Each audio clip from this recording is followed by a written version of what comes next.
Someone or something is thinking about the spirit of healing, a legendary being that resonates with all things in the world and performs miracles. It is said to possess incredible beauty and power, being revered as a goddess in the human world. A creature keeps thinking that, with such a reputation, it believes the goddess should be able to heal Katniss too.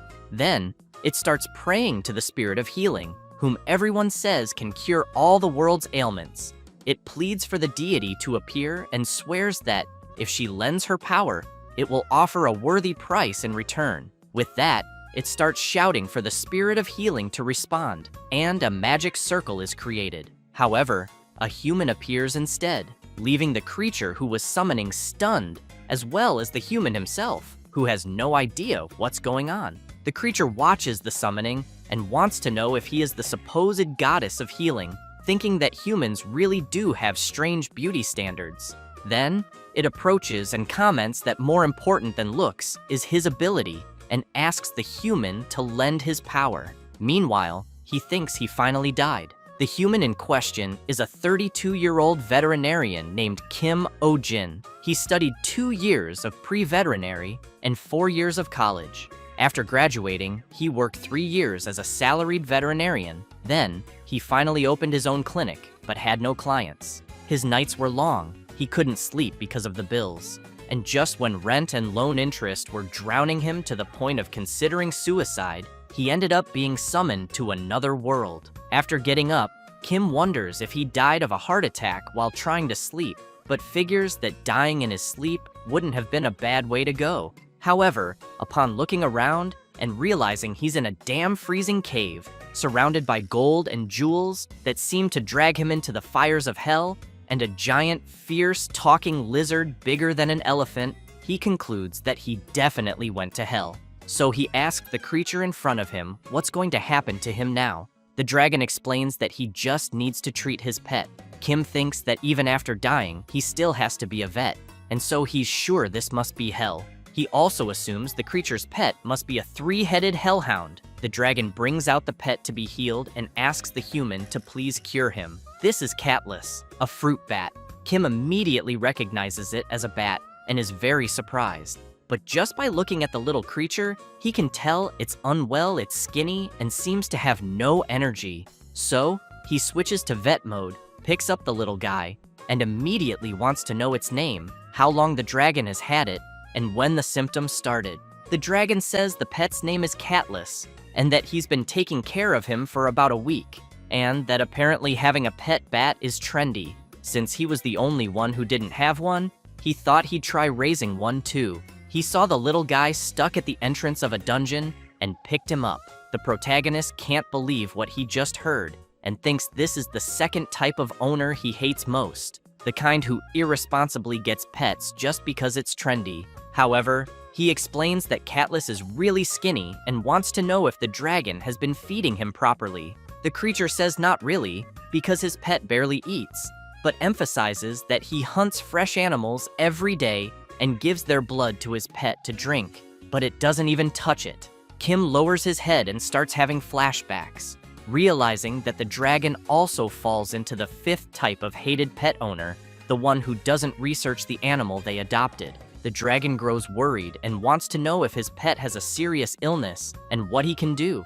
Kim becomes furious and yells at the dragon, explaining that his pet is a fruit bat and can't drink blood, no matter how much the owner gives him. The dragon says that the other dragons told him they fed theirs with blood. The vet explains it's because the others are a different species, and that theirs are most likely vampire bats, while his is a frugivore species. He then says Katniss can only eat fruit, and asks if the dragon made his pet starve for an entire week. By giving it blood it couldn't even drink. The creature gets embarrassed and tries to argue that it's his first time raising a bat.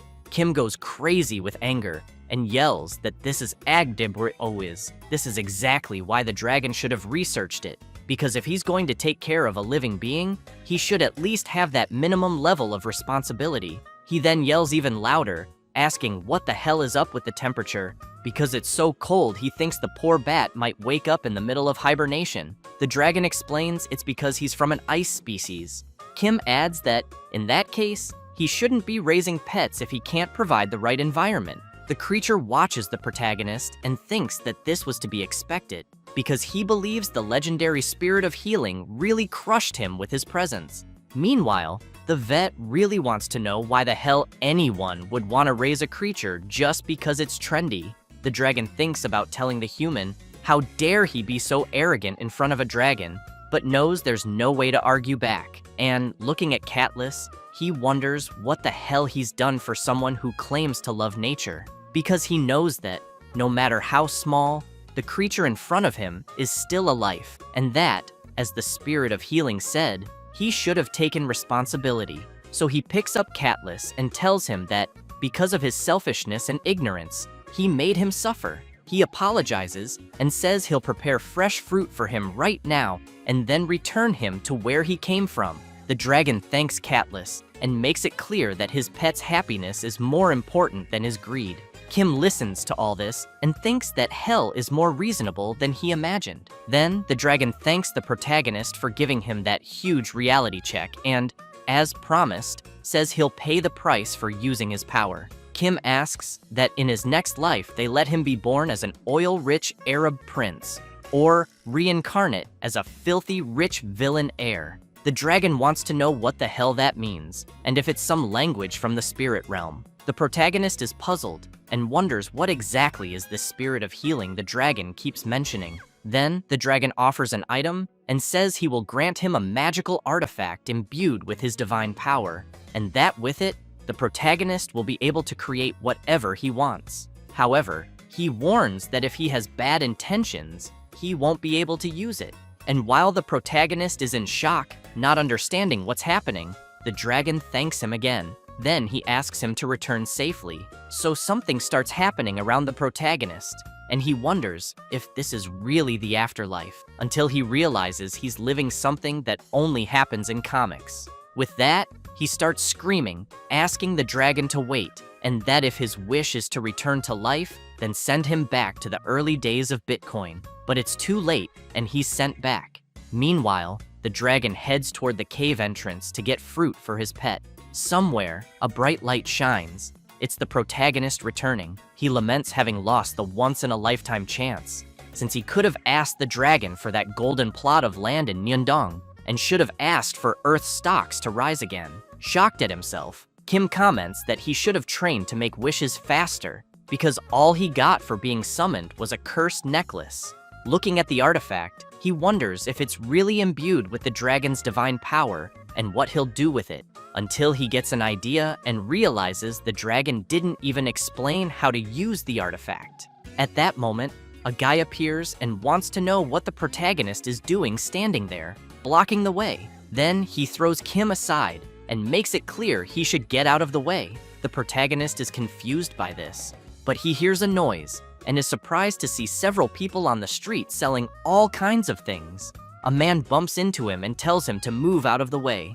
Kim touches his shoulder and realizes the bump was real, so he wonders if he reincarnated or if it could be possession. But he quickly remembers that the dragon said he would send him back home. At that moment, a girl calls out to the protagonist and asks him to buy some fruit, saying they're sweet, almost like honey. Kim walks up to her and asks where exactly he is. She wants to know if he's lost, because judging by his clothes, which are pretty weird, she figures he must be a traveler. She explains that this is the Belmore region, south of Baron Doyle's domain, but she emphasizes that there's not much to see there, although the inns and shops are all lined up, so travelers always stop by. That's why she wants to know where he's from. Kim is stunned, thinking the dragon messed up, but answers that he's from a very faraway place. She replies that he must be from some village at the end of the world, but just as she says that, both she and the protagonist turn around in shock. Several crates of apples fall to the ground, and a creature starts eating several carrots at once. It's a giant floppy-eared rabbit named Elizabeth, who overeats when stressed. People panic and run away from the huge creature. Kim wonders if it's really normal to have monsters walking around like that. The girl asks what he's talking about, but says the creature in front of them is Lord Melmore's pet bunny. Then she suggests he should run too while he still can. The protagonist turns around, confused by the term bunny, but the girl doesn't hesitate and runs off. Kim turns as he hears screams. A child is on the ground, crying for her mother, near the huge creature, who opens her massive mouth to try to eat the little girl. Kim gets extremely worried and wonders how the hell that's just a bunny. He runs off, thinking he's never heard of anyone dying from a rabbit bite. The creature is about to bite the child, but the protagonist gets there just in time and saves her. After they fall to the ground, he asks if she's okay and what the hell is going on, but Elizabeth goes after them. Kim is terrified, thinking he's going to die and that he shouldn't have gotten involved. So he closes his eyes and thinks it's not his fault, it's the bunny owners. Then he starts thinking that if someone's going to walk around with a giant animal, at least put a damn leash on it. At that moment, the necklace he got from the dragon begins to glow. A strange energy comes out of the necklace and heads toward the creature, who becomes very frightened. The energy begins to wrap around Elizabeth, forming a collar. Kim tries to understand what's happening and realizes he managed to stop the giant creature. The people hiding see this and start wondering if the protagonist is some kind of mage, since he managed to tame the giant rabbit with a single move. A little girl asks her sister, the same girl who had been talking to the protagonist earlier, if he's some kind of wizard. She replies that she thought he was just a regular traveler. Kim is still confused, trying to understand what's happening, since he just thought of something and it ended up happening. Then, a man comes running and yelling, worried about his bunny. He looks at his servants and comments that they couldn't catch his pet, and because of that, makes it clear that everyone's salary will be cut. Then he gets excited and calls his pet for another walk. But he's soon shocked to see that his pet is tied up and immediately wants to know who tied up his Elizabeth. He then turns furiously when he sees the protagonist holding her. Then he wants to know what Kim thinks he's doing with his baby. Kim apologizes for restraining her without permission, but points out that someone almost died. The chubby guy hugs his creature and says there's no way his bunny would do something like that, and tells the protagonist to let her go and back off. Kim gets furious and tells the owner that if he's so sure, why doesn't he stick his head in her mouth, thinking this is one of those owners he hates most, ones who never admit their pets could do anything wrong. He then asks if the guy has any idea how strong a rabbit's bite is. He says she could crush his soft skull like a boiled potato. The man gets scared and asks what's with that insolent look and if the protagonist wants to die. Watching the argument, the little girl asks her sister why her heart is beating fast and what is this feeling. She replies that it's called satisfaction. They're enjoying seeing how the chubby guy is being treated. The protagonist looks more closely at the creature and notices some scars. Then he lowers his head and tries to hold back, telling himself that he's a civilized adult and he'll manage to stay calm. He then tells the owner that, in any case, judging by the shape of her ears, she seems to be a lop-eared rabbit. But pet rabbits don't go for walks, and even if they did, a crowded place like this shouldn't allow it. He explains that rabbits are territorial animals and get extremely stressed in unfamiliar environments, and asks if she's shown signs of self-harm or aggressive behavior. The chubby man is surprised and says that lately she's been pulling out a lot of her fur by herself, and asks how Kim knows that.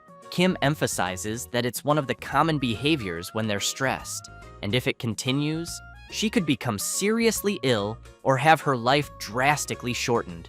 The chubby man gets really scared and asks if his Elizabeth could really die. Kim makes it clear that if he doesn't like the idea, then he should stop with those insane walks to begin with. Worried about his pet, the Baron wants to know how she'll get exercise. Kim says that it's perfectly possible even at home. He then looks at her and says he knows the chubby guy really loves his pet, but emphasizes that rabbits are extremely sensitive animals, and spoiling them isn't enough. What matters is proper care with knowledge and attention. The chubby man is surprised and says that it seems the protagonist truly loves rabbits. He then starts crying and says people always look down on him, claiming only noble ladies raise rabbits, and he never thought he'd meet such a dedicated rabbit enthusiast. So he asks if the protagonist works with that. Kim is shocked by the look on the noble's face, but replies that it's more or less what he does. The chubby guy claps his hands and asks the butler to handle everything he brought. As the butler delivers the items, The chubby man says it's not much, but hopes the protagonist will accept it, and says he'd be grateful if Kim could do a checkup on Elizabeth from time to time. He then runs over to her and shouts that he's sorry and didn't know it was so hard for her. Kim is left confused and thinks this definitely isn't the kind of place he wants to visit often. The people who were hiding come rushing over once they realize the Baron is gone, and they shout their thanks for getting him to leave in such style, saying they were constantly suffering because of that damn rabbit. The girl from earlier approaches Kim and says that thanks to him, they can finally work in peace. She then asks if he likes apples, because she's going to give him a huge discount. He replies that he just got transported here and has no money at all. The girl wants to know why he's worried after all. The Baron just loaded him up with cash. She says she knows he may be a bit annoying, but if there's one thing he has, it's a lot of money. Kim takes a few coins from the pouch, bites them, and concludes that it really is gold. The girl tells him that what he just put in his mouth is a gold coin. And while he's still in disbelief at the coin's value being recognized in any world, she emphasizes that just because it shines doesn't mean he should stick it in his mouth. Kim wonders if there's a way to take the coins back to his original world. Then he asks how much a commercial space there would cost. The girl wants to know why his eyes are shining like that. So the protagonist gets an idea and says he's going to open a second branch right there, and with the money he earns, he'll pay off the debt from the first branch in the real world. Sometime later, Kim thanks everyone for being there and says he thinks all the expected candidates have arrived. Looking at them, he comments that he hopes one of them is the chosen one. Then he takes a deep breath and asks if they can begin the game of life or death. This is the job interview for Kim Ojin's veterinary clinic team. A few days earlier, the protagonist went to the Baron and said he wanted to open a veterinary clinic. The chubby guy asked if he really intended to settle there and what he would need: money, a house, or land. So the Baron showed him a house and told him it was his. Kim was very impressed with what he had just received and thought that, in the end, the most important thing in life was connections. With that, the opening of his branch went super well, and as soon as people found out he was settling there, the Baron even prepared a shop. While cleaning the place, he noticed there was a lot of rabbit stuff, but didn't care since he got the spot for free. So now that he had a shop, all he needed was to make the business succeed. However, he knew he still didn't know much about the place, especially about the dragon he had met. And because of that, he figured he'd need to find him again to return to the real world, since the dragon had said he would send him back, but ended up dumping him there. Then he started putting up notices, saying he needed someone who knew the region well and had knowledge of animal medicine. And so, back to real time, the job interviews began at the veterinary clinic branch. The first interviewee introduces himself as Thomas, the second son among 3 brothers and 2 sisters,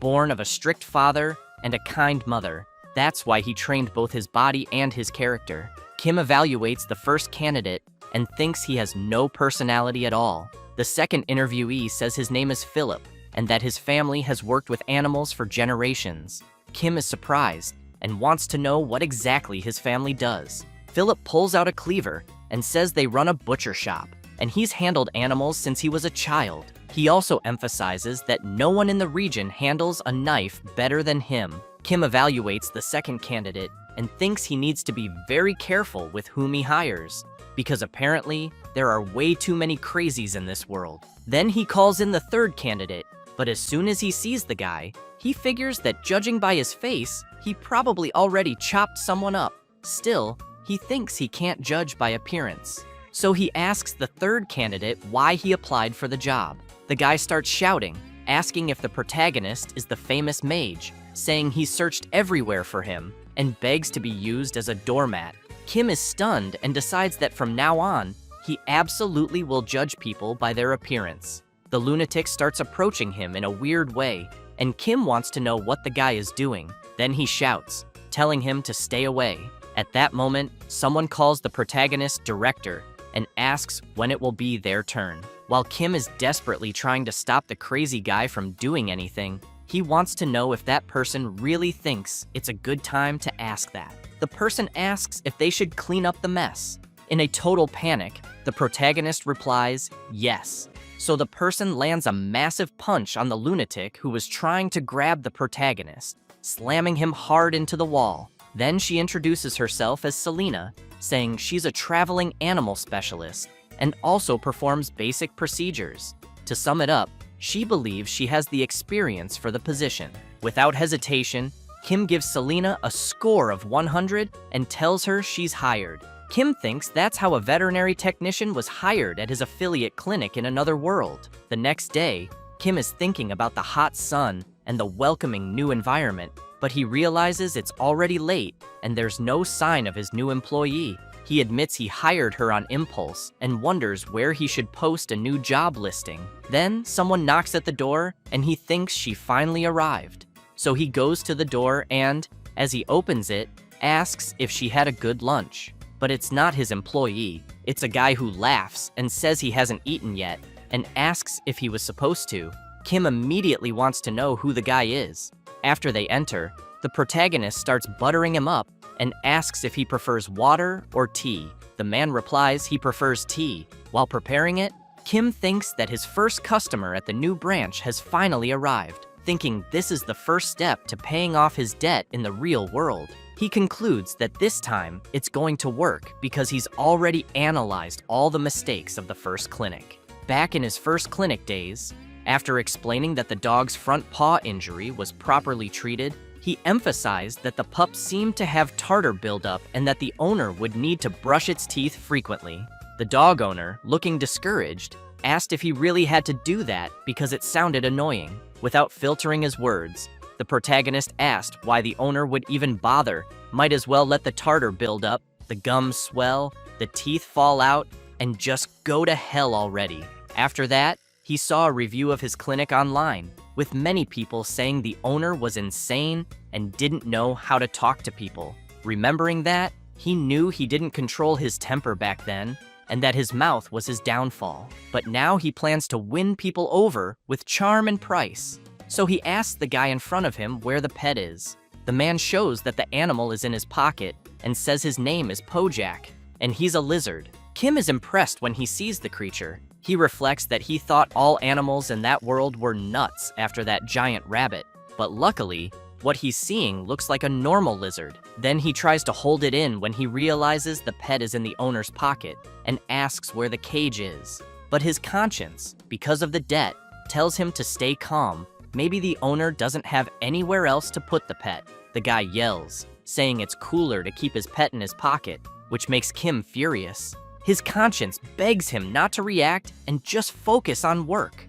The client wants to know why the vet is gripping the table like that. After calming down and thinking he finally managed to control himself, Kim asks why the owner brought Pojak and if he's sick. The guy says it's because his pet seems really weak and that he's also sensitive to cold. Kim explains that's normal for lizards. The client also says that when he grabbed the lizard's tail, it fell off. Kim holds back again and says that's also normal. The client says he'll trust the protagonist and asks him to make his pet healthy. Kim, seeing how the client is asking, suddenly remembers the dragon because it was in the same tone. So he thinks the real problem isn't the animal, it's the owner. Still, because he doesn't trust the owner, he thinks it's best to do a checkup.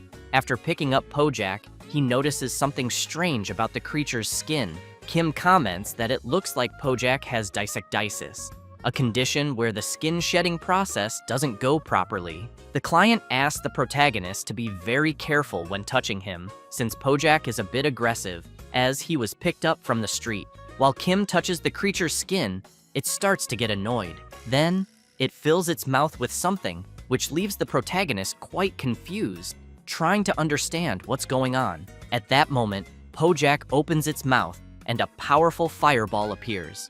Quickly, Selena shows up, grabs Kim by the shirt, and pulls him out of the way of the creature's fireball. She makes it clear that he almost got a face full of fire from a salamander, and that she almost lost her boss on the first day. However, Kim is pinned to the wall from the impact. Then he comments that maybe it would have been better to be hit by the fireball. After that, Kim concludes that, to begin with, he can't examine Pojak with bare hands, since, being a salamander-type creature, It spits fire when it feels threatened. While the protagonist wants to know if there's something like fireproof clothing around, Selena asks the owner where he got the salamander. The guy says he picked it up back on the mountain, that it was love at first sight, and he brought it right away.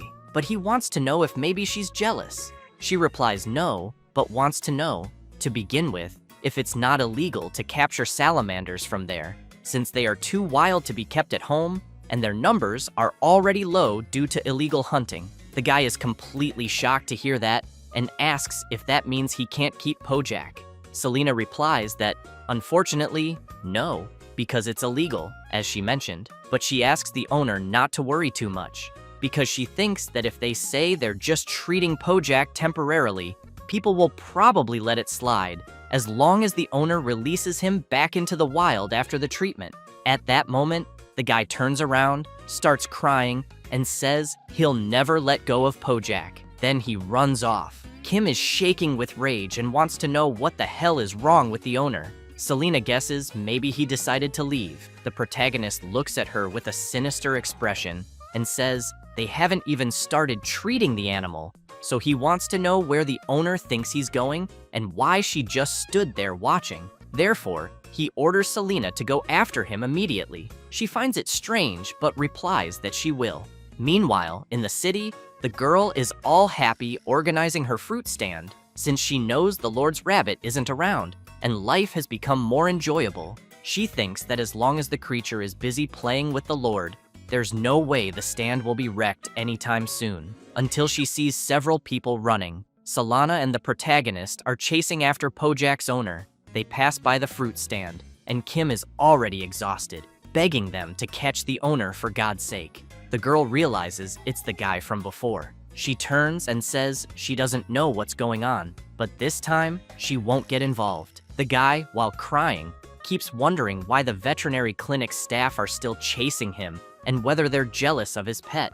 So he shouts for Pojak not to worry, thinking this is also a test for them, but makes it clear that no one will separate them. Kim keeps yelling, saying the salamander needs to shed its skin and that the owner should stop. The chase continues through the whole city until Selena and Kim stop briefly, and he comments that the scumbag owner is really fast. She emphasizes that her boss needs to work out more. Then she asks if the salamander really didn't manage to shed. He replies yes and explains that, in addition, it already has 2 or 3 overlapping layers, so he thinks they need to be removed as soon as possible. Selena becomes serious and says they need to hurry and find the owner. Kim asks why she looks worried. She says that if a salamander doesn't shed, the fire builds up inside it, and when that fire reaches an unbearable level, it leads to uncontrollable rage. She points out that a salamander's rage is really dangerous and could even destroy the entire area.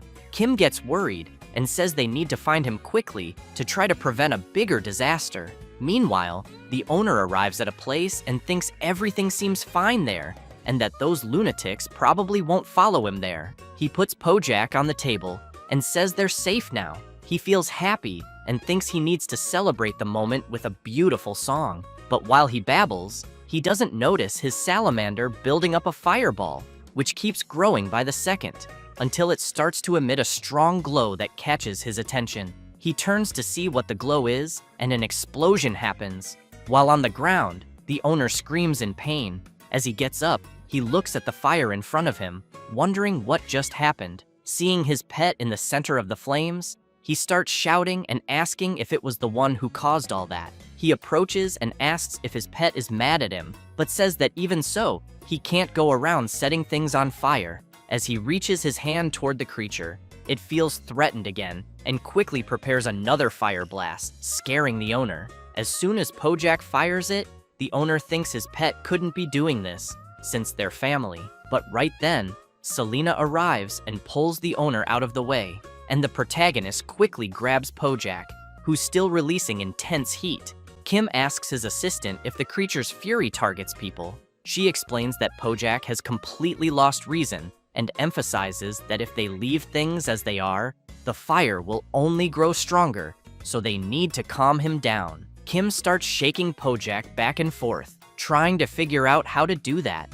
And just as the little creature prepares another attack, the protagonist thinks that if only they had a fire extinguisher. At that moment, the necklace he got from the dragon starts glowing intensely, and suddenly, a fire extinguisher appears in the protagonist's hand. He's surprised, but doesn't think twice and sprays it right in the creature's face. Pojak is confused, but Kim keeps spraying. He then thinks that the necklace he received is really useful. After putting out the flames, Selena comments that it looks like they managed to calm things down and asks Pojak's owner if he's okay. He's still pretty shaken, but upon learning it was his pet's rage that caused all that, he says that means his pet doesn't hate him, and if it weren't for that, Pojak wouldn't have attacked him. He adds that once Pojak sheds his skin, everything will be fine, and now he can take better care of him from now on. Kim can't believe the owner's words and wonders if he's really being serious. So he asks if that's all he has to say about the situation they just went through. He replies yes and tells the protagonist not to worry, since his feelings for Pojak haven't changed, and they can rebuild the house. Kim snaps and yells, explaining that because of the owner's irresponsibility in not listening to someone who understands the matter, his house burned down. The neighbor's house could have burned too, and people could have gotten hurt. So he asks if everything turned out fine just because the owner is okay. The owner looks a bit embarrassed and explains that's why he said he'll take better care of Pojak from now on. Kim takes a deep breath and tries to hold back so he doesn't lose his temper. He then makes it clear that he shouldn't raise wild animals irresponsibly, since they have their own environment to live in.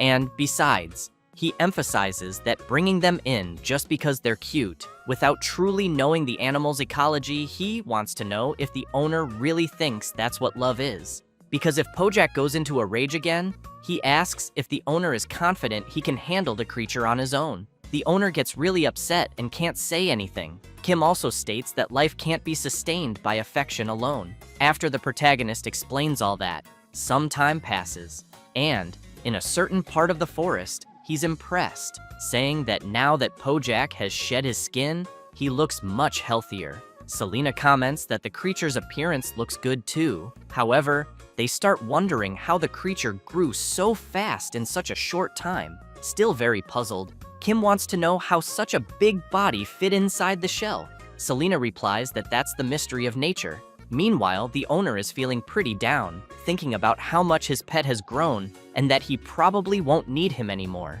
Tears well up in his eyes as he thinks that his pet is returning to the vast nature that can embrace his existence. So he yells, telling his little one that he must be happy and that he's letting him go because he loves him. As the owner babbles, the protagonist covers his ears and begs him to stop doing that, or he'll mess with the creature's instincts. With that, Pojak runs off, and his owner shouts after him. The guy is disappointed, wondering how his pet could leave without saying goodbye. Selena tries to console him and tells him to relax, since salamanders don't understand the concept of ownership. She emphasizes that they probably just saw him as a food-bringing servant. The guy asks if that's supposed to be comforting, but they don't notice someone approaching. It's Pojak, who opens his mouth and starts forming a huge fireball. Everyone turns around, startled, but the creature turns his attack into a display of fireworks, which surprises his owner, the protagonist,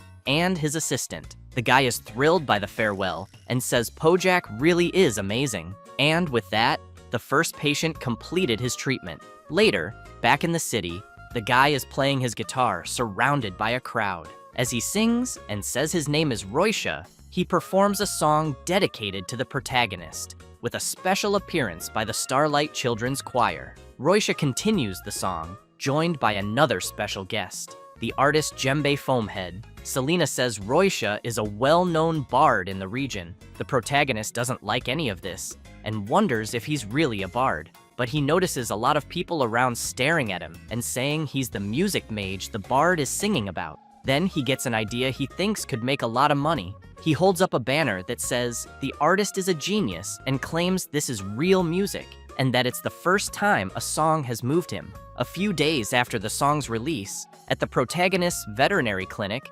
several people are knocking at the door wanting to know what time they'll open. Kim wonders if he should quit, as they're experiencing an unprecedented boom. After several hours of consultations, there are still people outside. With an exhausted expression, Kim says the checkup is over and asks the client to return next week for a follow-up. Selena teases her boss's expression and says that before next week, she'll probably be preparing his death certificate. Out of his mind, the protagonist keeps saying he needs to earn as much as possible while he can. Selena points out that his lifespan is also being drastically reduced. Kim notes that it's already been a month since he arrived there, and that, thanks to the Lord, his second branch is a huge success.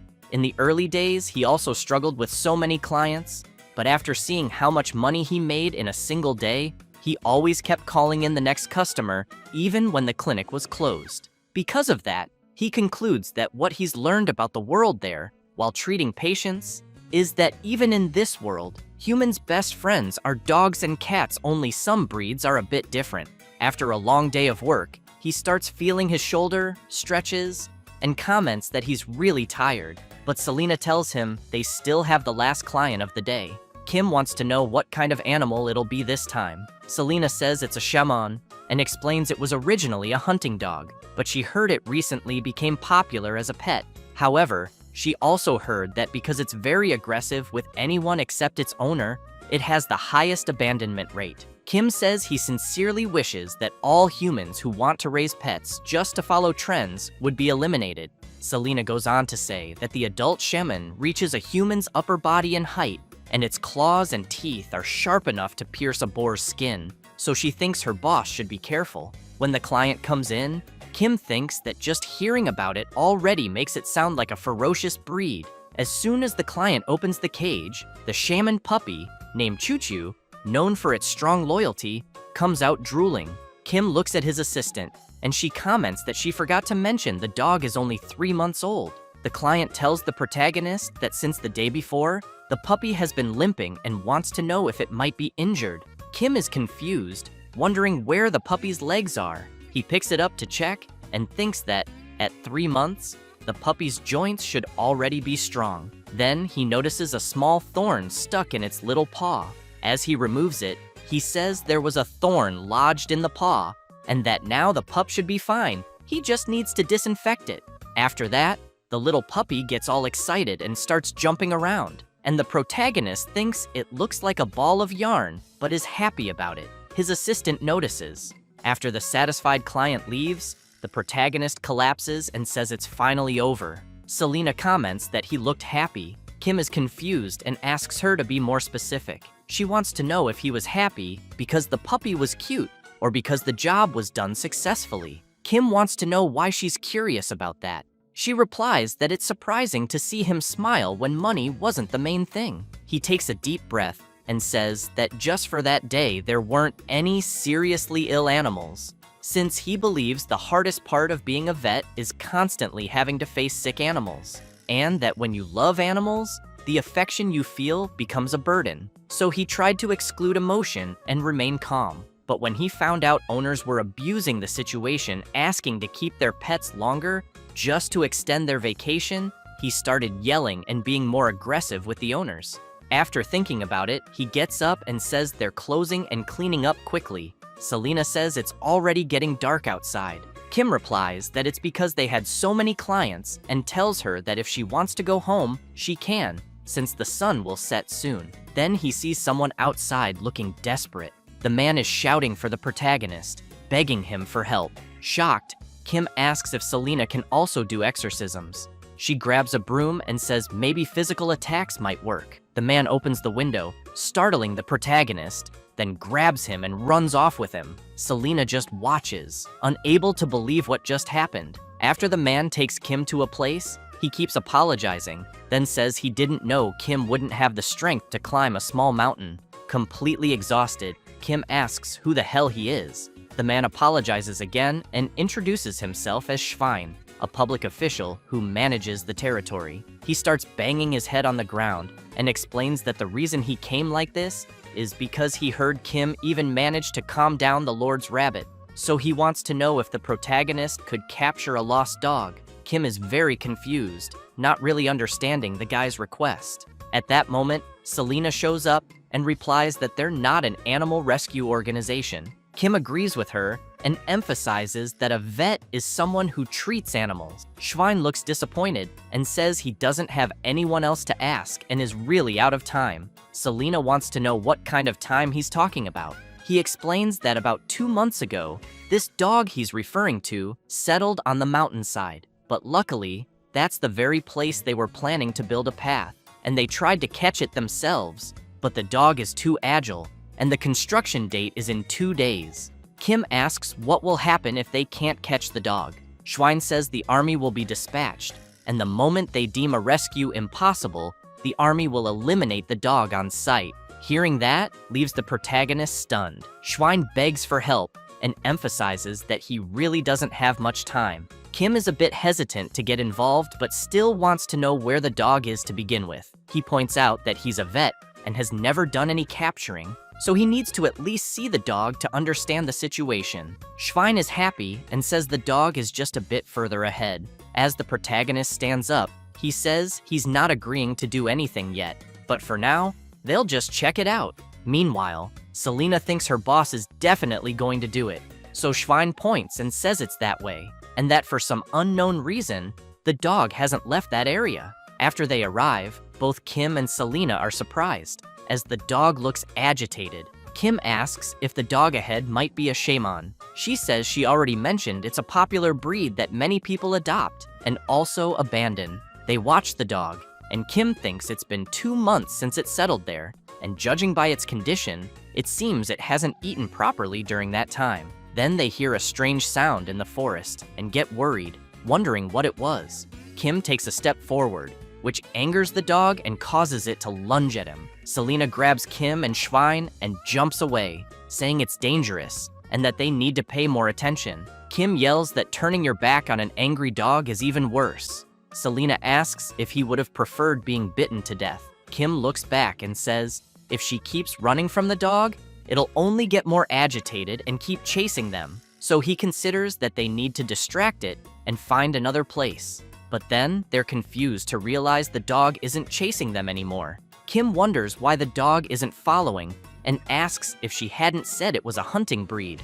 So he points out that an excited animal, especially a hunting dog, wouldn't just stop chasing from that distance. The dog returns to the same spot it was in before. Kim notices this and becomes intrigued. Selena says she has no idea what the dog is thinking. Schwein explains that the dog chases people away like that every time, which is why the complaints from the residents below aren't a joke. Kim starts thinking about it until something comes to mind, and he immediately wants to know what kind of complaints Schwein received. He says the complaints are about a vicious dog barking on the mountain and being dangerous, and that's why people want it captured quickly. Then the protagonist asks if, by any chance, anyone has been hurt because of the stray dog. Schwein answers yes, but after thinking a bit, says no, there haven't been any such complaints. Kim asks Selena if she had mentioned that shaman dogs follow their owners well. She replies that, as she said before, they're known for their excellent loyalty.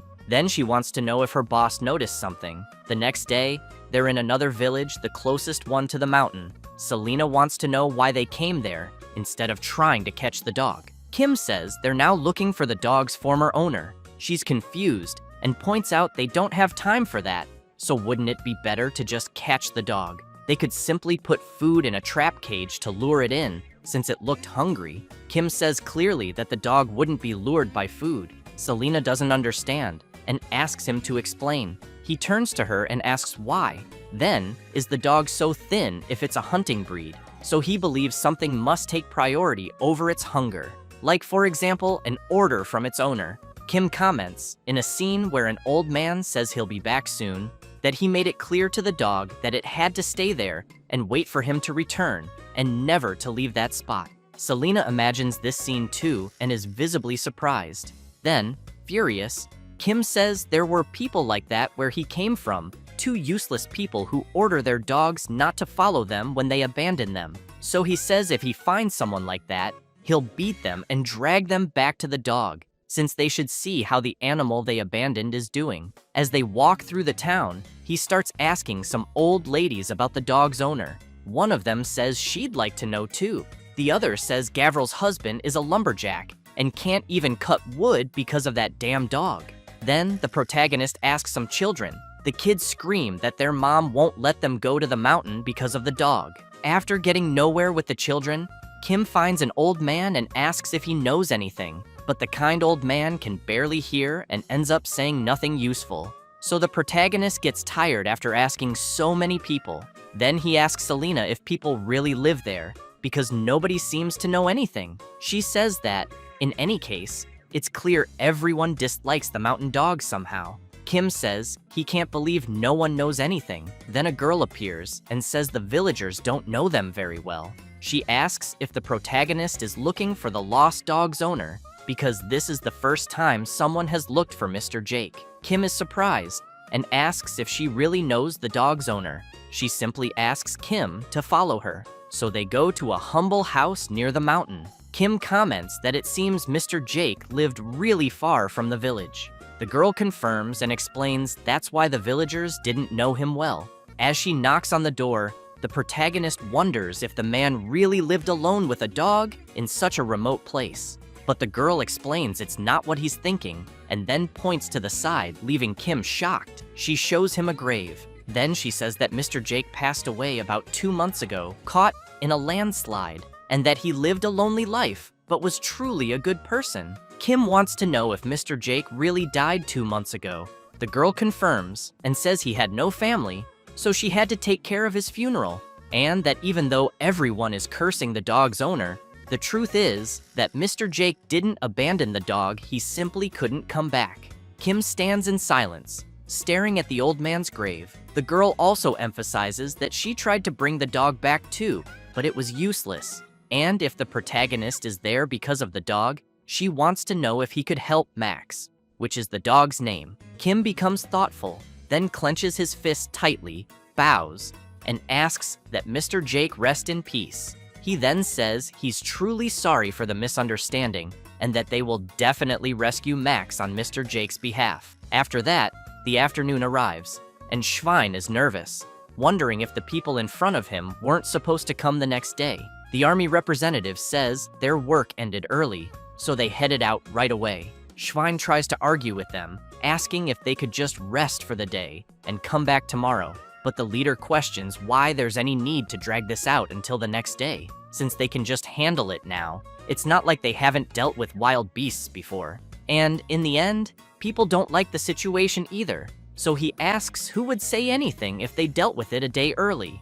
After entering Mr. Jake's house, Kim notices a scent of herbal medicine in the air and wonders if the old man might be an herbalist. He then tells the others that, for now, they'll just go along with the old man's aroma. Selena mentions that there are some clothes hanging there. Kim stops in front of a photograph and stares at Mr. Jake smiling happily with the dog Max. Thinking about it, he figures the old man must have really cherished his pet, which makes him want to find out what happened. Selena says that apparently Mr. Jake was searching for mandrakes. Kim doesn't understand and asks her to clarify. She points to a poster and says she's talking about the one on the wall. The protagonist gets a bit intrigued and thinks he might have seen something like that in a movie. Selena then asks if he's really never heard of a plant that screams. She goes on to explain that it's said to be hard to find and extremely difficult to harvest. But on the other hand, its price is so high that any herbalist would desire it. Hearing this, Kim becomes thoughtful and while looking at the photo, begins to suspect something. A little later, something catches Max's attention, making him excited as he realizes something. 2 months earlier, Mr. Jake had been in a small cave with the dog when it suddenly started raining. He made a fire to keep them warm until the rain passed. Max, with his fur soaked, was shivering from the cold, so Mr. Jake took a cloth and began drying him. He told his pet that he only brought him there as a precaution and, while drying him, asked him to stay still or he'd catch a cold from being wet.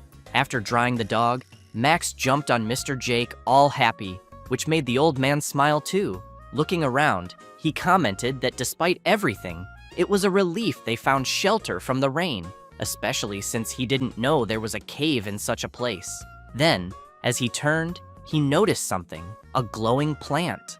As he bent down to take a look, he observed the light it emitted, the shape of the leaves, and concluded it was the mandrake plant he had been searching for. He was very impressed, thinking he'd never get to see one in person, only in books. So he considered going back home to get his equipment. The dog started trembling and growling, suggesting he wanted to go with him. But Mr. Jake made it clear he'd go alone since it wasn't far. He explained he'd be back soon and told Max to wait there. With a big smile, he emphasized that it was his lucky day. So, the dog stayed where he was told, while the old man went home to get his gear. However, while walking through the mountain, Mr. Jake heard a strange noise and looked up to see what it was. Unfortunately, that's when the landslide occurred that led to his death. The dog kept waiting for his owner. Days passed, and he always stayed there waiting, until one day, some people adventuring in the area found him. They immediately wondered what a dog was doing in such a remote place, and upon closer inspection, thought he had been abandoned by his owner. The girl commented that it was quite sad and asked if they should feed him. But as they got closer, Max became furious. The people got scared, said it was too dangerous, and ran away. After the adventurers left, Max returned to the same spot and continued waiting for his owner. Back in the present, Max smells something strange and soon hears footsteps approaching. It's members of the army. Schwein tries to reason with them that there's no need to rush, as it's already getting late and they need to find a place to stay. As they stand in front of the dog, while it growls furiously, the army representative asks if the others brought plenty of spare tranquilizer darts. They reply yes, since after all, it's a shaman breed dog. Schwein tries everything he can to stall the army representative and asks if he could wait at least an hour to do it, as he actually hired someone to rescue the dog. He then explains that when he looks at the animal, he feels like it has a story behind it, since it's a creature that hasn't harmed anyone so far. The army representative turns with a serious look and asks if Mr. Schwein really thinks they're there to worry about a dog's circumstances. He makes it clear that while he knows it might be a sad case, as Schwein said, his job is to keep the residents safe. With that, he points his weapon at Max, who lowers his head. The army representative cocks the weapon to fire, but someone arrives and puts a hand on the gun, stopping him from shooting. It's Selena, who tells him he's being hasty and explains that she's there to rescue the dog, asking them to wait a moment. At that moment, someone approaches the dog, calling it by name. In Max's vision, he sees his owner, asking if he waited long, because he's there to take him home. Immediately, Max starts wagging his tail faster and faster, showing how happy he is to think his owner has returned. He starts barking joyfully and tries to play. But unfortunately, it's not Mr. Jake, it's Kim, disguised using some of Jake's belongings and scents. Kim apologizes to Max and says he's not the person he was waiting for. He then calls the dog to come home. Later that night, somewhere else in the forest, a creature runs in desperation until it stops to check if it's still being followed. And indeed, something is lurking and watching it. A sinister gaze emerges from the shadows, attacking the desperate creature fleeing through the woods. The next day, someone begs the protagonist for help. He's stunned by what he sees, and staring at the creature in front of him, comments that it's too fat to even move. The creature is a hamster of the flopier breed named Ping Ping. It has no specific features and makes a ping sound when it jumps. The owner picks up the adorable creature and tells the protagonist he's lying because Ping is skinny and has been sweet this whole time, and that he only eats 7 meals a day. Kim makes it clear that if his pet doesn't reach a healthy weight, it might develop a serious illness. He then asks for the next client to come in. It's Mr. Schwein, who immediately asks how the protagonist is doing. Kim reflects that Max came down the mountain to the village with him, but still couldn't accept his owner's death, and that everyone was heartbroken to see him refusing to leave the grave for a while. But fortunately, it seems he's opened up to the person who persistently cared about him. With that in mind, Kim wants to know why Schwein is there and whether something is wrong with Max. As someone places a box on the counter, Schwein replies that he's actually there because of an item. When they open the box, he reveals it's a mandrake plant. Selena observes and comments that it's strange for a mandrake to be exposing its roots above the ground, since they're usually buried deep in the soil. Kim thinks that the late Mr. Jake discovered the mandrake in front of him, and they decided to keep the plant as a memento. Schwein says that as soon as he transplanted it into a pot, The mandrake immediately ended up in that state. He adds that the plant started screaming day and night, and that he even tried covering it with soil, but it would always come out again. He then emphasizes that people around there can't go a moment without earplugs now, and more than one resident has had their eardrums ruptured. Selena comments that she's heard of cases like this and that sometimes mandrakes are picky about their environment, and this seems to hate the current setting. She concludes that it must be very hard to deal with and that it's truly a relief the mandrake is asleep right now, because once it wakes up, it'll be hell. With that, Mr. Schwein becomes desperate and begs the protagonist to please take care of the mandrake. Kim makes it clear that he's an animal specialist, and plants aren't his field. Schwein starts to panic and says that thing isn't a plant, it's a monster or a demon. Kim laughs and jokes that maybe Mr. Schwein should take the mandrake to a church instead of a hospital. At that moment, the plant starts to wake up. Mr. Schwein and his henchmen immediately run off, leaving the plant with the protagonist, who starts yelling for them to come back. Then, furious, he rants that he's seen people abandon animals before, but it's the first time he's seen someone abandon a plant. Selena removes the container that was keeping the plant confined and explains that, as she said earlier, mandrakes are very valuable medicinal herbs, not just the leaves and stems, but even the roots can revive the dying. Kim points out that it doesn't matter how valuable a medicinal herb is, what's the point if you can't control it? Selena notices the plant is waking up and warns Kim. The two of them cover their ears. Selena says that if he doesn't block his ears properly, his eardrums will explode. They watch as the creature wakes up, and Kim, worried, braces for the worst, thinking that if only he had his noise-canceling headphones, which he still hasn't fully paid off. But when the mandrake wakes up, it becomes enchanted by Kim,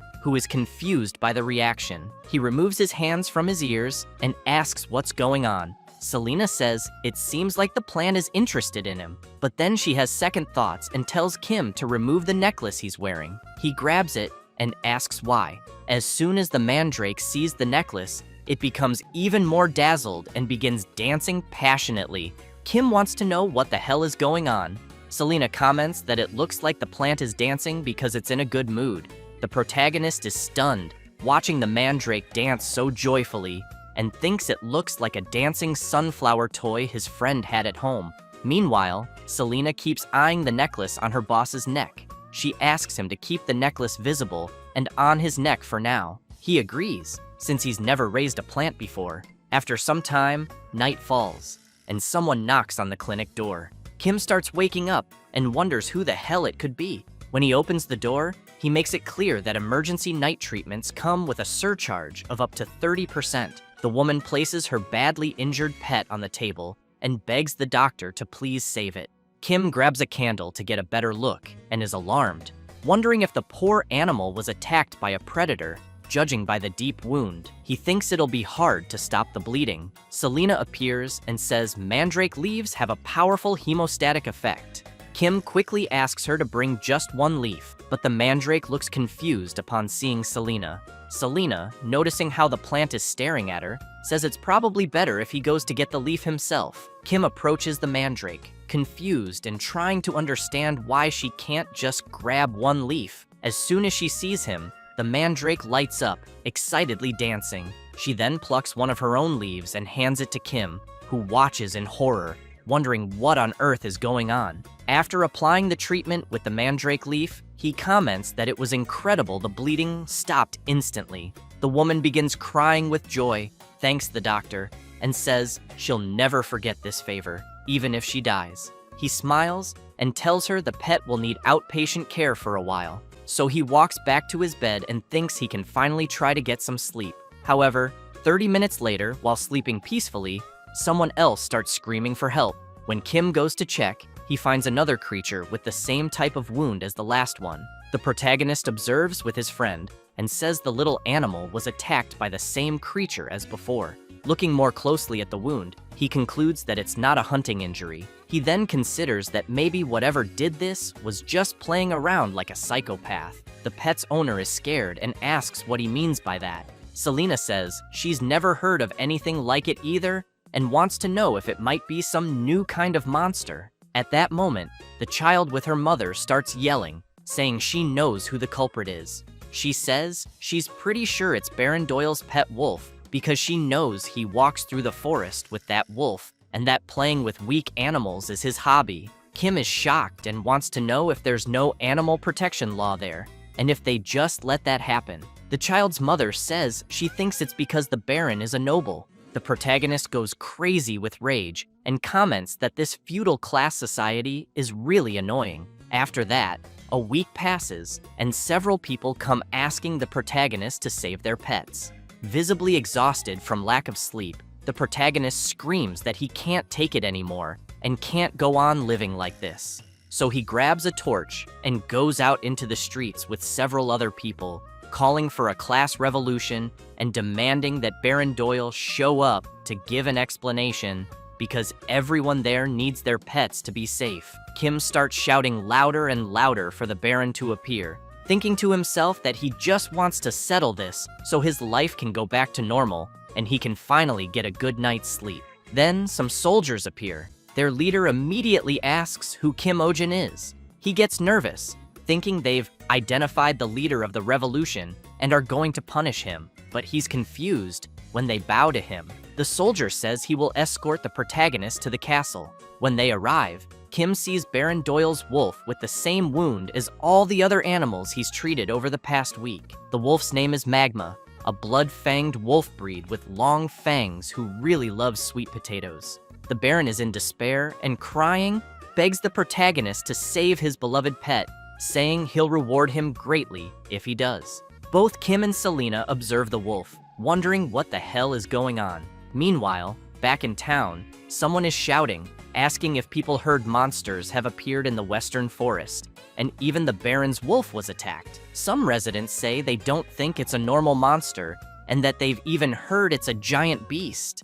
Another very frightened resident says that after the animals, the monster will go after people, so they start considering evacuating to the lower village before it's too late. But someone comes running, telling everyone not to worry because Baron Doyle has launched a monster subjugation operation. He explains that they're setting up a giant trap to catch the beast, and that soldiers are patrolling day and night, so it's only a matter of time before the beast is caught. The people get excited and shout that this was expected from Baron Doyle, and that thanks to him, they'll be able to eat well again. But the Prota hates hearing this because he knows the Baron just cried and whined, and his subordinates handled everything. He remembers the Baron throwing a tantrum on the floor, begging his men to catch the beast that attacked his pet urgently. And as he watches people praising Baron Doyle's name, he thinks this is media manipulation, and he didn't even know that could exist back in the Middle Ages. Selena notices something about her boss and says he's got a suspicious look on his face.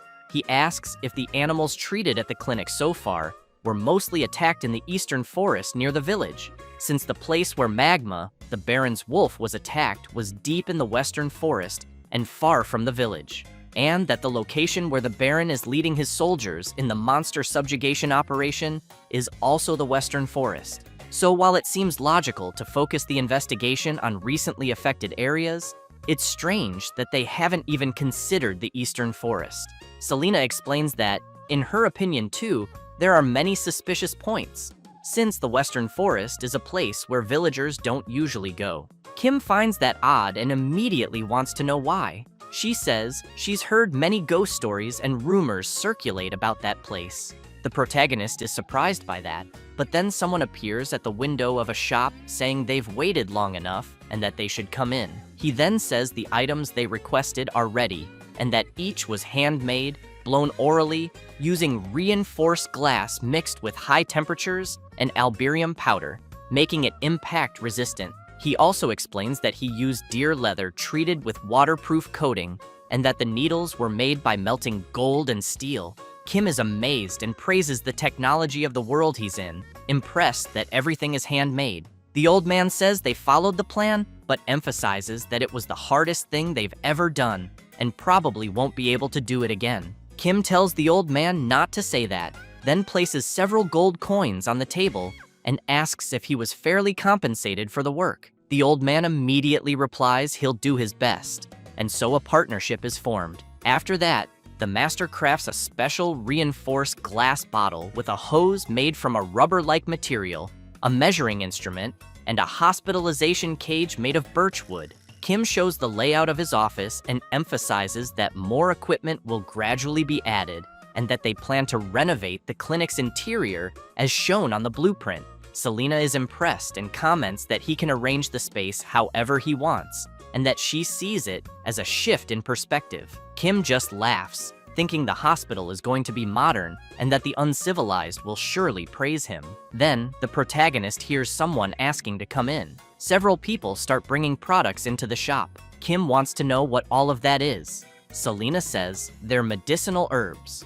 She shows some to her boss and tells him what he's looking at is the Luna's Flora herb, which can be mixed with water and fed, or ground and powdered to be inhaled, and by itself can induce sleep. She then explains the Baron's Tears herb is a painkiller, and if he activates the flower operator, it heals abdominal pain. Also, if he boils and eats Semelon Haste, it stops coughing, and the juice from Fluna berry has a strong disinfectant effect. Kim is very impressed and, looking through the herb catalog, asks if there's a spice that reduces blood pressure and sugar. He even sees that there are herbs that cure cancer and dementia, knowing such things didn't exist in his old world. Selena makes a joke and mocks her boss, saying he should pass on wisdom to the ignorant modern man.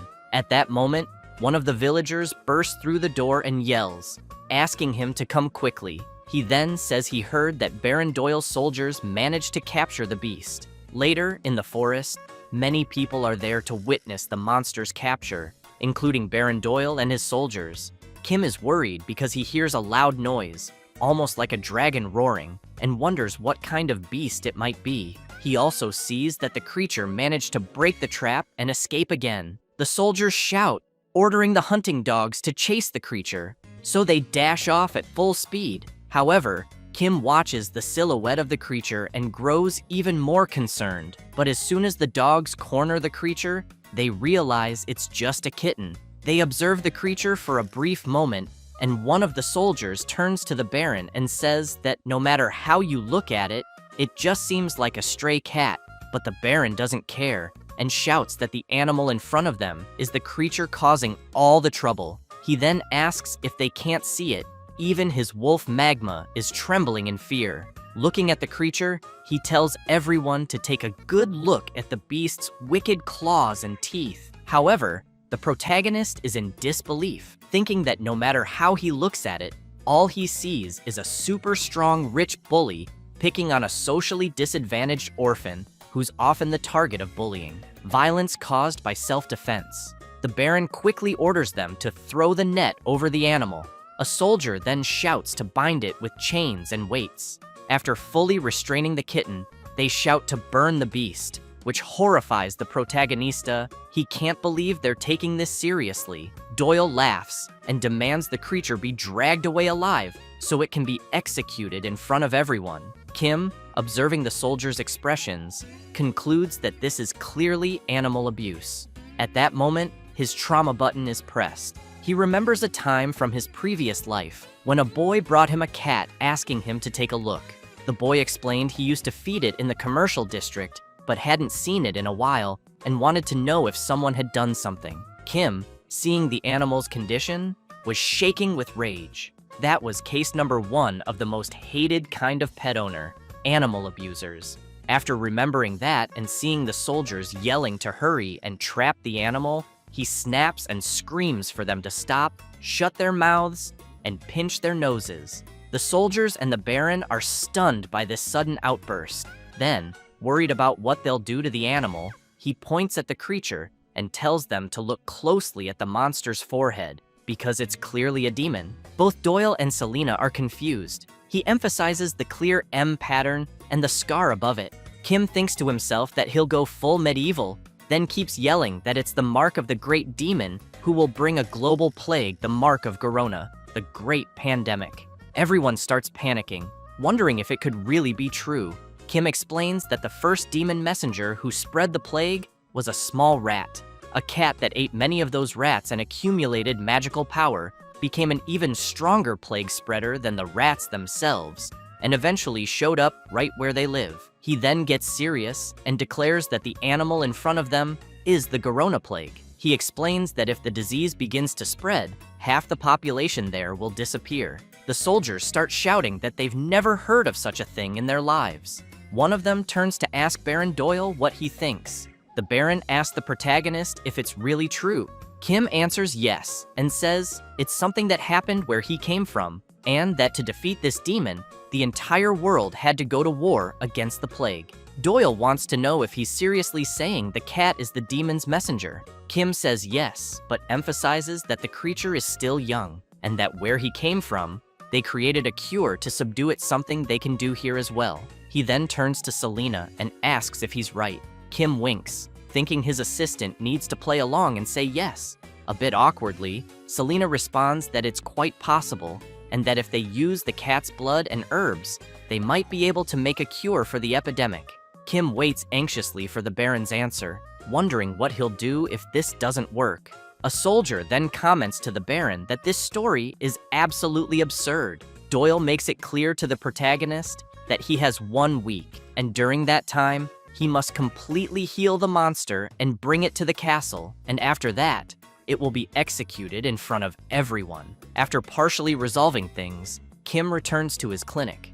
A bit relieved, he admits he's really scared and thanks Selena, but comments that she seems better at lying than he expected. She replies that she never lied and explains that it's true that, with the cat and the mandrake, they could make a cure. However, she knows one alone won't be enough, as they'd need to grind hundreds of mandrake roots. So she wants to know why her boss tried to save the animal. Selena says she put the kitten to sleep with pills for now, but thinks it'll be hard to deal with once it wakes up. Kim turns serious and says it's because the little animal isn't the one who attacked the village pets, as he recorded the symptoms and wounds of all the injured animals so far. The village animals all have similar wound sizes and shapes, but Magma, the Baron's wolf, is different.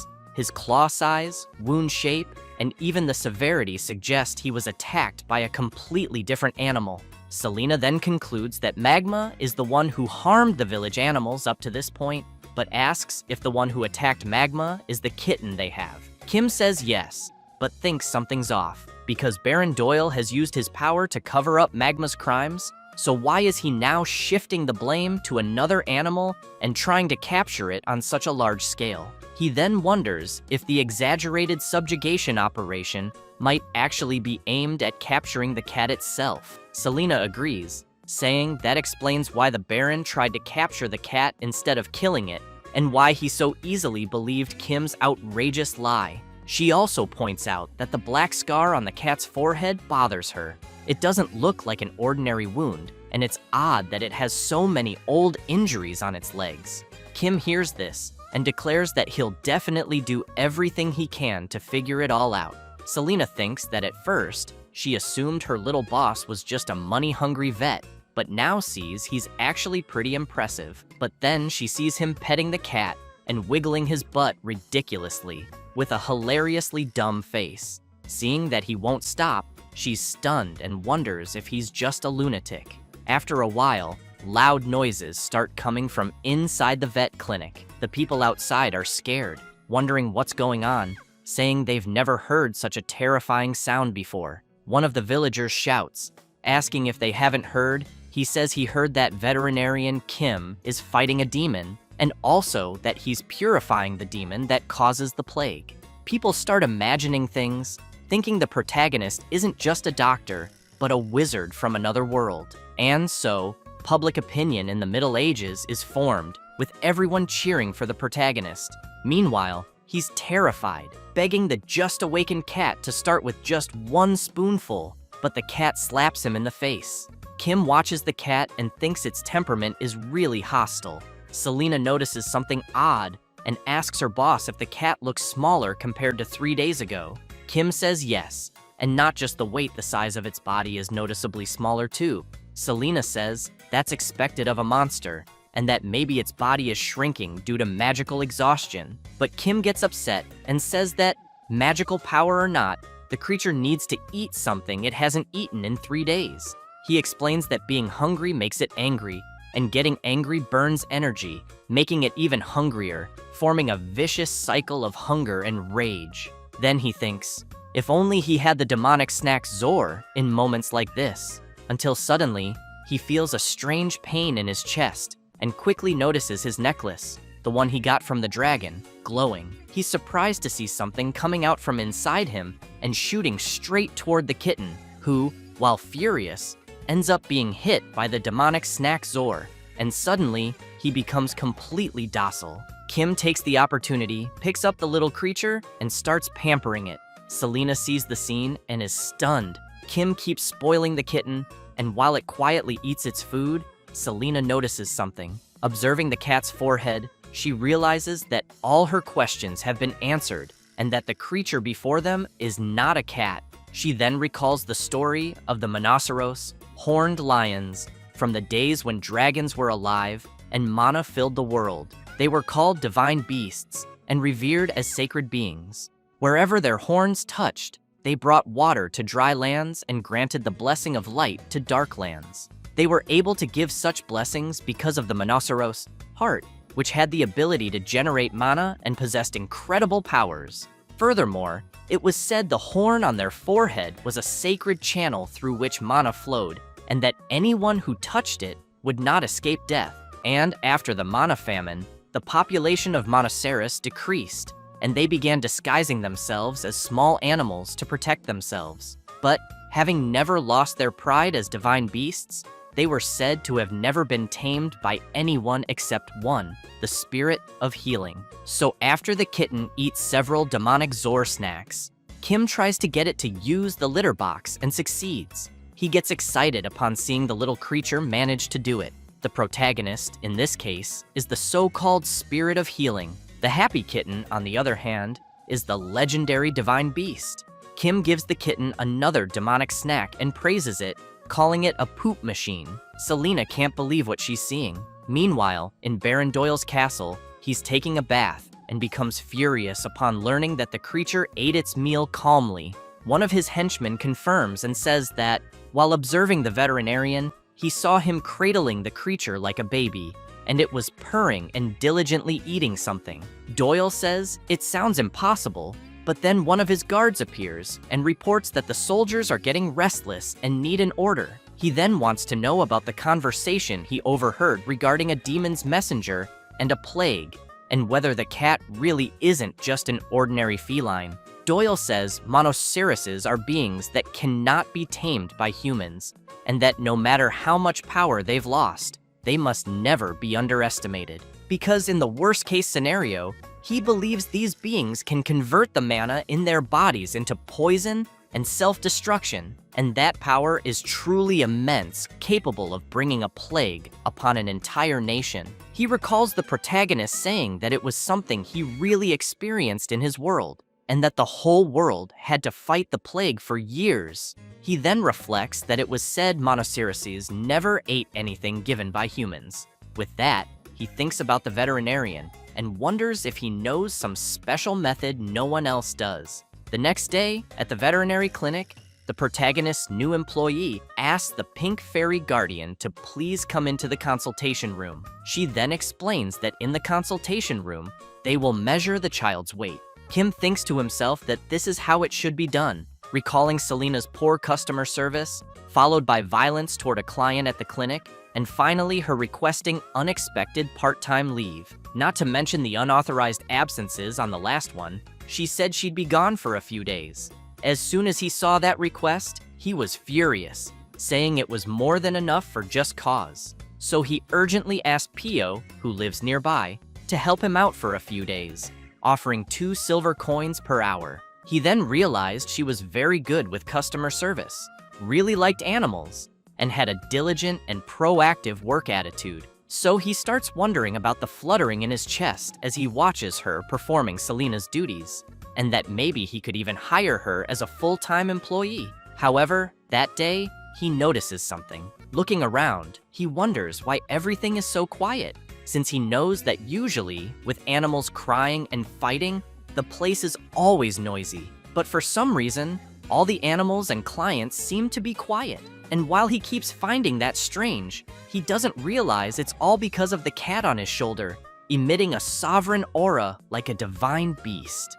The next day, Kim calls in the next client, and he immediately sees it's Ping Ping's owner. Upon inspecting the pet more closely, he wonders how this happened, since he remembers Ping Ping used to weigh only about 500 grams, but now looks like he weighs 10 kilos. Still shocked by the animal's growth, Kim wants to know if a hamster can really get that big. The owner looks confused and asks what a hamster is, saying his pet is a floppier. Kim snaps back to reality and remembers that people there don't know what a hamster is. Ping Ping's owner asks if the protagonist is seriously saying he doesn't know what a floppier is. Kim awkwardly says that's not it. Then Pio shows up, saying her boss is from another world, so the words he uses are different. While Kim feels relieved to be saved at the last second, she continues explaining that's why he can perform medical treatments no local doctor can. The pet owner is impressed and comments that it seems the protagonist studied abroad. Excited, Kim announces that he'll hire Pio full-time. She's delighted with his decision and thanks him right away. Then he goes back to analyzing Ping Ping, wanting to know what exactly happened to him, as his condition looks very good. He also notes that his fur color is unique, but based on anatomical features, he's definitely a hamster, maybe affected by a spell that made his body grow. At that moment, the cat doesn't like something and jumps on Ping Ping. As it tries to attack, the creature splits into three, leaving everyone stunned, trying to understand what the hell just happened. Kim gets very worried, thinking the world he currently lives in is insane, and begs for it to at least follow basic laws of physics. Because as a vet, he can't explain this phenomenon. The owner starts trembling upon seeing his pet, and Kim panics, trying to calm him down. But the man grabs all three and says that even though he tried to make them a family all this time, they weren't interested. Then he says this is great and immediately wants to know what names he should give them. But one of them jumps, causing the others to jump too, and everyone gets startled. Kim comments that now that the animal's body is smaller, its agility seems to have increased as well. Then someone arrives, grabs the first, grabs the second. It's Selena, and the third she catches with her mouth, saying the animal is not a floppier. She observes the little creatures and says they're bloobs, then quickly asks where the owner got them. He replies that he doesn't know either, and that he just got them as a gift from his father, but now wants to know if his pet is some kind of demonic creature. Selena says she intends to investigate that now, and as she places the little creatures into a cage, she makes it clear that they'll need to be hospitalized. The owner asks why and what's going on all of a sudden. Selena turns serious and tells him not to worry, assuring him she won't dissect them. Kim, feeling awkward, emphasizes that they don't engage in any unethical medical practices. The owner wants to know if he can trust the protagonist. Kim says yes, and explains that without the owner's consent, he can't do anything, but he wonders why he has to keep giving so many explanations. After a while, Selena says that bloobs aren't naturally occurring animals, and that they were created through the experiments of a mad wizard, and that they are failures.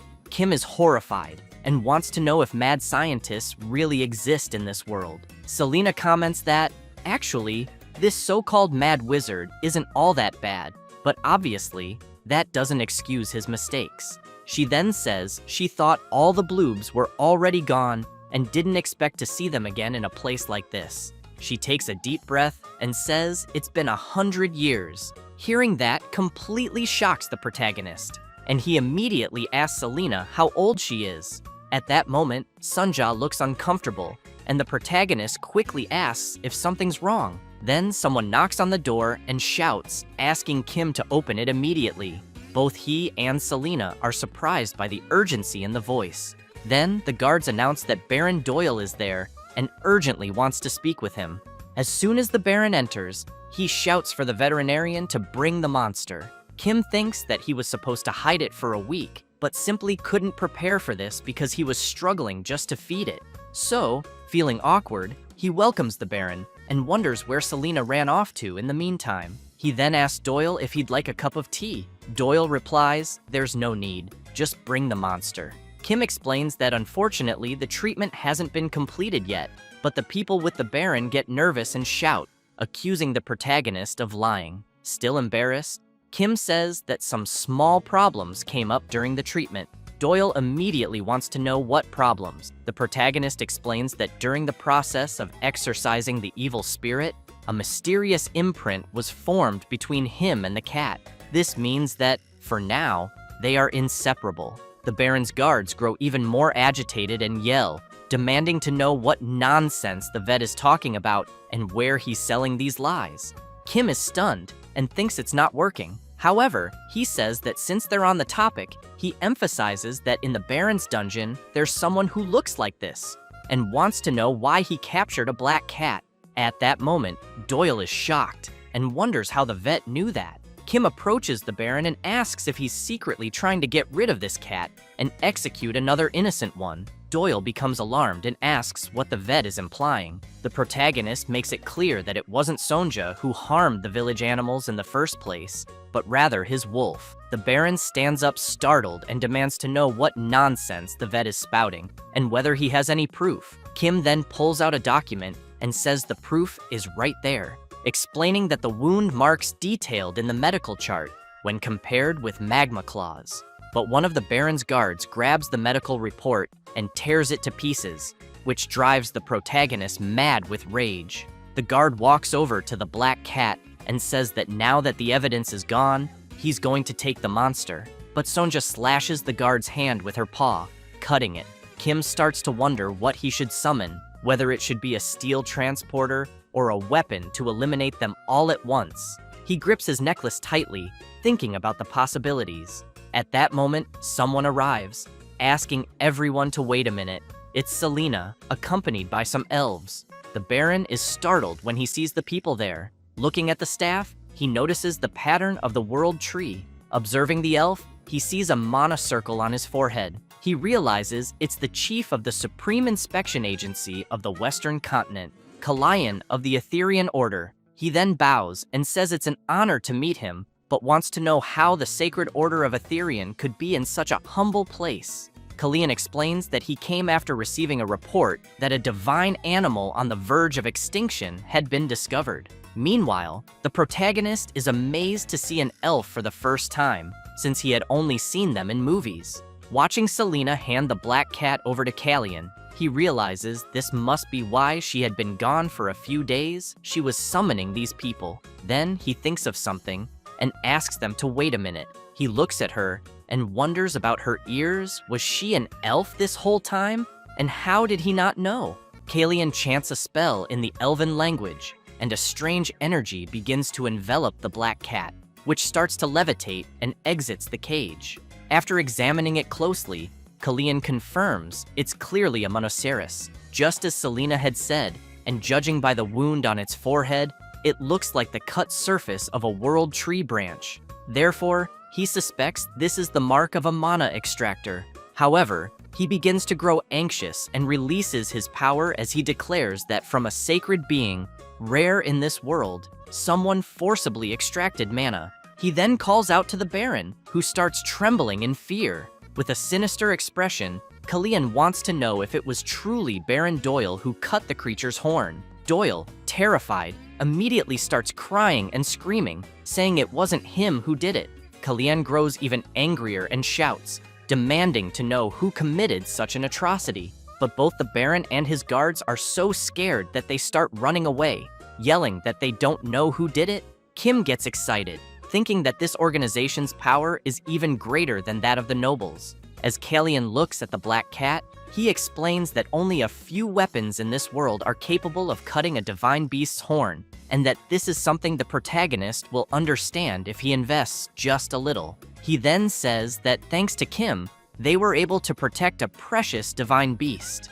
Kim, feeling awkward, replies that it was nothing, that he was just doing his job. But he's surprised to hear that they plan to take care of the divine beast now. He starts thinking about Sonja and how he's going to be taken away, but knows it's for his own good. One of the elves notices that the creature is breaking the barrier using its own power. Another elf wonders why it's doing that. Kalian asks the creature to calm down, explaining that they're not enemies. At that moment, Sonja manages to break through the mystical barrier Kalian had cast, leaving the other elves stunned. The black cat then jumps onto the protagonist, and the two embrace affectionately. The elves are shocked by the scene, and Kalian immediately wants to know how something like this could be happening. Then he sees the cat playing with the protagonist's necklace, and starts thinking that he's seen that necklace somewhere before. Kim looks ahead, and noticing the strange looks from the elves, wonders what's going on. He recognizes that look as the same one his old professor had when trying to recruit him for graduate school. He also sees that even Selena has that look. However, Kalian, now excited, tells the protagonist that he will entrust the divine beast to his care. With the same look as before, he adds that it might be better to take both him and the Manhwas to headquarters for investigation, but with Selena there, he's confident they'll be in good hands. Kim notices the expression on Selena's face and begins to wonder about her lack of enthusiasm. Kalian then chants his magic again, wrapping the Manhwas in it. He explains that he has created a necklace imbued with the protective magic of the Etherean Order, which will substitute for the lost horn and help the little creature recover its strength. Kim looks at the kitten and tells it that it'll be okay. Another elf approaches and tells the protagonist that if he finds himself in danger, a rescue signal will immediately reach them. Kim wonders if that's some sort of automated rescue request system. Kalian adds that, as a token of gratitude for what Kim has done, he will give him something. He then shows a ring imbued with the power of his family. As soon as Kim holds the item, he thinks it feels quite ominous because the moment he puts it on, he suddenly feels like he might get dragged into someone's expedition team, receive a life-threatening mission, or end up getting attacked by monsters. The elf laughs and emphasizes that the ring also contains protective magic, so in case of danger, a rescue signal will instantly be sent to them. Kim looks at Kalian's smile and wonders why he's smiling again. Kalian picks up the ring and says he'll put it on the protagonist, who gets scared and says he's not mentally ready yet. As soon as the ring is placed on him, the elves smile with satisfaction, and the veterinarian thinks the item fits perfectly. Kim remains suspicious of the ring and feels a strange magical sensation, so, a bit awkwardly, he apologizes to Kalian and says he thinks he'll have to decline the ring. The elf immediately wants to know why. Kim thanks him, but explains that his job requires using his hands, so accessories are a bit unnecessary. Kalian wants to know if he can't think of the item as armor instead of an ornament. The protagonist continues explaining that his job is medical and that it's inconvenient to have something on his hand. Kalian then asks if they'll have to make it in a way that's not inconvenient. Kim replies that he thinks so the elf uses his magic, which greatly surprises the protagonist. At that moment, the ring begins to dissolve, and in its place, an elven mark appears on the veterinarian's finger. Kim gets startled and wonders if he now has a tattoo on his finger. Kalian asks the young man to place the pattern of the ring in his heart and say, es celestial. Kim doesn't quite understand and asks the elf to be more clear. So, the elf uses his magic again, and a reaction begins on Kim's finger. Kalian says that remote conversion is possible with someone who possesses a telestron. Kim gets excited and realizes it's a video call. Then, the elf asks him to say light, which he promptly does, and a burst of energy comes out of the ring. Seeing how excited the young man is, Kalian asks if he likes it. Kim replies that he absolutely loves it. The elf emphasizes that there are many other features besides that, but they'll discover them gradually, and that obviously the most important one is the protection function. Kim thanks the elf for gifting him something so amazing.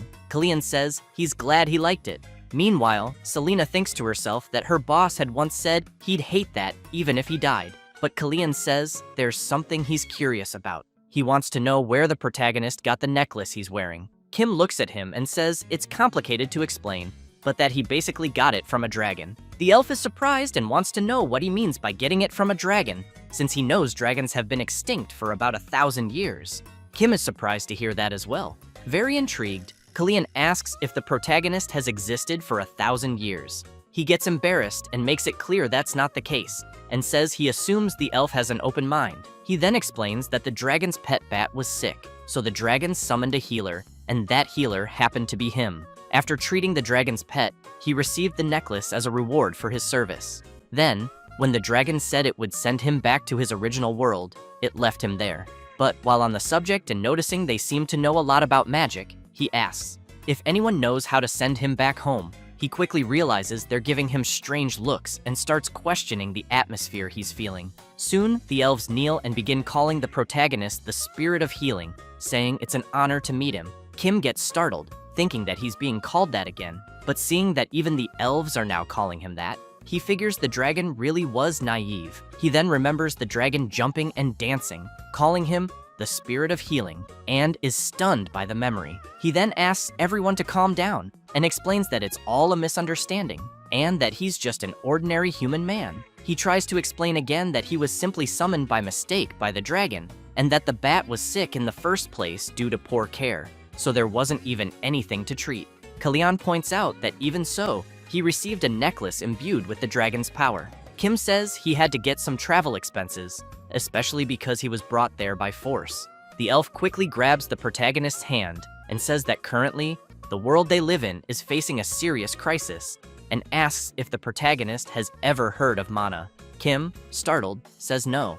Kalyan explains that mana is the sacred life energy that makes up the world they live in, and that the mana flowing from the Earth's source resides in all things in the world. The more mana that accumulates, like a dragon's mana reserve being 100 million, while a human's is only the larger the being, the stronger and more sacred it is. However, Kalyan emphasizes that, starting with the extinction of dragons, countless divine beasts began to disappear. And with the disappearance of dragons and leviathans, even the world tree eventually started to wither. Because of this, he fears that if things continue like this, mana will soon be completely depleted, and the survival of the next generation is currently at risk.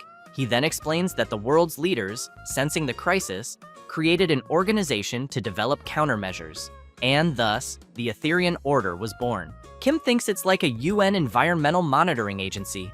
Kalyan places his staff on the protagonist's shoulder and says there's a legend that has been passed down in this world for a long time, in which the Spirit of Healing, who wears the power of the dragon around his neck, must save the world. Kim is completely stunned upon hearing this, but wants to know if the elf is talking about him. Kalyan replies yes, and that they had been waiting for his appearance.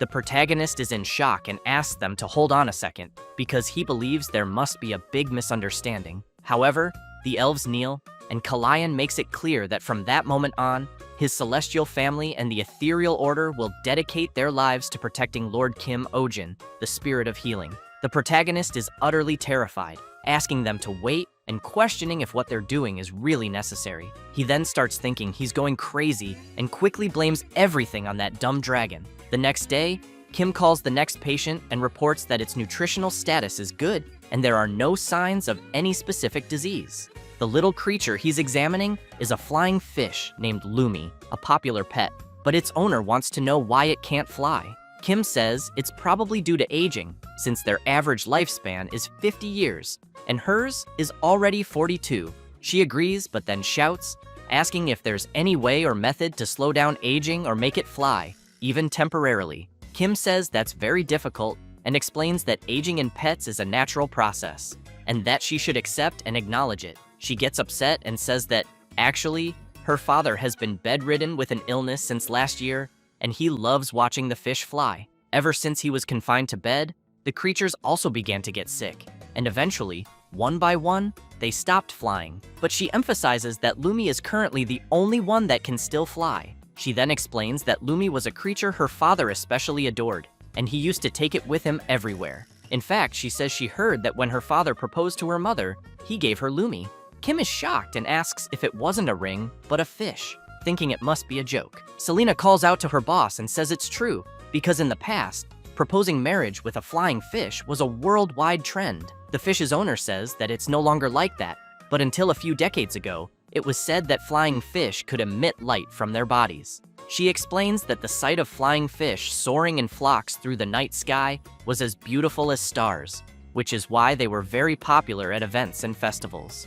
And that's why her father also took Lumi, who was struggling, and let it float in the night sky. The protagonist doesn't like hearing that people used animals for events, but the fish's owner continues, saying that's how her parents had a happy married life. However, a few years ago, her mother died of an illness, and her father also began to waste away. Now he stays locked in his room, caring only for the flying fish all day. She starts crying and says that some time ago, He said that if all these creatures became unable to fly, his own life would end as well. Kim starts thinking of the scene where a person watches a tree leaf and believes that if it falls, they will die too.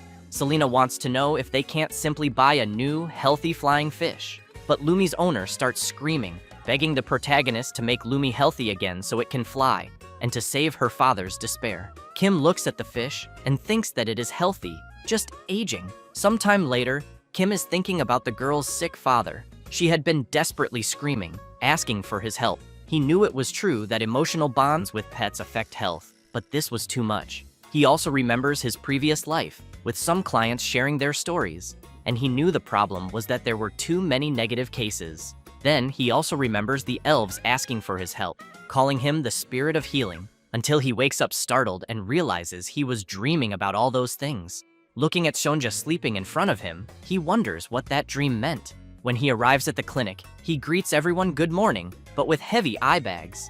Pio, also looking sleepy, says she didn't sleep well the night before either. She then asks if he was worried about the flying fish. She says it's so sad, because what the protagonist said was that the fish was aging, but she actually thinks it might be due to a lack of mana. The protagonist doesn't understand, and asks her to be more specific. She says that when she was young, adults used to say that the flying fish stopped glowing, and they also said it was because the mana in the air had decreased, and if things stayed like this, the fish's ability to fly would soon vanish. Kim starts wondering if this could be something like environmental pollution, because it seems like the ecosystem in this world is being destroyed. Then he remembers again the elves asking for his help to save the world. But Selena makes it clear that it's not just the flying fish. She explains that the number of sick animals is really increasing, and they should assume that most are aging due to an unknown loss of ability, and that this is all a phenomenon caused by mana depletion. The clearest evidence they have is the Monoceros right there. Kim looks at Sonja and remembers that Selena had said Sonja was originally a lion, so he comments that Sonja's cat form is cute too, but he's really curious about his original form. Then he wonders if Sonja will still behave the same once he turns back into a lion, until something comes to his mind. He immediately turns and asks Pio what illness the flying fish's owner said her father had. She says she heard it was a disease where the bones weaken and break. Kim turns to Selena and wants to know what kind of medicine is usually prescribed for that kind of illness. She says it's not a precise diagnosis, but typically they use flower root, which helps repair bones, blood root, which has pain relief effects, and other supplemental herbs. Kim asks if among them there are any herbs that cause side effects with long-term use. Selena replies that if someone stands for a long time, their nerves become sensitive and their body loses energy. The protagonist thinks that's exactly what he had in mind and asks if there's a medicine that can neutralize that side effect. Selena says yes, but emphasizes that the original effect of the medicine will disappear. Kim says that doesn't matter and quickly asks her to tell him how to prepare it. She says it's behind her. The protagonist is confused and asks what she means. Selena reveals it's the mandrake, who doesn't seem to be in a very good mood. So Kim goes up to the mandrake and asks if it heard what they were talking about. Then he says he needs to make medicine and will need some leaves. But the plant turns its face away, crosses its arms, clearly refusing. The protagonist wants to know why and asks it not to be like that. But as soon as the mandrake sees the protagonist reaching out to take a few leaves, she gets scared and starts screaming loudly, forcing him and Pio to cover their ears because of the deafening cry. Kim looks at the plant and asks what she's doing. Annoyed, he says his eardrums almost exploded, but Pio asks her boss not to be so harsh with her. She then approaches the mandrake and says maybe she's feeling sick because he only comes to her when he needs something, and that lately, he's been giving all his attention to Sonja. Kim tries to play it off and says he just gets shy around plants, but thinks to himself that he's never raised a plant with a will of its own. Pio says that, in that case, he should at least give the mandrake a name. Kim gets awkward and asks what kind of name would be good for a plant. At that moment, the mandrake starts crying non-stop. Kim starts getting irritated, wanting to know why the hell the plant is acting like this, and now he has to worry about a plant's feelings. So he points his finger at the mandrake and says he'll call her Kim Mandel, which leaves her delighted with the name. Pio also likes the name Mandel and congratulates her boss for the gesture. With that, the protagonist approaches the mandrake and asks her to now give him 2 leaves for the medicine. Happily, she quickly gives him 2 leaves. Selena, watching the scene, thinks the protagonist really is popular among plants and animals. However, she asks if she can borrow his necklace for a moment. He promptly hands it over, and as soon as she puts it on and touches Sonja and Mandel, both creatures become startled. Selena looks dazed, thinking that maybe they aren't drawn just because the necklace has the power of a dragon imbued in it, but that they apparently like the protagonist himself. When she returns the necklace to Kim, he wants to know how to activate its power. He thinks for a moment and answers that he just focuses and thinks about what he wants, and that it seemed to activate when his chest felt a little tight. Selena doesn't quite understand and wonders if the dragon's power is connected to the heart. Kim then looks at Sonja and explains that if he just touches the necklace, Sonja follows him like he's getting a snack. Then, after creating a treat, he gives it to the cat to eat. Selena sees this and thinks it means the protagonist is currently feeding the Monoceros with his mana and wonders if that might be dangerous. At that moment, Pio calls Kim and says she has finished fermenting all of Mandel's leaves. He turns to her and says she did a good job. It doesn't take long, and he manages to make the medicine. As he wonders whether he should take his bag to the client, Selena grows curious about something. Watching him more attentively, she questions if he really is the spirit of healing. Meanwhile, in a mansion, the client who had brought the flying fish to the protagonist a few days ago calls her father and tells him it's time for his medicine. Then she sees him collapsed on the floor along with some flying fish. She quickly rushes over to him and, while helping him up, asks if he's okay. With great difficulty speaking, he says he's fine. She wants to know why he tried to get up alone. He explains that it seemed like Lumi wanted to look out the window. His daughter, concerned, says he should have called her, or even someone else. She also emphasizes that his bones are still weak and that something terrible could happen if he's not careful. The old man takes a deep breath and says he thinks he doesn't have much time anyway, which makes his daughter even more worried. She wants to know why he keeps saying things like that, insisting that his illness can be cured. The old man calls his daughter and says that people don't die only from disease. He then explains that when all hope is gone, that's when someone truly dies. L'Oreal cries out for her father and keeps insisting, begging him to stop saying those things.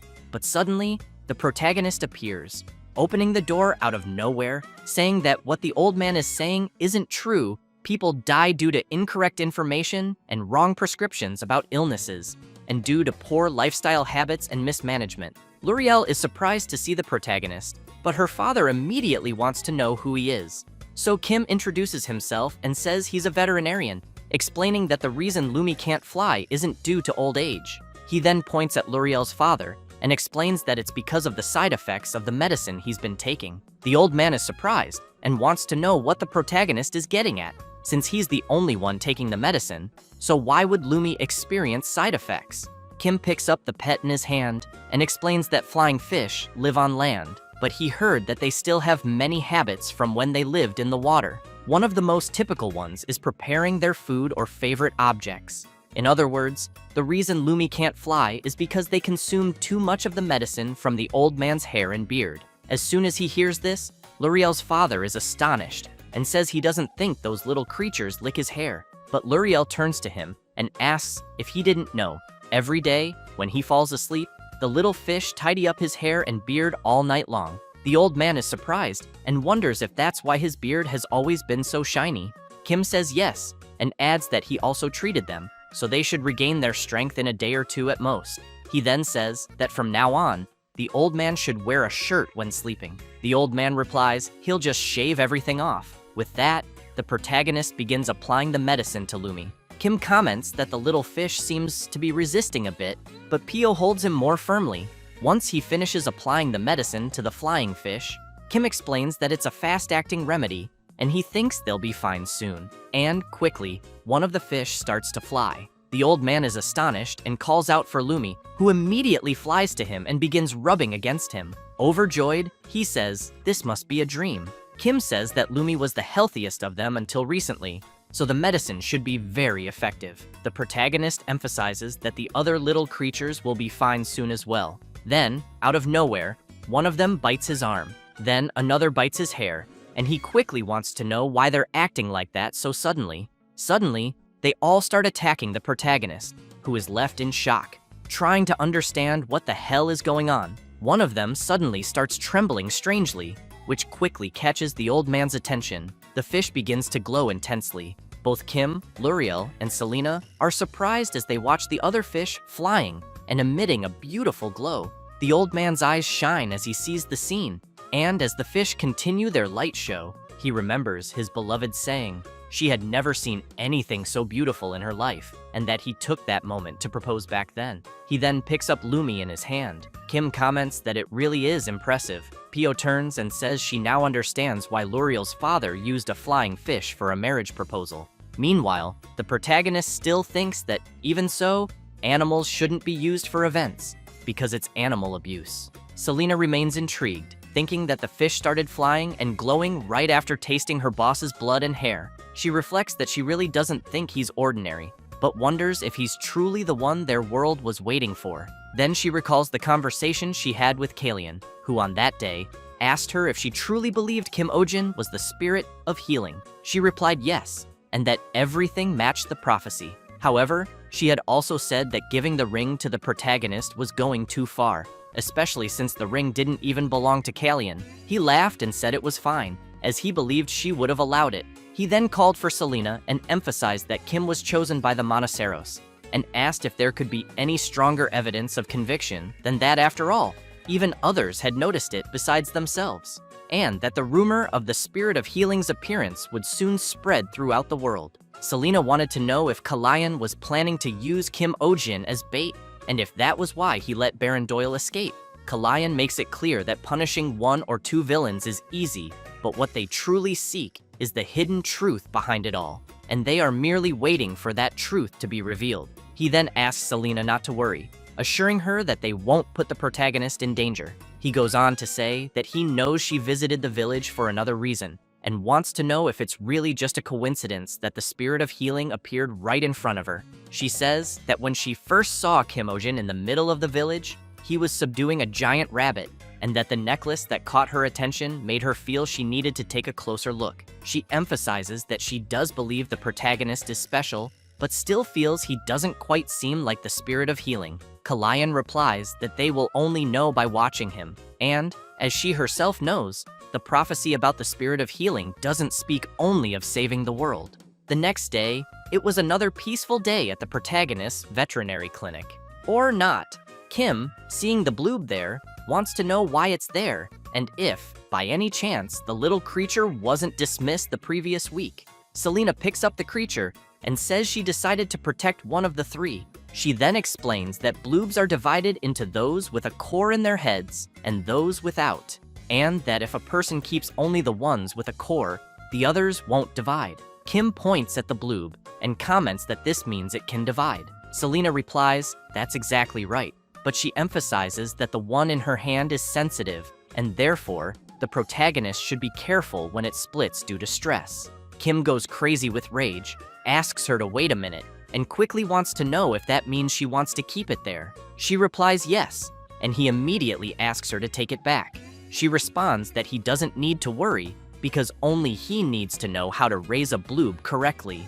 In the past, there were many cases where villages were devastated because people unknowingly raised them, causing explosive division. Kim gets even more terrified upon hearing that, and still wants to know if she really intends to raise such a dangerous creature there. He then yells that it's like raising a time bomb in a gunpowder depot, since there's already the mandrake there, with its unpleasant temperament, loud as hell, and Shonja with a violent history. At that moment, Pio approaches and wants to know if the owner allowed this. Selena looks annoyed and asks Pio if that's really necessary. Embarrassed, she replies no, it's not. Then Selena explains that she didn't get permission, but asked for cooperation. Very worried, Kim wants to know if she's saying she just brought the creature. Pio comments that it looks like that's the case. Kim asks Selena to wait a minute until Pio has an idea and calls him over. Then she whispers softly that it's better to let this go. She says she heard adults saying the protagonist shouldn't mess with elves who cover their ears. Kim immediately wants to know why.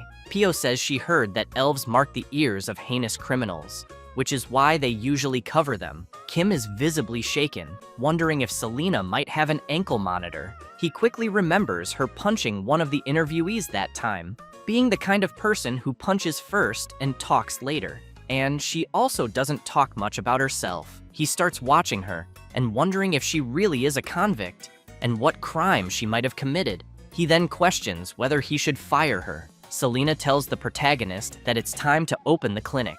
He gets startled and says he hadn't even realized. As he goes to the door, he continues thinking that Selena is capable, but he can always find someone else to replace her.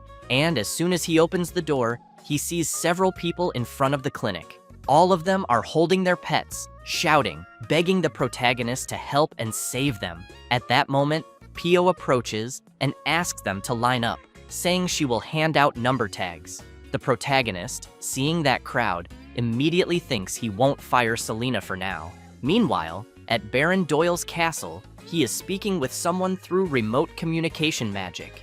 This person wants to know how the Order of Aetherian ended up in the village. Doyle says he doesn't know either, and that they suddenly arrived saying something about a divine beast and interrogated him harshly, so he ran away. The person he's talking to gets angry and asks if he really fled after having the Monoceros taken by the Order of Aetherian. Doyle apologizes and makes it clear he will find them again. The person wants to know how the Baron expects to recover them from the Order of Aetherian, but he replies that's not it, and says the Monoceros are with the veterinarian Kim Ojin. The person he's speaking with finds it strange and says that can't be, since they know that Monoceros is a creature that can't live with humans. Doyle says he thought the same, but emphasizes that this veterinarian is really strange. The person replies that it's definitely impossible, but wants to know who knows about this. Doyle says he, his subordinates, the butler, and a few other people know. The man wants to know if the Baron silenced all of them, which leaves Doyle completely confused by the question. The person he's talking to gets even more furious, yells that the Baron is an idiot, and immediately orders him to imprison everyone who was there that day. After that, Doyle is sitting, trembling all over, thinking he got chewed out for a whole hour. He then asks his butler to tell Theodore and Alex to come see him immediately, but the butler says they are currently on vacation. Doyle is shocked and wants to know what he means. The butler explains that they kept complaining about constant overtime, so he sent them on vacation. But Doyle, terrified, says he doesn't care and makes it clear the vacation is canceled and orders the butler to bring them back immediately. However, the butler says they've already left and he has no idea where they went. Doyle is stunned, thinking he has failed miserably. Back in the village, people are asking each other if they saw the Order of Aetherian. One guy says he clearly saw it with his own eyes. Another person gets excited and wants to know if the Order of Aetherian really came to such a rural area. Even the merchants are talking about it, asking customers if they heard that the Order of Aetherian visited veterinarian Kim Ojin's clinic, and that it's said to be because of a threatened animal. Elsewhere, people continue discussing it, and one man wants to know if the Order of Aetherian really said that the veterinarian named Kim Ojin isn't a normal person. Another guy wonders if he's some kind of fairy from another world. Even among the warriors, the subject is being discussed, and the warrior with a scar on his eye asks about this healing spirit, and if it isn't something that only appears in legends. The other warrior says that person subdued a giant rabbit with mana and tamed a divine beast with his bare hands. The scarred warrior looks at his axe and wonders if the protagonist isn't just a vet who happens to be strong. It doesn't take long for the topic to reach the noble palaces. Two women are talking about it, and one says she heard the protagonist is incredibly handsome, that she thought he was a woman, but now that she knows he's a man, she thinks that changes things. The other girl is confused and asks her friend to be more specific, so she explains that, according to prophecy, the healing spirit saves the world, and whoever gains the power of the healing spirit can become the ruler of the world. Meanwhile, in the noble residential area of Montville, in a certain mansion, someone arrives apologizing and explains that he's late because he overslept. It's Mr. Adrian, who quickly asks why the hospital is so quiet, since it seems like only well-behaved animals are there today, and asks them to send in the first patient. The butler looks a bit embarrassed and says there are no patients yet, which shocks Adrian, who wants to know what he means, and if the clients left because he arrived too late, since it's already almost noon. The butler replies no, and says that no one has come by since morning. Adrian is puzzled and wants to know what happened, and if that petty guy with the countdown is still trying to sabotage him. The butler tries to explain, saying that apparently it seems to be because of a veterinary clinic that recently opened in the Belmore area. Adrian is surprised and wants to know if Belmore isn't where the commoners live, since he assumes all his clients are nobles and wouldn't go there. The butler says he doesn't know much about it either, but heard that they're very popular. The blonde guy comments that he thinks they must be using some tricks, since he knows that, at best, a commoner veterinarian is exactly that, and that, being from a royal academy that only nobles can enter, he then begins to emphasize that he's going to take a few days off and think of this as a vacation, and maybe the next day, building a house for Lady Marianne's unicorn will guarantee a whole month's income. However, the butler informs him that a message just arrived from Lady Marianne saying she's canceling the appointment, which leaves the blonde guy quite surprised, saying that's definitely impossible. The butler says she mentioned she's going to Kim Ojin's veterinary clinic. Adrian slams his hand on the table and shouts, ordering the butler to prepare the carriage immediately. This is Adrian Havencrown. Excellent looks from a prestigious family, a rare talent with intellect and refinement, and yet everyone wonders why he's a veterinarian. It's very simple, because he loves pet owners, or rather, the owners of adorable animals. He thinks that if there's anything more beautiful and rewarding than easing the worries and anxieties of the women of the world, but he knows that even so, he always strictly separated public and private matters, except for Lady Marianne Astrid, because he knows that the moment she visited his hospital, his heart began to beat only for her. And maybe he even thought he had become a veterinarian to care for her unicorn. But upon hearing from his butler that her unicorn was being treated by a commoner with no status, he immediately knew that wasn't true. With that, he makes it clear to the butler that they will close the hospital because he's going to visit Lady Marianne Astrid's house. It doesn't take long, and Adrian arrives at the lady's house. But her mother comments that it's unusual for Adrian to come by, so she wants to know if he can explain why he's there to see her daughter despite not having an appointment. A bit awkward, Adrian tries to explain that, as Lulu's primary veterinarian, he can't help but worry, and that, as she knows, Lulu is a very delicate child. He then emphasizes that if she entrusts such a precious child to a common man whose skills aren't even proven. However, Adrian is interrupted, and Lady Marianne's mother points out that the veterinarian her daughter went to see is not a man. She goes on to say that she heard the person named Kim Ojin is a woman. Adrian is very surprised to hear this and quickly asks if that's really true. The woman says that although she's a commoner, she heard her skills are excellent, and that she's also very beautiful. People even call her some kind of fairy or spirit. Adrian is quite stunned, but starts imagining how beautiful she might be. He begins to lose himself in his own thoughts, wondering if this veterinarian has a warm beauty with golden hair like the sun, or a cool beauty with dark hair. However, Lady Marianne's mother calls him out and says she's sorry, but everything she just said is a lie, and that she only wanted to see his reaction. She then orders the guards to escort him out.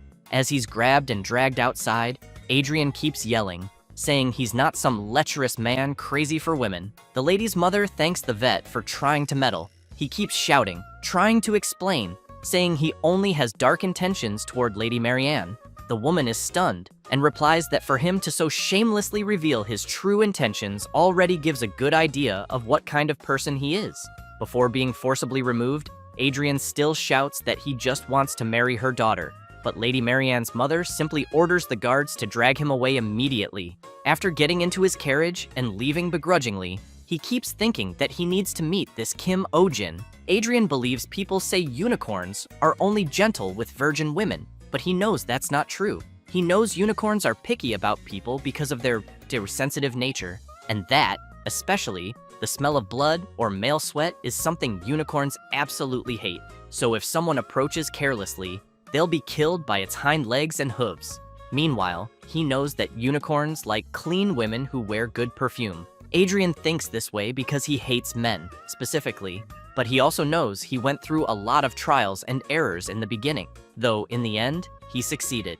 The secret, he says, is that a few days before treatment, after showering at least twice a day, you should spray the same perfume the owner uses. With that, he knows very well that a smelly doctor who doesn't even know what perfume is, if they get close, an incident will happen instantly, and that if he shows up with his new appearance, things will be different. Then, he will protect her unicorn for the rest of his life, and the two of them will live happily ever after. Lost in thought, he concludes that it will be perfect. He then starts laughing to himself inside the carriage. As soon as they arrive in the Belmore district, Adrian steps out of the carriage and quickly sees a crowd of people, wondering what's going on, until he hears some people amazed, saying it's their first time seeing a unicorn. Adrian thinks it's Lulu the unicorn and believes he's about to witness the veterinarian being humiliated in front of everyone. It doesn't take long before he spots the unicorn up ahead and thinks it's doing quite well, and that if this continues, he'll lose his temper.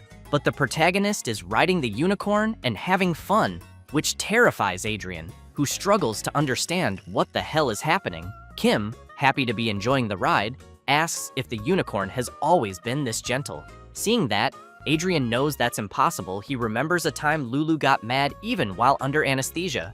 Lady Marianne also seems pleased and says it's the first time Lulu has let anyone ride her. The blonde guy remains stunned, thinking the protagonist must have used a trick, that there must be some other method involved. Then he spots Selena and asks what she's doing there, and if by any chance she's an elf, since he heard elves can use magic. He suspects that maybe Lulu is under a spell, which is why she's acting kind toward others, especially the vet. However, as soon as Selena tries to pet Lulu, the unicorn bites her arm. While Kim asks if she's okay, she just awkwardly stares at the bite mark. Both the people and Adrian are shocked to see that she reacted so normally. Kim quickly dismounts and makes it clear to Selena that horse bites must be treated immediately. So, Pio starts shouting for everyone to return. As soon as the clinic door closes, Adrian hears the people chatting, saying they wanted to see the unicorn a bit longer. Then he sees a tree and thinks he can't just go home like this. So he starts climbing the tree. As he climbs, he tells himself not to be underestimated, since he was the champion of the Royal School tree climbing competition for 2 consecutive years. Once he's up, Adrian manages to see what's going on inside the clinic. To make sure he sees everything, he pulls out binoculars and observes more closely. He sees the protagonist performing proper first aid, but wonders what herb is being applied to the wound. He also notices the bandaging method is pretty basic, just like a commoner's. But then something catches his eye. Seeing a mark on Kim's hand, he questions what that strange symbol is. Suddenly, he remembers something and realizes it's the mark of the Celestial family. Shocked, he recalls that Celestial is the most noble family among the elves. Now he's desperate to know why the emblem of such a high-ranking family is on a commoner's hand. Inside the clinic, Selena comments that she thought it was a light injury, but it seems the saliva contained poison. As Kim finishes the bandages, he says it's still lucky that it's only that. He then comments that maybe Lulu just didn't like Selena.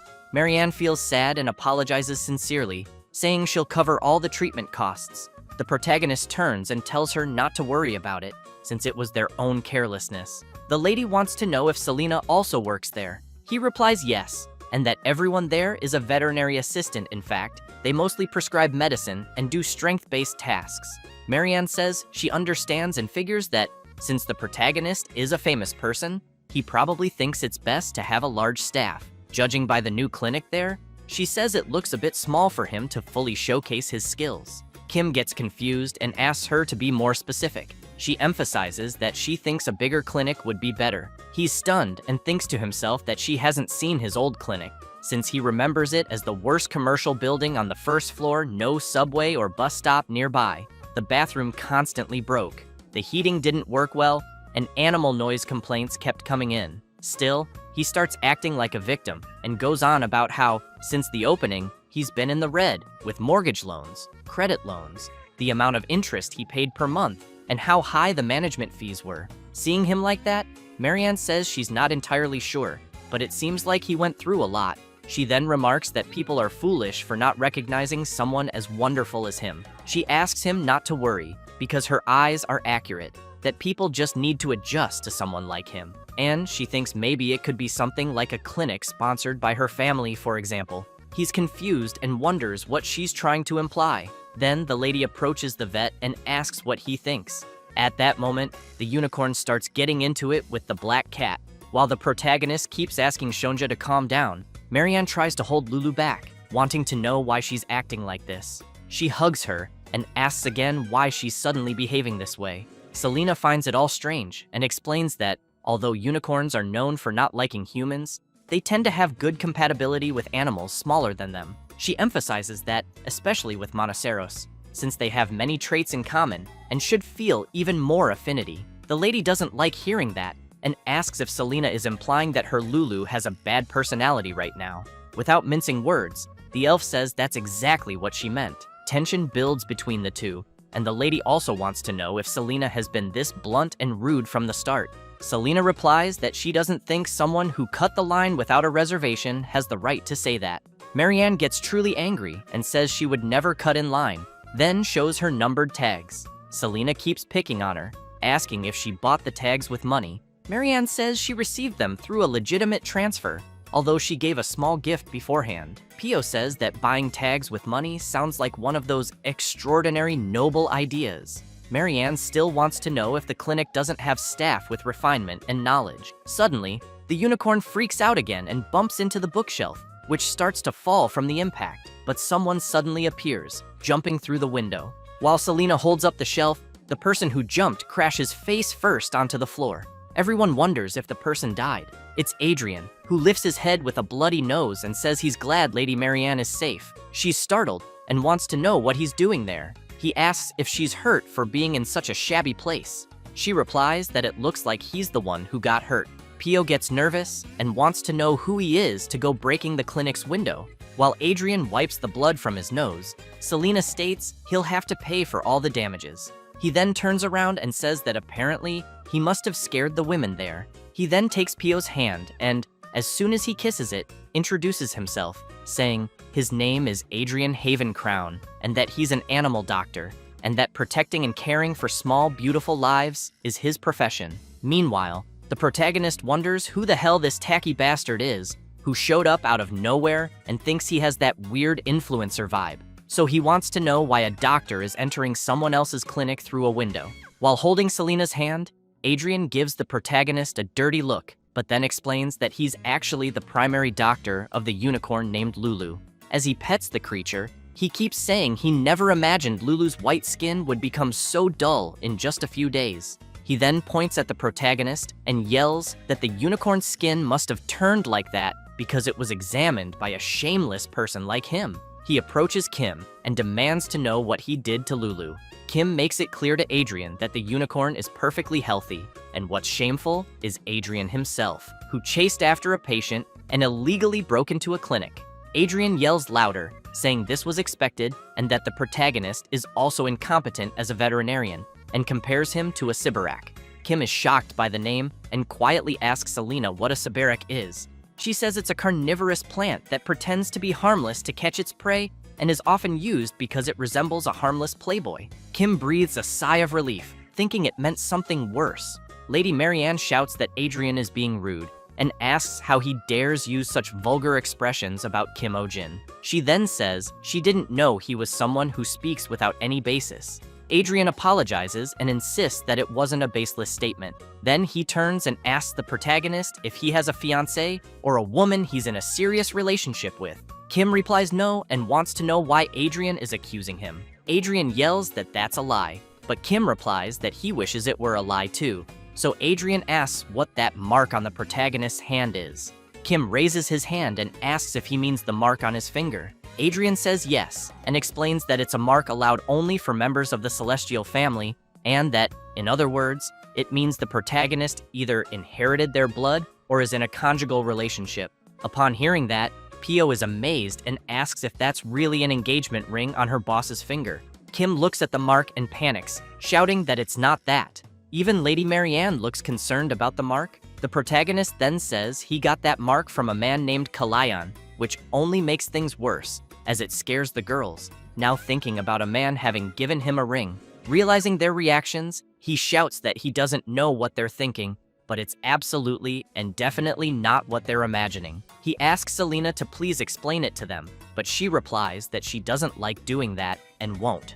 Then Adrian notices something and quickly turns around. He sees the unicorn trembling and wants to know what Lulu is feeling. Suddenly, the creature vomits and collapses on the floor, leaving everyone worried. Kim quickly asks Pio to bring a candle and a stethoscope. The protagonist thinks she was in great condition when he wrote her earlier, so he wonders why her condition suddenly worsened. As he looks into the creature's eyes, he can tell the response is normal, but her breathing is heavy. Even though it's not a severe respiratory issue, he doesn't think it's an emergency. Then, Adrian puts his head on Lulu's belly and is surprised, thinking this was expected. He stands up excitedly and congratulates Lady Marianne. He announces that Lulu is pregnant, which shocks both the protagonist and the lady. The lady begins thinking about her pet being pregnant and immediately calls out to Adrian, saying that although he was a bit strange, she thought he was a competent doctor. So she wants to know if he hit his head when he jumped through the window. He replies that there's clearly a new life form inside Lulu's belly and that the vomiting now also seems like morning sickness symptoms. Selena emphasizes that, indeed, being overly cautious is a common behavior observed during pregnancy. Marianne then turns and yells, begging Kim to tell them they're wrong. However, after analyzing the situation more carefully, the protagonist concludes that Lulu is indeed pregnant. This leaves the lady shocked, saying, "That's impossible." She then explains that Lulu lives in the greenhouse garden of her castle, where no one can enter without permission, not even a rat, let alone a horse, could get close. Kim makes it clear that even so, the fact remains, Lulu is pregnant, and if she doesn't believe it, she can check for herself. He then hands her the stethoscope. She asks what it is, and he explains it's a tool that allows you to hear sounds inside the body. As soon as she places the tool and positions the other end on the unicorn's body, she wants to know if she can hear Lulu's heartbeat. Then, positioning it in a certain spot, she asks if she can hear another heartbeat. She becomes frightened, removes the tool from her ears, and says it doesn't make sense, immediately wanting to know how this could happen. Without thinking, Adrian bumps into the protagonist, knocking him aside, and grabs the lady. He then turns to Kim and demands to know what he did to her, and what suspicious tool he used. Kim says it's just a stethoscope, and that if Adrian is curious, he can listen for himself. So Adrian puts on the device and says the protagonist might fool others, but not him. But Kim points out that Adrian is using the tool incorrectly. After adjusting the stethoscope properly, Adrian, proud of being a graduate of the Royal Academy, says he'll personally expose the protagonist's low-grade trick. However, it doesn't take long before he's amazed by the sound of the heartbeat. He then yells that he never thought he'd be able to hear sounds from inside the body so clearly. Adrian says he can even hear the sound of blood flowing clearly, as well as the joints moving with breath and pulse. Kim asks what he thinks, and if the baby doesn't already sound big. The blonde guy responds that, judging by the abdominal expansion, it's clear Lulu has been pregnant for at least 4 months. Still in shock, upon hearing this, Marianne says that's impossible because Lulu hasn't been outside during that time. Kim walks up to her and says that's really strange, since he knows horses are very free animals, but wants to know why Lulu never went out. Marianne takes a deep breath and then explains that this fall, Lulu was about to mate with the beloved stallion of Prince Theo Shark, and that Lulu, the unicorn from the greenhouse, became the royal bride and was strictly managed in isolation. That's why she finds it strange that a girl like that ended up pregnant without anyone noticing. After hearing that, Kim takes Lulu to the intensive care unit, where unauthorized personnel are not allowed in. As he prepares an IV and tries to find a vein, Adrian wants to know what he's injecting into Lulu's body. Kim, baffled, replies that it's just fluid. Again, the blonde guy is confused and asks what that is. The protagonist explains that Lulu is low on electrolytes and water due to the vomiting, and that providing nutrients directly into the bloodstream allows for rapid nutrient replenishment. Adrian is stunned by all this information. He starts yelling that it's amazing and that the treatment bypasses the digestive system, making it much faster and more efficient. While continuing the procedure, Kim comments that, apparently, Adrian isn't as stupid as he thought.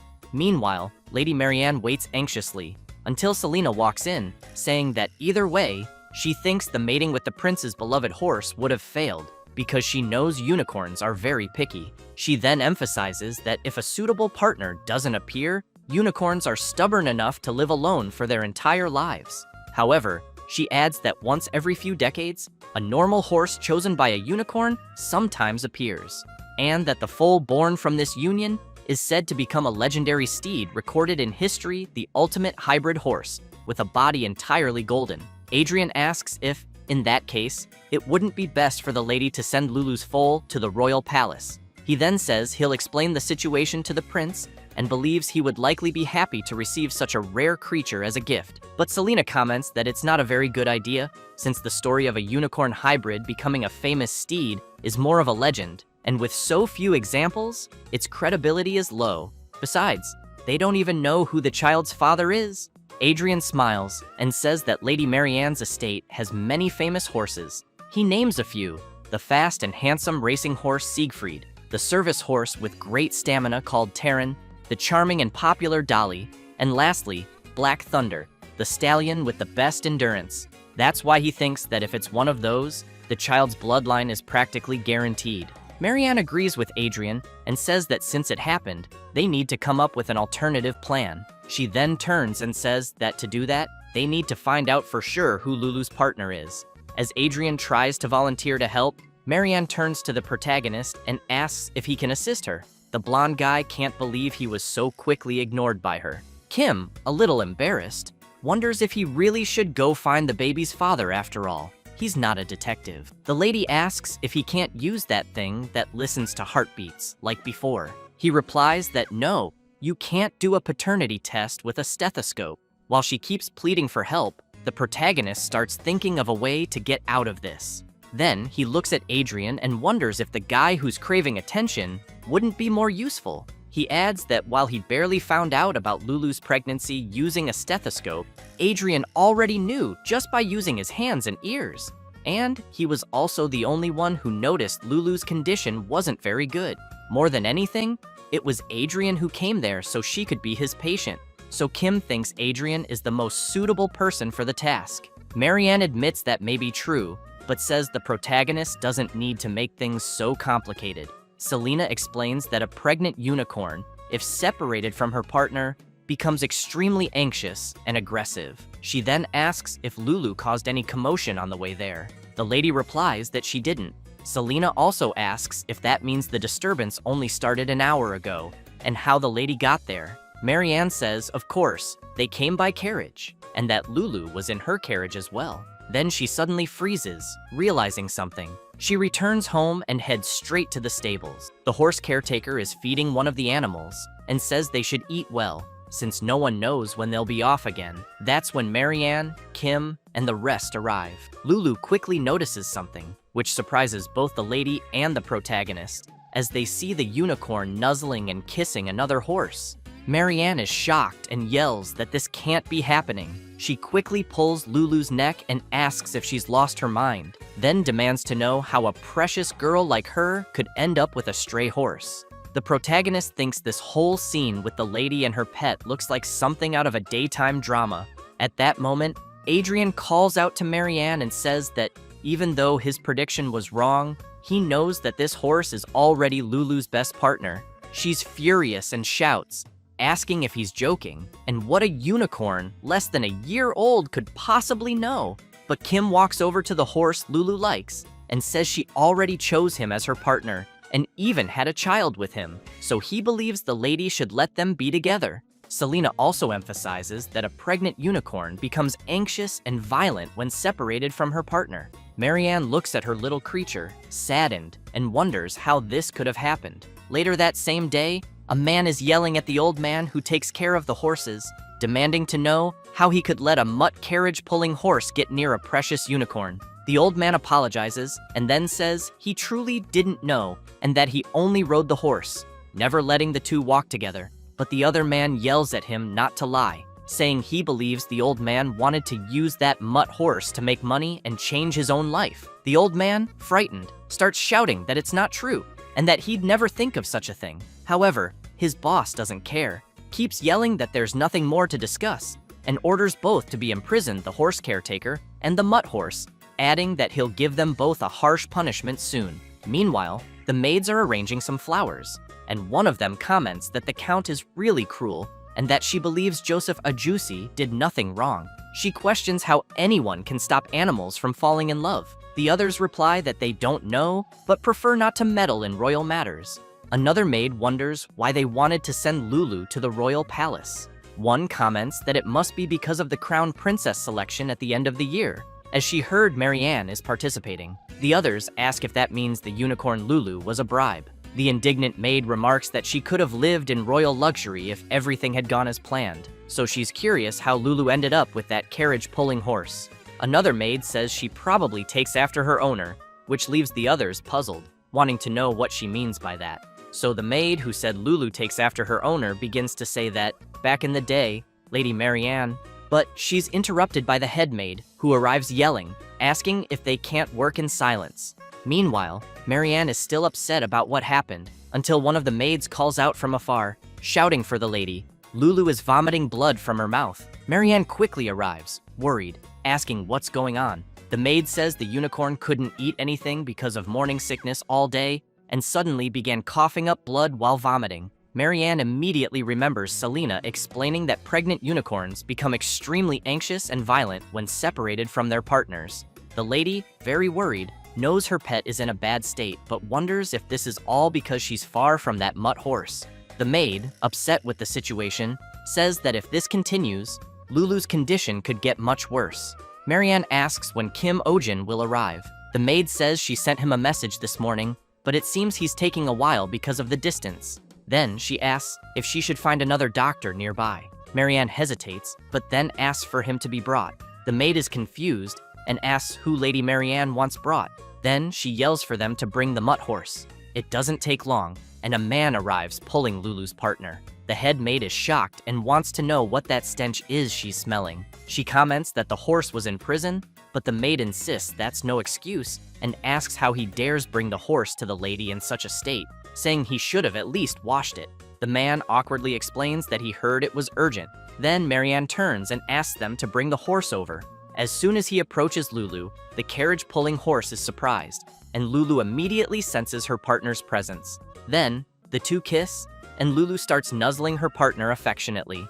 Marianne turns and asks the maids to bring warm water and a towel because she'll clean the horse herself. One of the maids is shocked, asking what she means. It doesn't take long for the maids to bring what the lady asked for, and she begins soaking the towel in warm water and cleaning the carriage-pulling horse.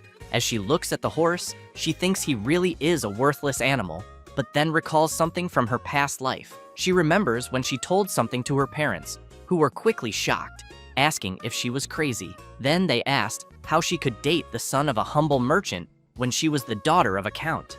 After remembering that, she calls Lulu an idiot.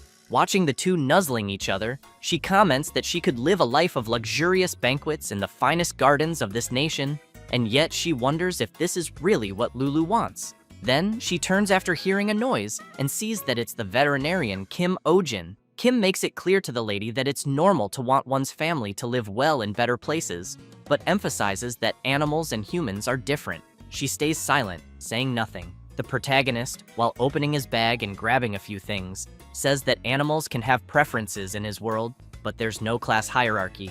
As he hangs the IV on a tree branch, he stresses that Lulu doesn't see herself as superior to a horse.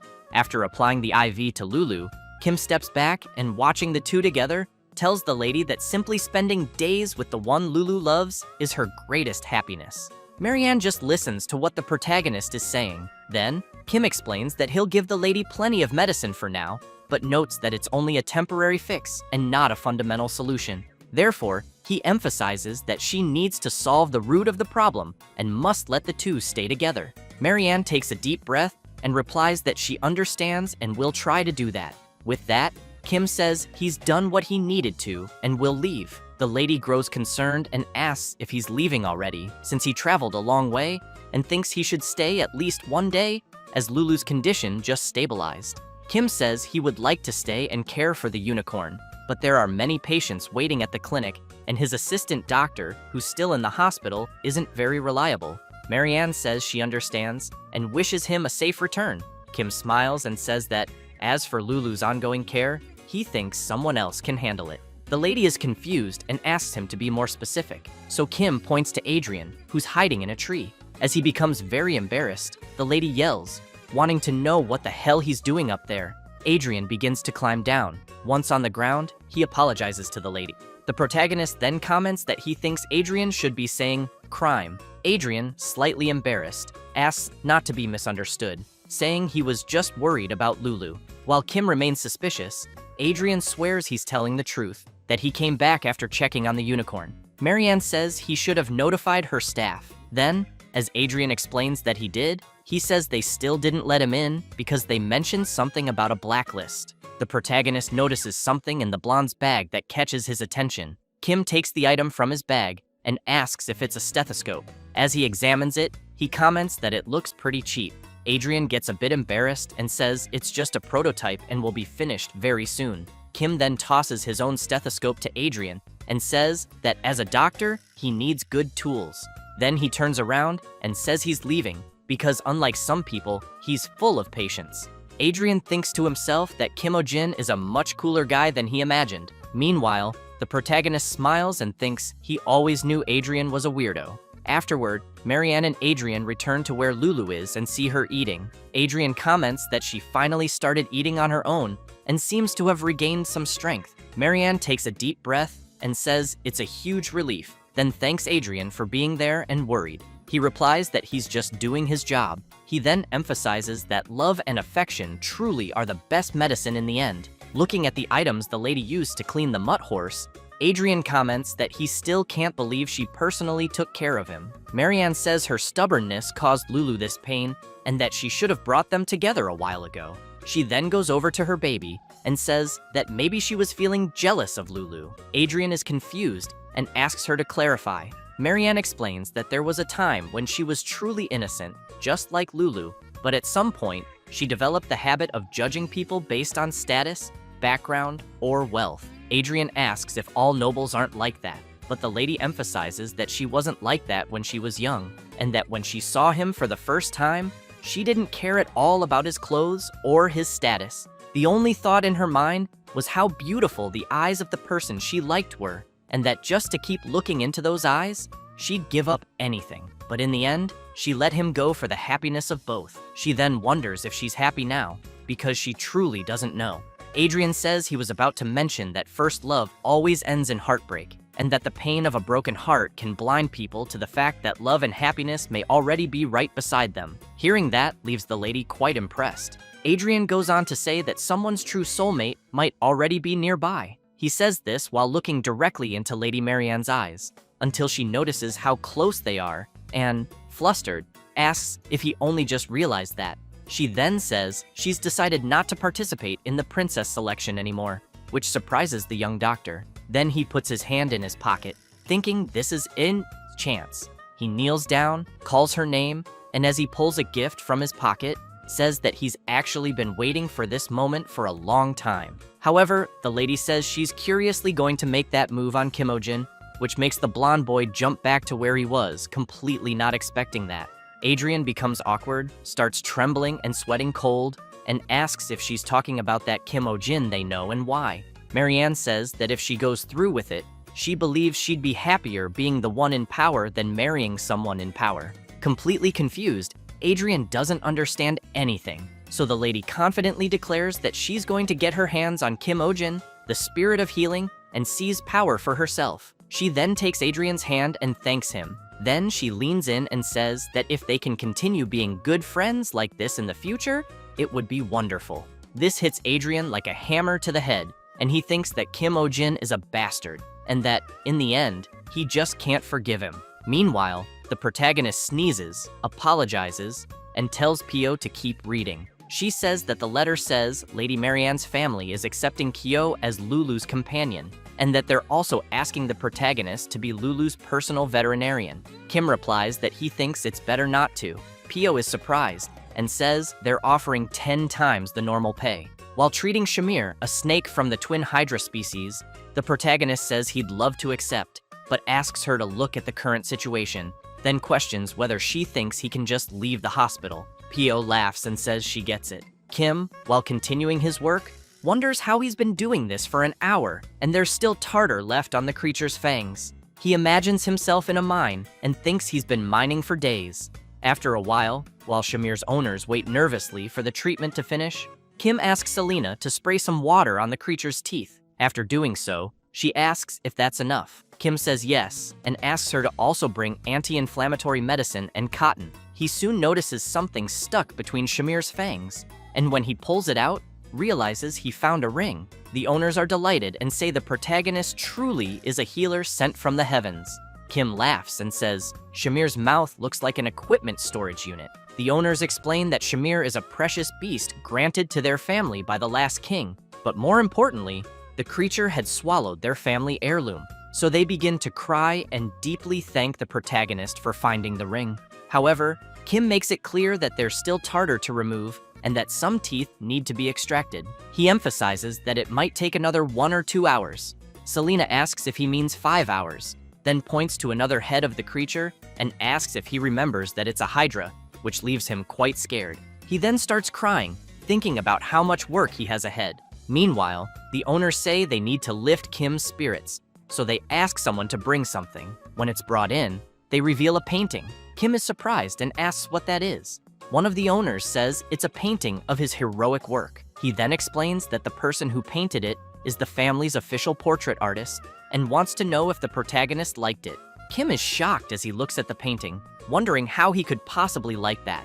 The portraitist assures him that he will finish and present it soon, and that he hasn't had such an inspiring subject in centuries. The protagonist asks the portraitist not to bother. At that moment, Shamir begins to open his eyes. As a huge shadow appears behind her, Selena turns around, startled, and sees the enormous snake, its massive mouth full of sharp teeth, ready to strike. While channeling her magic, she thinks she needs to cast a sleep spell as quickly as possible. Suddenly, someone jumps between Selena and the snake, shouting for her to watch out, but ends up getting hit by the elf's spell. Selena realizes that the person in front of her is the noble doctor from last time, and seeing him fall asleep, she wonders where the hell he came from out of nowhere. Shamir then attacks Adrian and swallows him whole, leaving everyone around in disbelief at what they just saw. A few hours earlier, the protagonist's clinic had placed a sign on the front door, saying that consultations were closed. People with their little creatures were disappointed, wondering why, since it was still early morning. Others commented that they had come from far away just because they'd heard Kim Ojin was very good. Adrian, while spying, became furious, thinking he couldn't forgive the protagonist. Watching the saddened women in front of him not being attended, he wonders how Kim dares leave them like that, and still has the nerve to use the name Spirit of Healing. After returning home, he asks the butler what this so-called Spirit of Healing is. The butler replies that he believes it's a legend, and that it said the person who holds such power could rule the world. Adrian says he thinks that's completely absurd. He then comments that he can't believe Lady Marianne was swayed by such childish talk. However, he thinks that if such a being really did exist, isn't it obvious that he himself resembles the Spirit of Healing more than Kim Ojin? The butler replies that he's not so sure, as considering the miraculous treatments the protagonist has performed, it makes sense that the rumors are true. He says he heard that Kim helped a flying fish fly again, and even turned a demon's apostle into a house cat. He then points out that even Master Adrian appreciates the medical tool Kim gave him. Adrian grabs the stethoscope, puts it in his bag, and says he simply forgot to return it and will do that right now. But first, he asks his butler if he made a copy. The butler says yes. So Adrian heads to the Belmore district, climbs a tree, and wonders why the hell he's up in a tree again. As he picks up his binoculars, he tells himself he's just gathering information about his rival. He soon sees the protagonist treating a twin hydra and is quite surprised. He thinks he's never seen one in person before, and now that he's seeing it, realizes the creature really does have 2 heads. Watching more closely, he wonders what kind of treatment Kim Ojin is doing, and if it could be dental. He also sees the protagonist scraping tartar from the gums and rinsing with water. After seeing him with a piece of cotton, he wonders if it's for the inflammation, since Kim is applying it where the tartar was removed. Adrian keeps watching and thinks that, as frustrating as it is, he has to admit that Kim Ojin's medical skills are truly exceptional, far better than his own, even though he prided himself on being one of the top students at the Royal Academy. Then something catches his attention. He sees the hydra's tail moving. Next, he sees it waking up and realizes the creature is coming out of sedation. When he sees the huge snake heading towards Selena, he jumps from the tree, thinking he has to save her. And that's how the earlier event happened, him being swallowed by the snake. Kim wonders what's going on, if he's dreaming, and if the snake really swallowed Adrian in one bite. Selena says he should be fine, since he was swallowed whole, and she's about to cast a spell to put the snake back to sleep. but the protagonist yells for her to wait and informs her that Shamir's condition isn't stable. When he examines the creature, he notices its tongue is purple. He explains that it's respiratory distress, since Shamir swallowed something too large for her body, and now her airways are blocked. The snake's owners panic and ask if there's any way to save her. Selena again offers to use magic immediately, but Kim refuses, explaining that it's too risky to use magic while the snake is passing out from lack of air. So he asks Pio to remember what he taught her, because they're going to do it right now. Kim then tightly grabs Pio's hand, and with both of them hugging the creature's stomach, he tells her not to let go no matter what. He then asks Selena if she's ready. With a confident look, she starts preparing and soon delivers a powerful punch to Shamir's stomach. From the impact, the snake starts coughing heavily, and it doesn't take long for her to spit Adrian back out. After he lands face first on the ground, everyone around cheers, shouting that the protagonist managed to save him. The owners begin to cry, saying they've never seen such medical skill before, and that it's just what they expected from a doctor sent by God.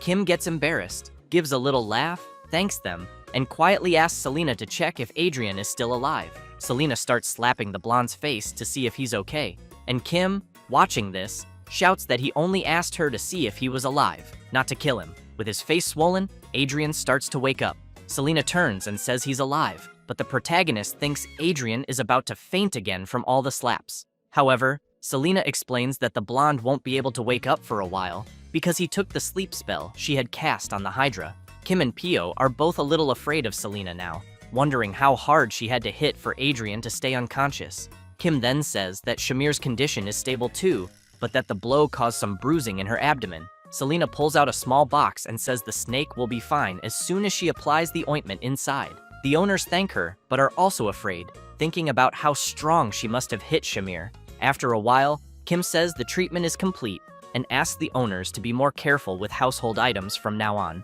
because any accident involving a pet swallowing something is the owner's responsibility. They get a bit embarrassed, but say they understand and will be more careful. However, the protagonist steps closer and emphasizes that they should be very careful so Shamir doesn't swallow a human again. A few days later, a painting arrives for the protagonist, depicting him saving Adrian from the Hydra's mouth, and he immediately wants to know what that is.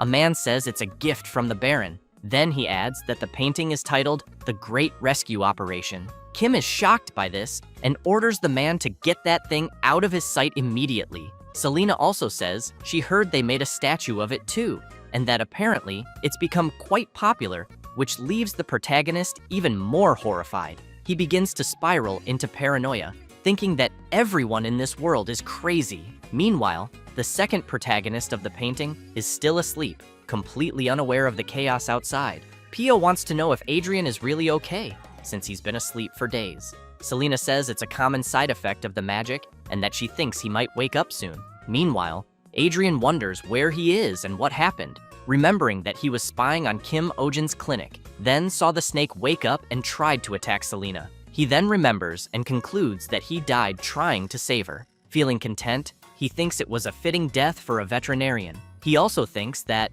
if he had another life, he'd want to be reborn as a unicorn, so lots of women would admire him, but preferably a beautiful heroine. Then he starts to hear a noise and feel pain, wondering if he's being reborn and why it hurts so much. However, he wakes up coughing, his face all swollen. Selena asks if he's conscious now. He's surprised to see a girl on top of him and smiles, wondering if she could be his owner. But Selena gets off him and says he'll be fine. Adrian sits up in pain and asks where he is. Selena warns him not to get up yet, as the side effects of the magic will leave him dizzy and nauseous, and that he should stay in bed and rest for 2 or 3 days. Still confused, he just agrees. Then Kim arrives and asks if Adrian can sit up for a moment. He gives the blonde something to drink and explains that it's medicine to help with his recovery, and that he even added leaves from his beloved mandrake. Kim then says he contacted Lady Marianne's mansion and that Adrian can rest a few more days. Adrian tries to get out of bed, saying he can't impose like that, but Kim interrupts and emphasizes that, as a doctor, Adrian should know there's nothing more important than health. The blonde is touched and thanks the protagonist. Kim says he'll be leaving now and tells him to rest.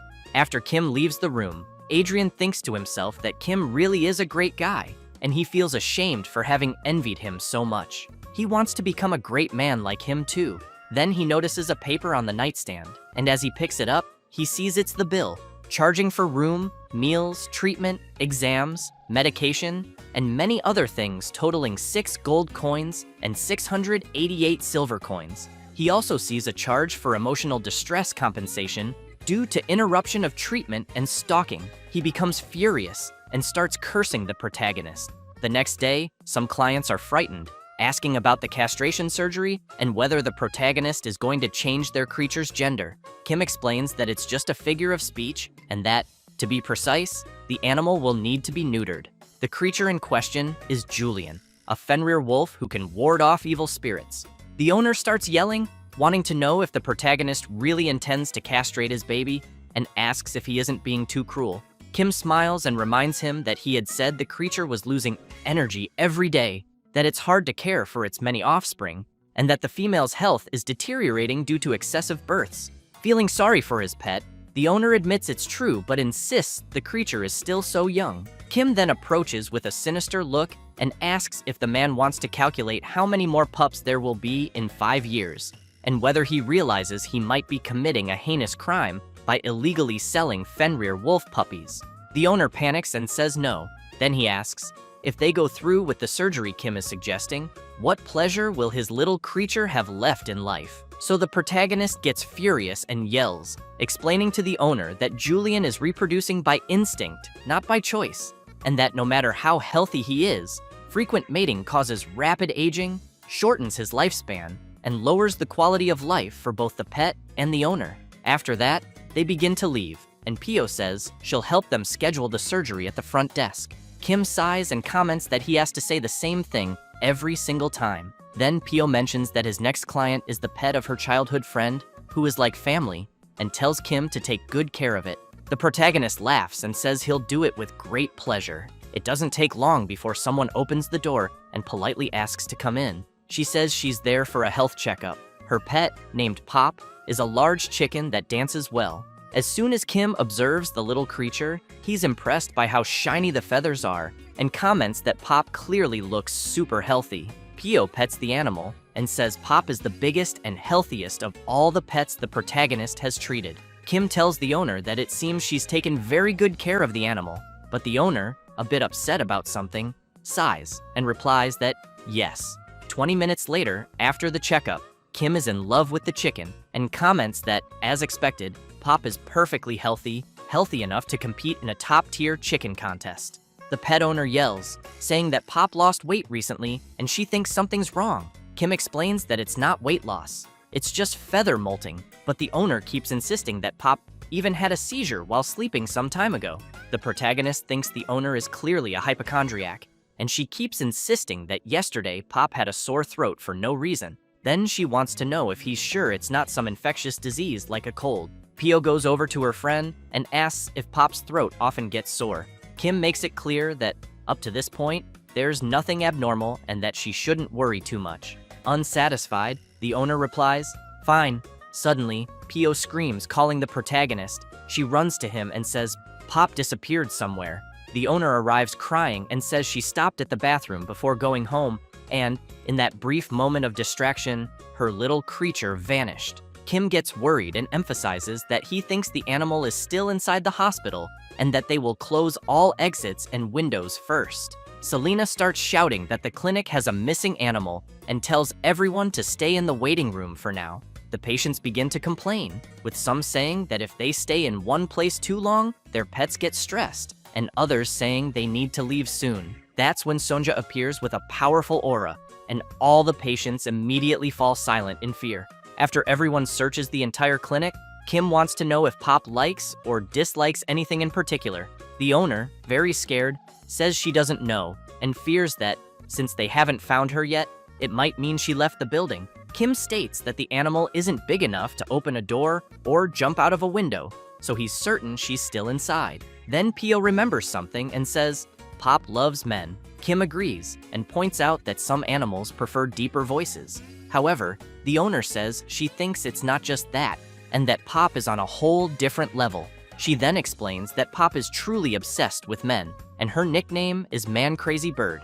Kim Kim quickly realizes that's why the bird was snuggling him so much. Selena comments that, in that case, there's only one place Pop could be. She says it's a room where a man is sleeping, and when they go there, they find Pop cuddling with Adrian. Kim comments that Adrian really must be the bird's type. He then turns to the owner and asks why she did this. She is completely embarrassed by the question. Then she comments that she knew something was wrong from the beginning. However, Kim makes it clear that, as a doctor, he has met different kinds of people, but never someone like her, who was disappointed that her pet was healthy.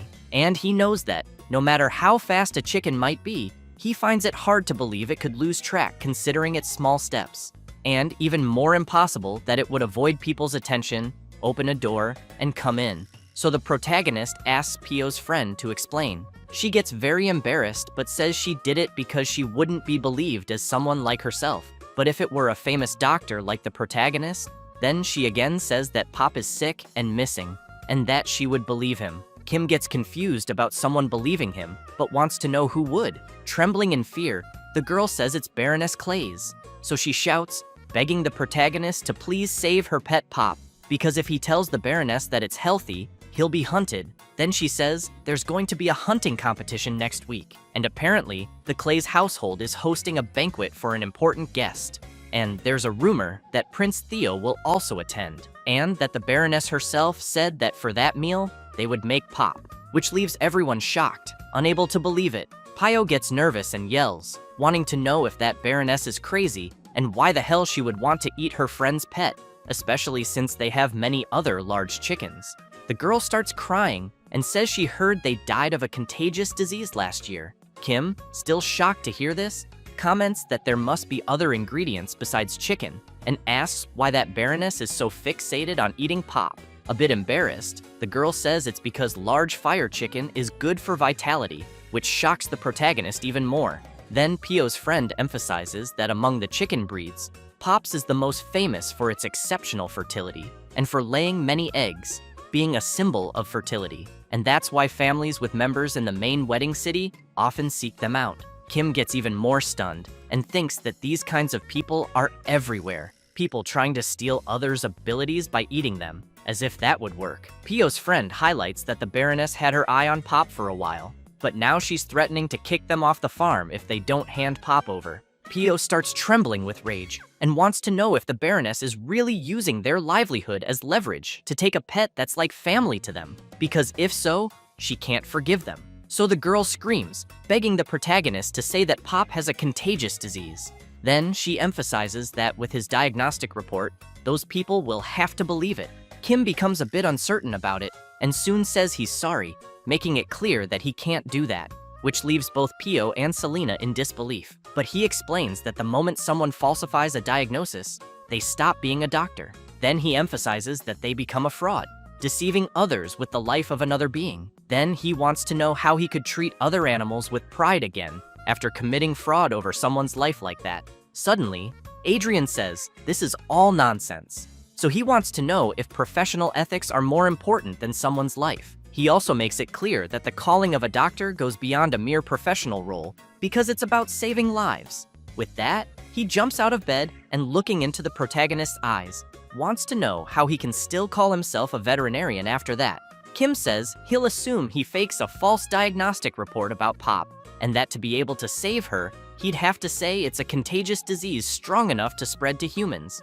And then, at that moment, the poor animal would become a patient affected by a serious contagious disease. With that, he wants to know what would happen after that. So he makes an analogy with the close contact of the group, where the other animals that were in the same barn as Pop, what would happen to them? Therefore, he makes it clear that the barn could be shut down, and in the worst case scenario, they could even request the culling of the animals. Then he looks at Pio and her friend and wants to know if in that case, he should tell them it was all a lie. He also wants to know, and if a contagious disease breaks out somewhere else, wouldn't people accuse that family about it?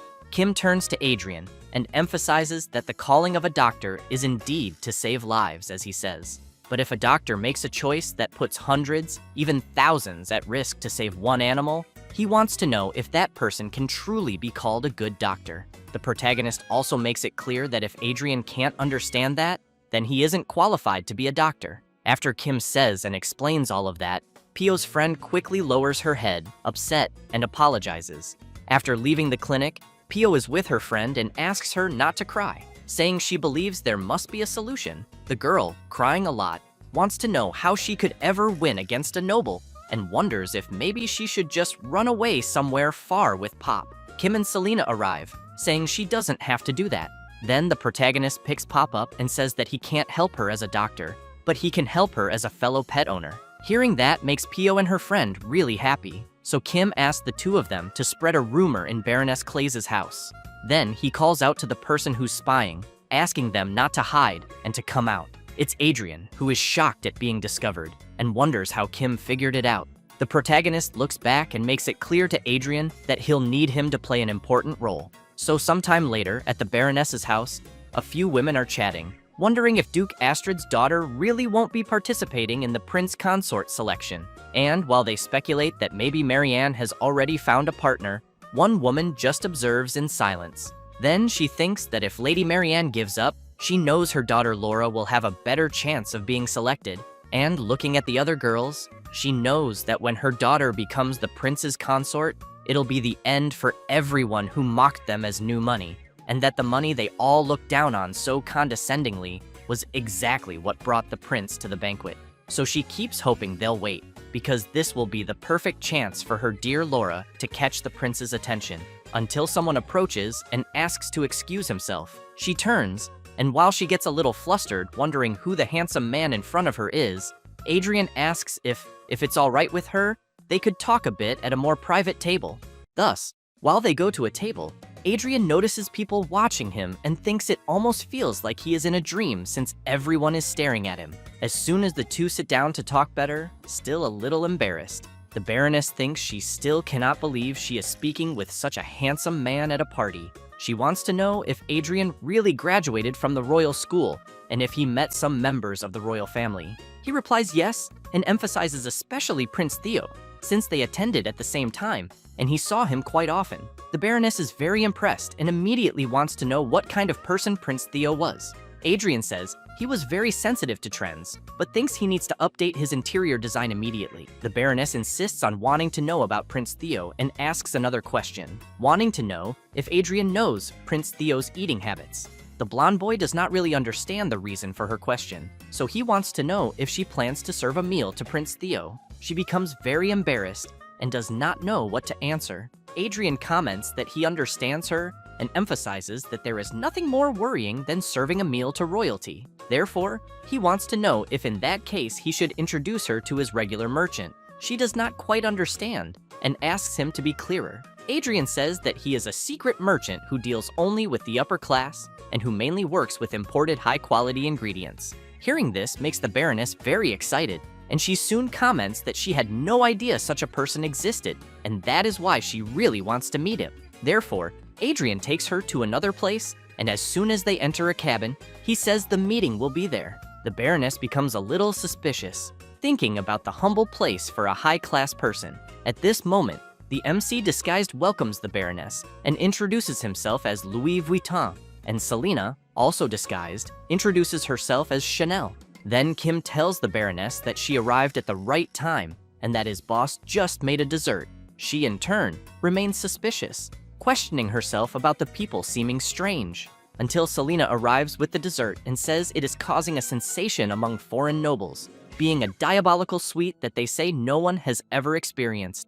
As soon as she removes the lid, she says it is a tanghulu. The MC smiles and asks the Baroness to try the tanghulu. As soon as she takes the first bite, she already finds it very crunchy, and after trying a larger piece, she becomes euphoric and shouts saying it is truly wonderful. Then she thinks the dessert is like a symphony of crunchy sugar dismantling, also being a storm of fruit juice, and that it is almost like an intense step of a sugar god dwelling on her tongue. And observing the MC and Selena, she concludes that she cannot believe such an incredible flavor exists, and that these people exist, until Adrian asks the MC to forget the sweets and show the real treasure because he heard that he recently acquired something very precious, being a magic that makes one go back in time, and that he also heard it was called the Plant of Immortality. Hearing this makes the Baroness even more curious and surprised. Kim becomes a little embarrassed and says that there is no intelligence comparable to Adrian's since he is right, but that although they cannot guarantee immortality, he can affirm that it is an ingredient for longevity. At that moment, the Baroness opens her mouth wide in disbelief at this story. Kim gives a slight smile and tells about the chickpea of eternal youth, which slows aging. Then the MC says that if the Baroness cooks and eats it, the food will slow aging and reduce the risk of several diseases in adults, besides the chickpea also being effective for constipation and hair loss. The Baroness, very impressed to learn this, immediately shouts that she wants to buy them all.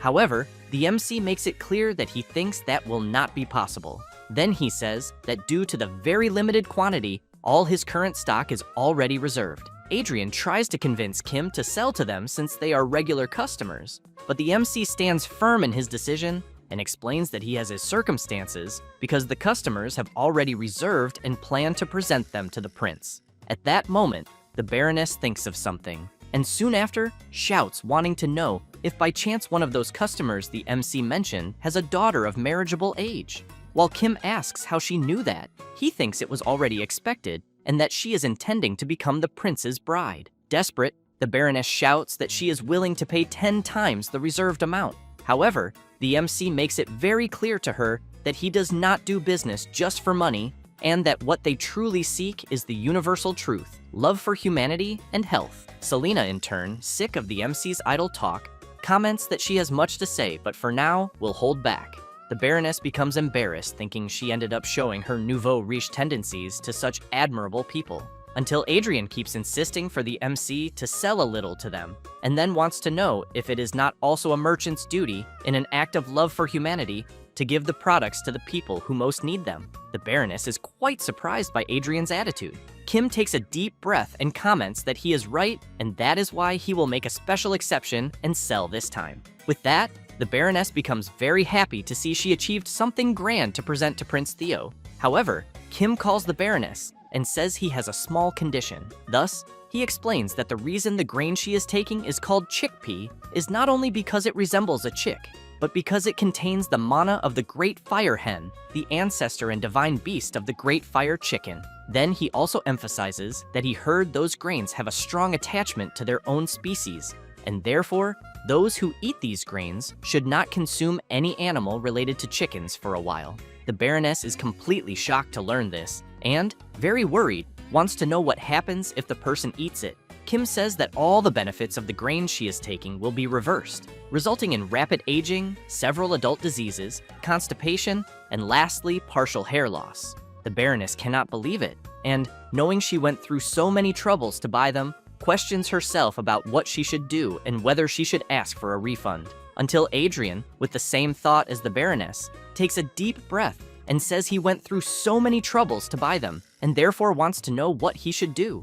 Kim says his father often asks for roasted chicken dishes and that he always thought it was something for virility. Then he starts laughing, and Adrian emphasizes that those old men no longer know what they are doing. The Baroness becomes awkward and replies that it is fine, but wants to know if roasted chicken dishes are not a bit old-fashioned. After that, already at the MC's veterinary clinic, after he tells Pio and her friend that the plan worked, they become very happy and grateful. Kim says it was nothing and shows a custom transport box for Pop and explains that it is made with the money they received from Baroness Clays. The girl starts crying and wants to know if the MC is really going to give it. Kim says they will be in trouble if she really loses Pop. While she thanks once again, the Mandrake becomes a little jealous of Pop clinging to the MC. Then, while the MC comments that if she needs help, she should call any time, the Mandrake spits directly on Pop. And while Kim wants to know if the girl would like to work there with them part-time occasionally, the atmosphere becomes tense between Pop and the Mandrake, until Pop tries to eat the Mandrake and everyone is in shock wanting to know what is happening. After putting Pop in the cage, the MC makes it clear to Pio's friend that when she comes to work part-time there, she is not to bring her little pet. Then Kim comments with Adrian that he will pay a fee for his help and that thanks to the performance, the plan worked and they made money. Thus, the MC hands Adrian 7 gold coins, who in turn wants to know if he will really receive that much. However, Kim emphasizes that after medical fees, lodging fees, and other expense, Adrian will be left with 312 silver coins, which drives him mad with rage at the MC. calling him a swindler and wanting to know if he is extorting money from him for trash treatment. He only calms down when hearing Selena saying that she was the one who performed the treatment, so he changes his mind and comments that it is no wonder her experience seems extraordinary. Selena makes it clear to Adrian that he should not underestimate the side effects of magic. He agrees and comments that after taking the medicine he received from her, he felt much better. She says she will give him one more additional prescription to continue taking. After a while, Selena asks the MC if it is really okay to let Adrian leave just like that. Kim becomes confused and asks why. Selena wants to know if he did not want another doctor at the hospital, since she knows Adrian's medical skills are not bad, and that he seems to work well with the MC. Kim becomes a little embarrassed and comments that there is some truth in what she just said. But for now, everything is fine, saying this while grabbing the bag of money he received. And Selena makes it clear that his greed for money has reached its peak. Meanwhile, elsewhere, while tea is being served, someone says that a hunting competition will be held there soon. It is Prince Theo Asheronus Elvania, third prince of the Kingdom of Elvania, who comments that he thought he would already have the Manhwas in his hands. Then he asked Baron Doyle what happened. He laments and says he is still looking for opportunities, but emphasizes that there is never a moment when Kim Ojin's veterinary clinic is empty. Theo makes it clear that this method of waiting for a moment with no one around is low class. Then he says that what should be done is to make them proudly present it in front of everyone. Doyle bows his head and agrees with the prince's wise words and emphasizes that he has been a fool all this time. Theo then says that the movements of the first and second princes have been suspicious lately, since he knows that to subdue those irregulars at once, he needs the power of the Manhwas. Then he emphasizes that if he does not ascend to the throne, Baron Doyle will also be in a bad situation. But while speaking, a creature keeps making noise in the background. With that, he becomes furious and shouts, wanting to know if Baron Doyle cannot silence his little pet. He becomes very frightened and quickly apologizes to the prince, but explains that it is time for his little animal to eat. While Prince Theo tries to calmly drink his tea, the wolf keeps making noise, and the Baron's butler tries to calm the creature by telling him to try eating a cucumber, but it ends up not caring at all. Then, while someone approaches with a portion of chickpeas, the butler keeps trying to calm it by saying he will give it an apple when they arrive at the mansion later. But as soon as the wolf sees the food, it quickly jumps, and as it tries to eat, it ends up scaring the man who was bringing the chickpeas. With that, Prince Theo is astonished to see his food thrown into the air, and as soon as he sees Baron Doyle's wolf eating the chickpeas, he begins to tremble with rage. Thus, he goes to the Baron and asks him to leave immediately. Back at the MC's veterinary clinic, Pio is telling the client that the Fenrir surgery was completed, but emphasizes that many accidents occur when they fall after waking up from anesthesia, and therefore asks the client to please watch the little animal carefully for a while. The old man is happy and begins to cry upon learning that his baby will be fine. Kim asks the man to return next week to remove the stitches, having said that he calls the next patient. It is Pio's friend with her little pet. Kim is surprised to see her, but wants to know what happened with Pop this time. As soon as they place the animal on the examination table, Turna says that it is not Pop, but rather her younger brother, Cheap. Kim comments that then it is no wonder he is not clinging to her neck. Turney continues saying that lately, Cheap has been sleeping all the time and coughing.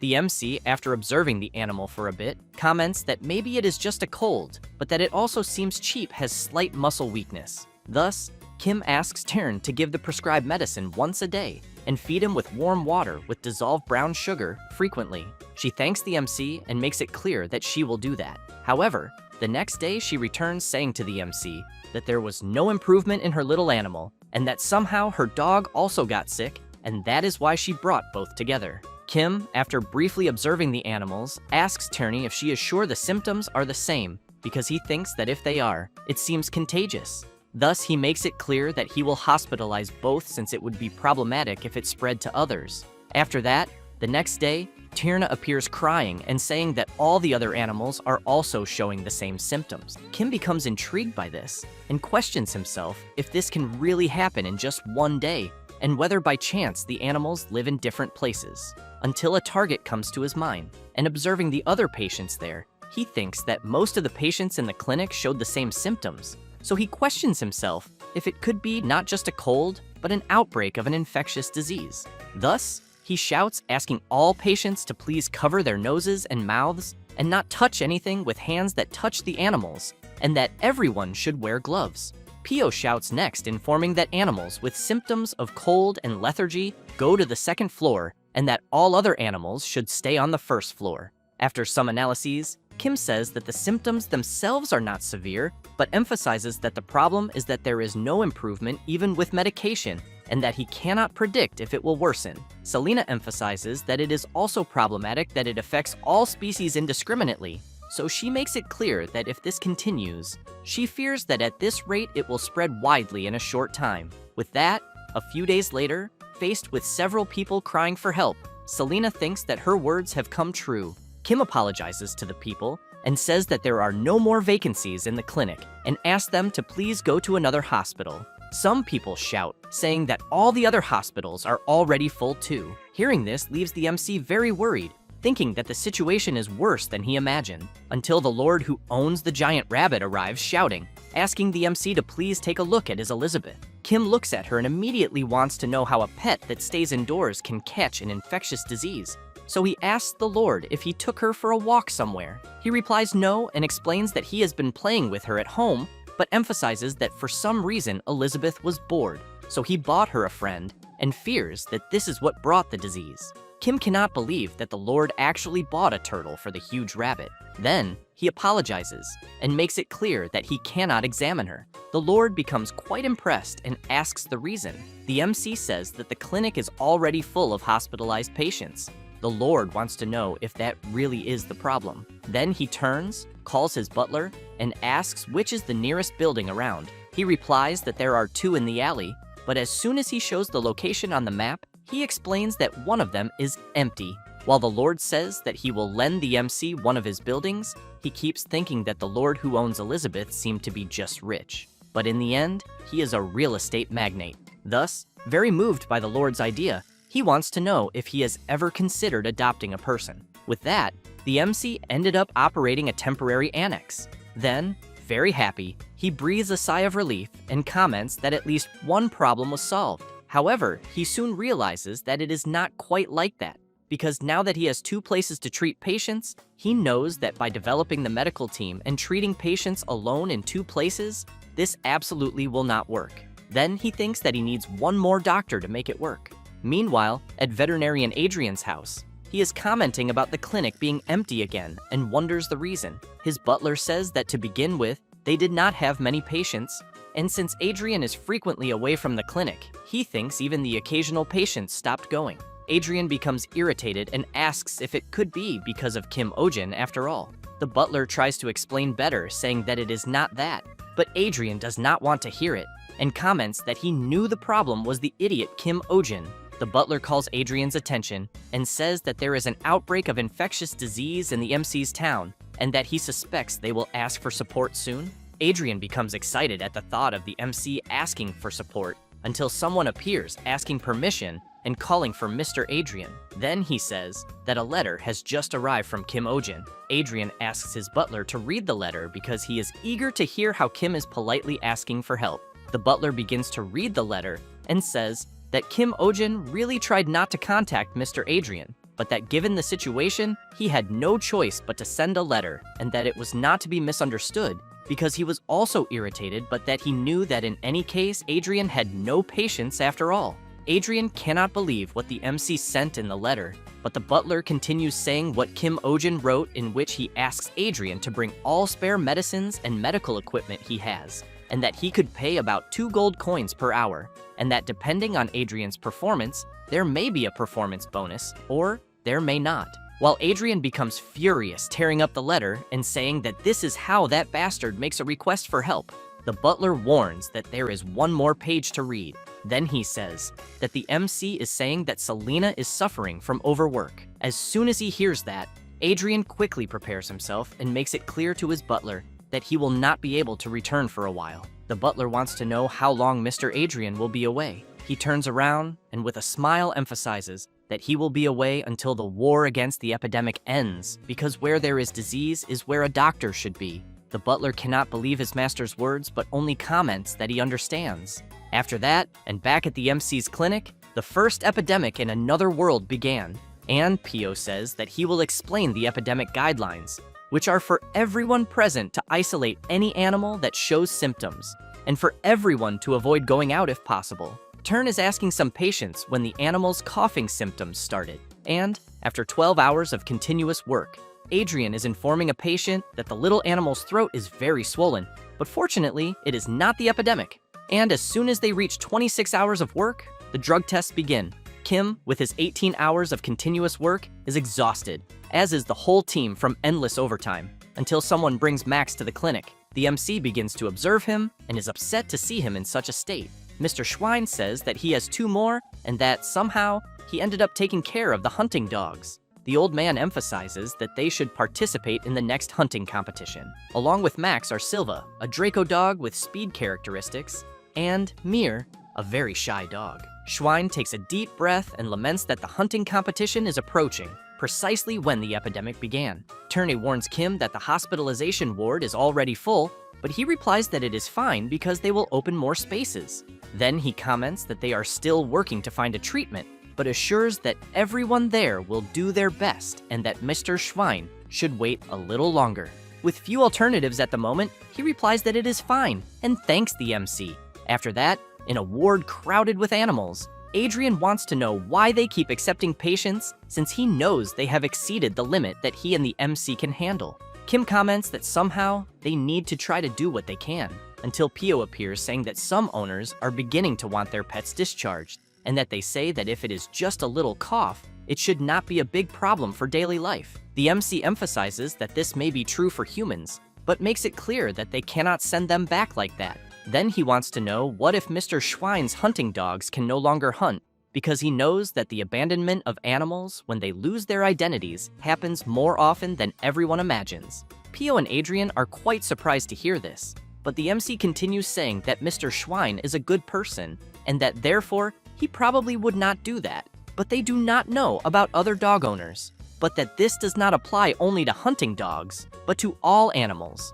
Besides, the longer the animals stay sick, the more it disrupts daily life, and then people will not want to reduce their dependence, and voiceless lives are often easily ignored.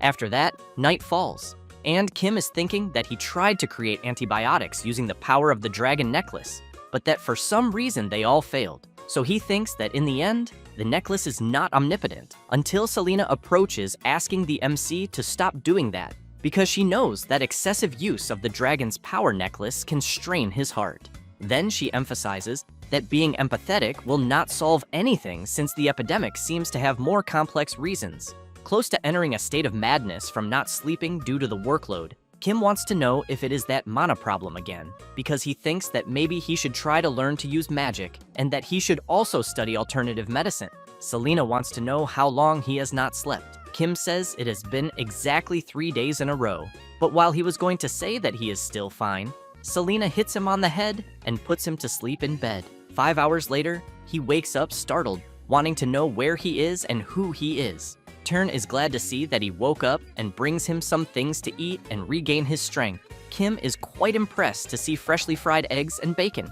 Turney says that it was Pop herself who laid the egg and that he knows it is not fertilized, but that it is full of nutrients.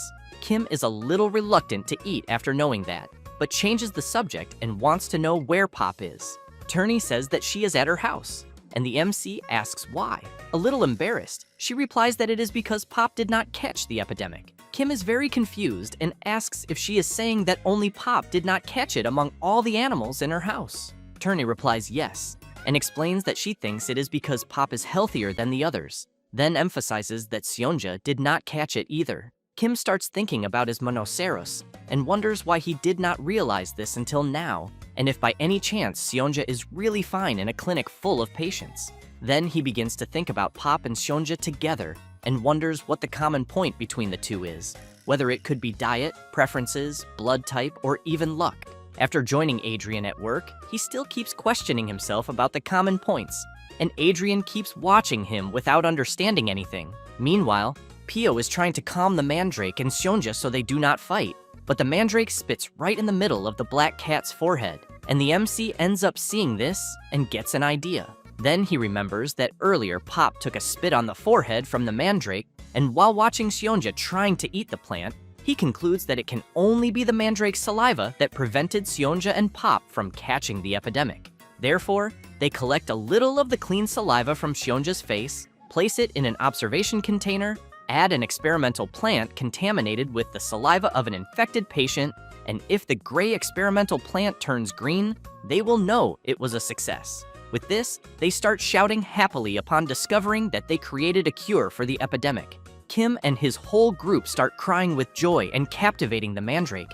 But while the plant remains suspicious, Kim emphasizes that the problem will be mass production, since he knows that even if it is saliva, it is still plant sap. Selena wants to know if they could squeeze the mandrake, but the MC emphasizes that this is very inhumane. However, Selena goes to prepare something while considering the possibility of diluting the saliva in water, and, as soon as she finishes the preparation, places the glass near the mandrake, which only keeps looking suspiciously.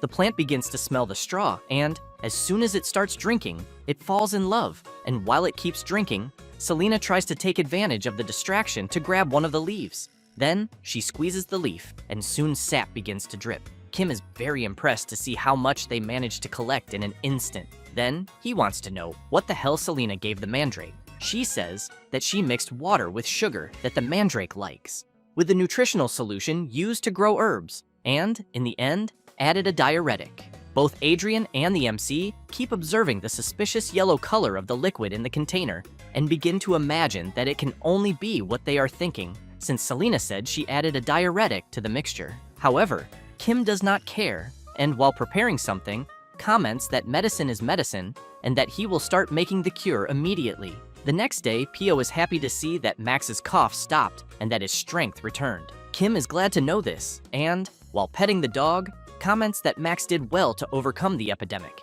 And, after a while, the MC is applying the cure to one of the patient's animals, and, as soon as he finishes, asks Pio if it was the last vaccination. She replies yes. Kim comments that then he will just write the dosage prescription, until at that moment, someone starts knocking hard on the door. It is Baron Doyle and his henchmen, shouting that they are there to arrest the MC. The people outside hear this and are worried about Kim and wonder what is going on. The MC appears at the door and, trying to hide his nervousness at seeing who is there, starts laughing and asks what they are doing there. The Baron comments that it has been a while since they met, but then shouts that they will be arresting him for deliberately spreading an animal epidemic and pocketing fees for unfair treatment. Kim laughs and asks the Baron on what grounds he is accusing him. Doyle shouts, asking the MC not to try to get away with this. Next, he wants to know if the MC had not said with his own mouth that the demon's messenger, Seonja,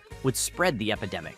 Kim cannot believe it and thinks he would never have imagined that what he said back then would make sense in what just happened. However, he tries to explain himself by saying that he only said something similar, but wants to know if that is not why the treatment went so well, and, showing the Monoceros, says that even the M on its forehead disappeared. Then he approaches the Baron and asks why he would want to go through all this trouble.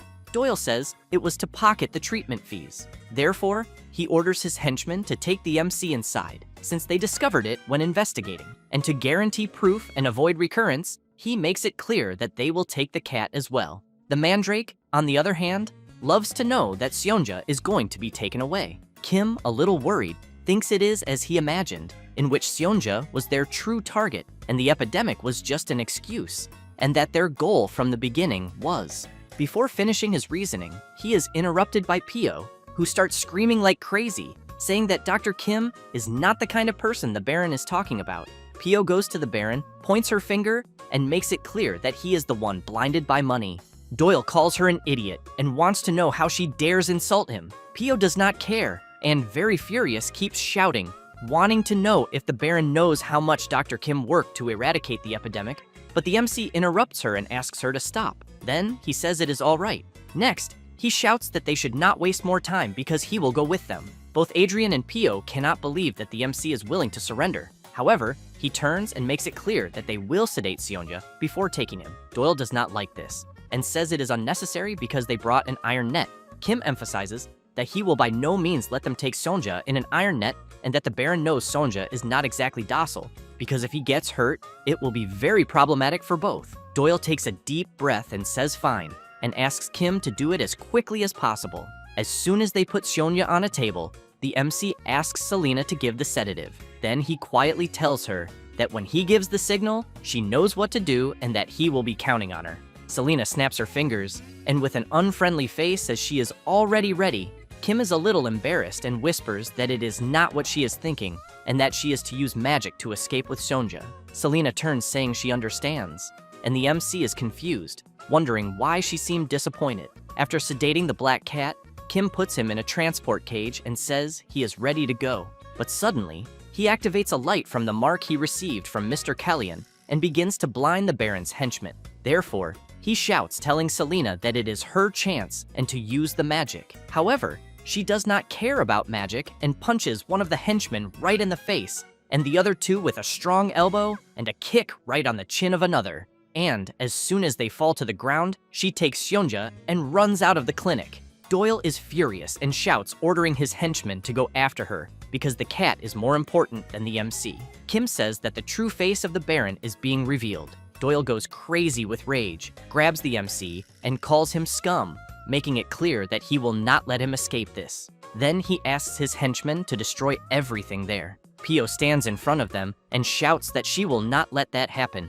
She says that the clinic is where they care for patients, and that she will not forgive them if they damage the place. One of the henchmen, very irritated, wants to know what she will do to stop him. However, Adrian stands in front of Pio and asks the henchman to stop what he is doing right now and, with a sinister look, makes it clear that if he dares lay a hand on a child, he will not let him go unpunished. Kim thinks that Adrian could have done this before.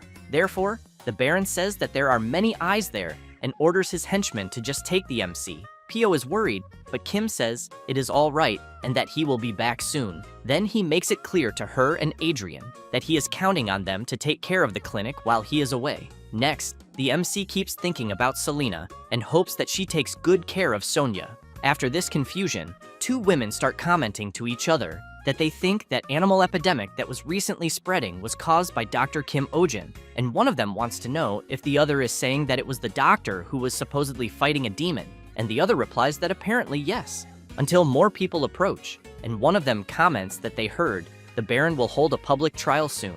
Meanwhile, the MC, while being taken, sleeps and continues recovering his sleep after days of overtime. But as soon as they arrive, the Baron's wolf starts barking and he shouts, asking the MC to wake up. Kim slowly starts waking up and, sleepy, wants to know what is going on. Doyle shouts, asking the MC to tell him where he hid the cat and the elf. Kim, while yawning, replies that he would not know, but thinks that apparently Selena escaped safely. The Baron wants to know if the MC, an insignificant being, would like to feel a little pain. Then he says that his wolves have been bored lately, but Kim is surprised by something, since Magma, the Baron's pet wolf, seems to be suffering from something. And quickly, Doyle wants to know what is wrong with his wolf's posture. The MC says that apparently Magma has a stomachache and wants to know if he showed any unusual symptoms lately. Doyle agrees with Kim and says that his little animal had not been feeling well since early. Kim wants to know if the Baron can be more specific about how the wolf is unwell. Doyle says that Magma is lethargic and that there was blood in his urine. At that moment, as soon as the MC hears this, he shouts, saying that he needs to examine the animal immediately. However, the wolf does not like Kim's approach and starts growling at him, but the MC tries to calm him down, saying that it will be just a quick look. And so he calms the creature and, after touching its body, discovers that it is a hernia. Therefore, he wants to know how the Baron did not notice this. Then he turns and makes it clear that he needs to operate as soon as possible, because he thinks that Magma's life will be in danger if they do not do this.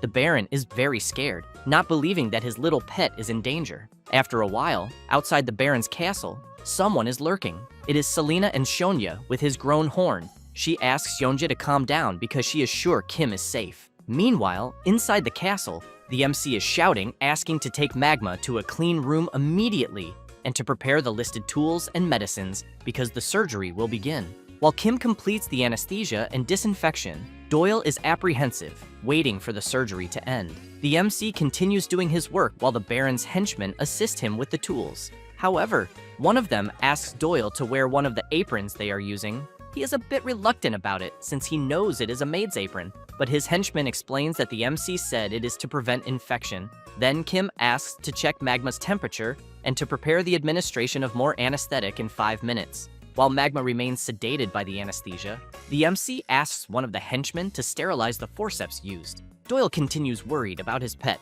until the MC shouts asking to close the door because the wind is coming in. They quickly close the door. Outside, a man wants to know if they can really trust the MC, and another stresses that he probably doesn't have good feelings towards them. Then he emphasizes that he has never heard of the disease called hernia that he mentioned. Doyle comments that it is not like that, and leaves the man confused, trying to understand what the Baron is trying to say. Then he turns, and, looking at a portrait on the wall, says that Magma's mother died with the same symptoms. So he wonders if his pet is suffering from the same disease. He thinks this while staring at the portrait of Angela, Magma's mother. After a while, on a table, there are several papers, and the Baron wants to know what it is. One of his butlers says they are petitions. He also says that all the petitions are requests to release Mr. Kim. Doyle can hardly believe the number of requests. Then the man says that one of the petitions is from Lady Marianne Astrid. Doyle wants to know if by any chance it is that stubborn young lady from the Astrid family. As soon as he starts reading the petition, he realizes that she is saying Lady Marianne will denounce them to His Majesty the King for false accusations if they don't release Kim Ojin immediately. At that moment, the henchman who is assisting the MC in the surgery opens the door and says they are finished. The Baron immediately runs out shouting for Magma. His henchman says the surgery was a success, and that the MC said to give medication for a week and then remove the stitches. Doyle thanks God that his baby is fine, but then remembers something and sees the MC sleeping deeply. The henchman comments that Kim said he had not been able to sleep recently because of the epidemic, but he wants to know if they should already take him back to prison immediately. Kim starts drooling from so much sleep. Doyle sees this and comments that there is no need to put the shackles back on. After a while, the night goes by, and the MC, while still sleeping, begins to dream and questions where he is. And as soon as he hears voices, he also wants to know if they could be from his mother and father. Then he understands that he is at his parents' house. And while he sees his mother commenting that she thinks her son's clinic is in trouble again, the MC realizes that it is a dream, until his father sighs deeply and comments that they had told their son to go to medical school, but he didn't listen. Then the scene changes, and a creature walks slowly. Kim wonders if it could be a cat or a lion, and, while being licked, he asks himself if it might be an animal he treated. Hugged warmly by a Monacaros, he feels warm and pleasant. Meanwhile, Prince Theo is furious, wanting to know if the Baron really lost the Monacaros again. Doyle says that apparently the creature was delivered to the Order Etherion. The prince is very surprised and immediately wants to know what the Baron is talking about. He says that the elf named Selena, who was with Kim Ojin, seems to have been an agent of the Order Etherion, and that there is also a report of her encounter with a suspicious group of elves. Theo doesn't like knowing this, and shouts that the Baron can't do anything right. He lowers his head and says that he is very sorry and asks for the deepest apologies. Then he wants to know if they can release Kim Ojin. Theo wants to know what he means, and Doyle says they are in a difficult position because of the constant complaints, and that it is not only the commoners, but even the nobles are making a fuss. The prince begins to tremble with anger and says that the Baron can do as he wishes. After a long night, the day dawns and Kim asks them to bring Magma to his clinic in 3 days to remove the stitches, and until then, follow the precautions he noted. One of the henchmen says he will also bring his pet soon. Kim smiles and says that he had indeed mentioned a hunting dog with bad knees and that he should bring it as soon as possible. The other man asks the MC to be careful from now on, and Kim thanks him, until the MC is surprised by something as he sees his whole group along with the animals running towards him. The mandrake, so happy, jumps out of the ground and goes straight to the MC, who immediately wants to know what everyone is doing there. The Lord wants to know what he means by that, since they were all waiting for him to come out. Kim can hardly believe it and asks if it is really true that they are all there for him. Then Mr. Schwein says that if they had arrived later, he thinks they might have had to enter the castle. While the MC thanks everyone, something comes very quickly towards him. It is Sionja, who jumps on Kim's face, throwing Pop and the mandrake away. The MC is happy to see that the Monacheros is fine, and soon sees Selena fine too. Then Kim tells Seonja that he saw someone who looked like him in his dream the previous night. Pio asks if it was really in a dream. Kim replies yes, and surrounded by his pets, explains that it was a dream where he thought being a veterinarian was the right choice. From the top of the castle, someone is watching the MC's group, and someone asks the Baron if they will really let him go. Doyle does not answer, but his butler says that he also saw that thing in Kim Oh-jin's cell the day before, and on that day, they were very surprised, just like Seonja, who quickly ran away as soon as he was seen by the humans. The Baron's butler, very surprised, continues saying that he is sure the thing they saw that day had a horn and disappeared in an instant, but that it clearly was not a common animal. However, Doyle turns and says that he has no idea what his butler is talking about, so he wants to know what really was in Kim Oh-jin's cell. The man cannot believe that the Baron is pretending not to understand. Doyle makes it clear that they did not see anything that day, and then thinks that Kim Oh-jin won. With that, a few days pass, and the Baron is extremely furious when he sees the bill for Magma's surgery and shouts, wanting to know what ridiculous amount the MC charged. Then, thinking about him, he concludes that he really cannot forgive him.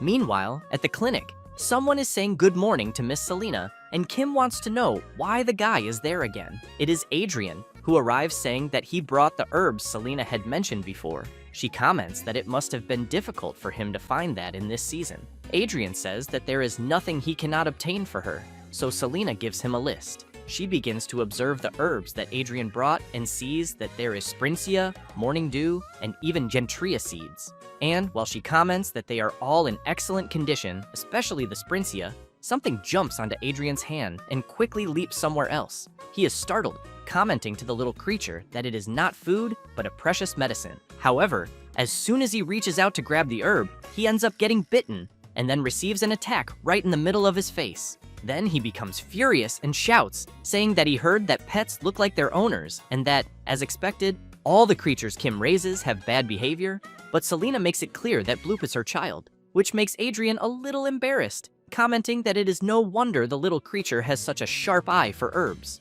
However, Bloop does not like Adrian much and keeps staring at him. The blonde boy wonders if the little creature actually just smiled. Selena puts Bloop in his cage, and Adrian keeps thinking about what he just saw.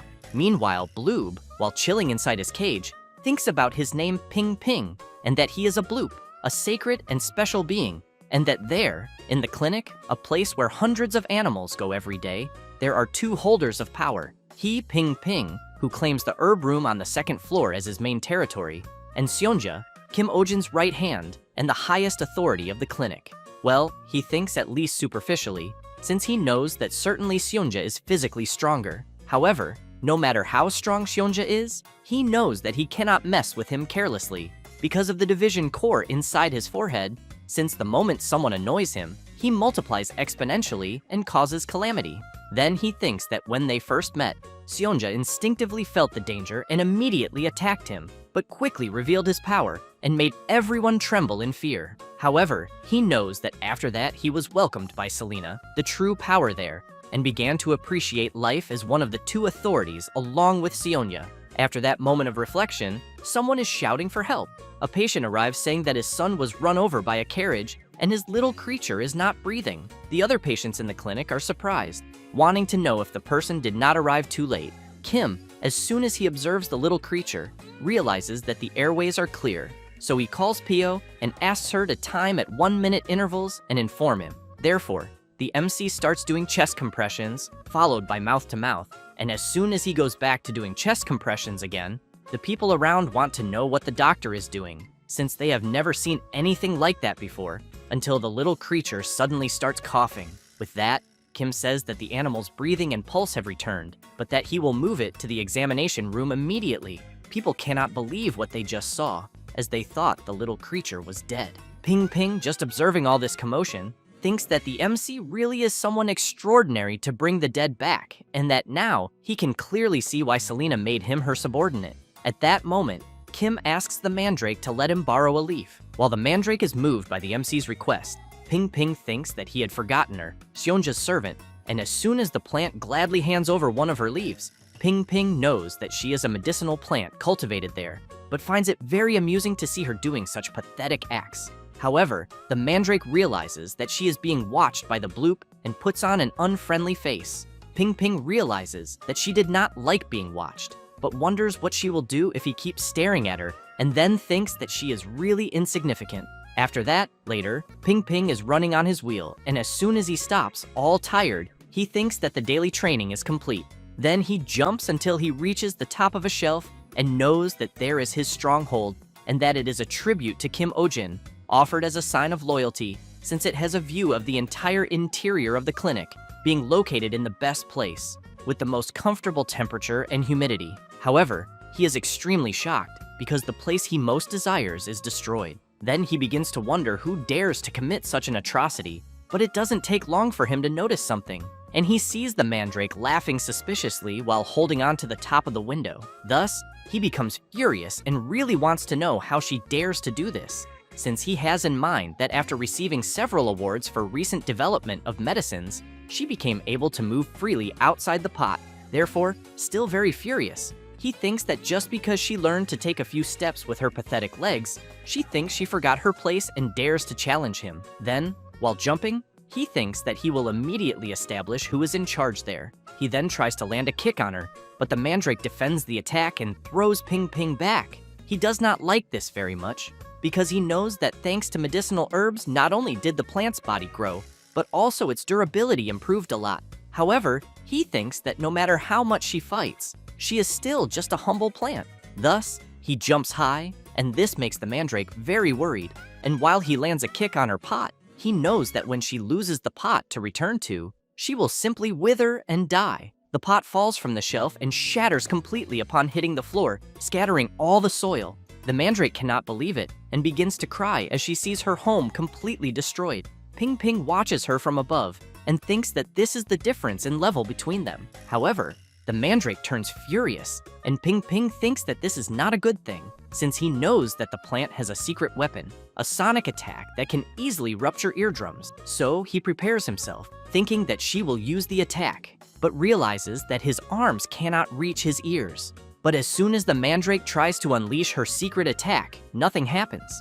Thus, Ping Ping starts laughing and thinks that she not only lost the pot, but also her voice. And while he keeps laughing, the mandrake panics, unable to believe it, until the MC opens the door and, a little sleepy, wants to know what is happening there and ends up seeing the mandrake on the floor with a crying face.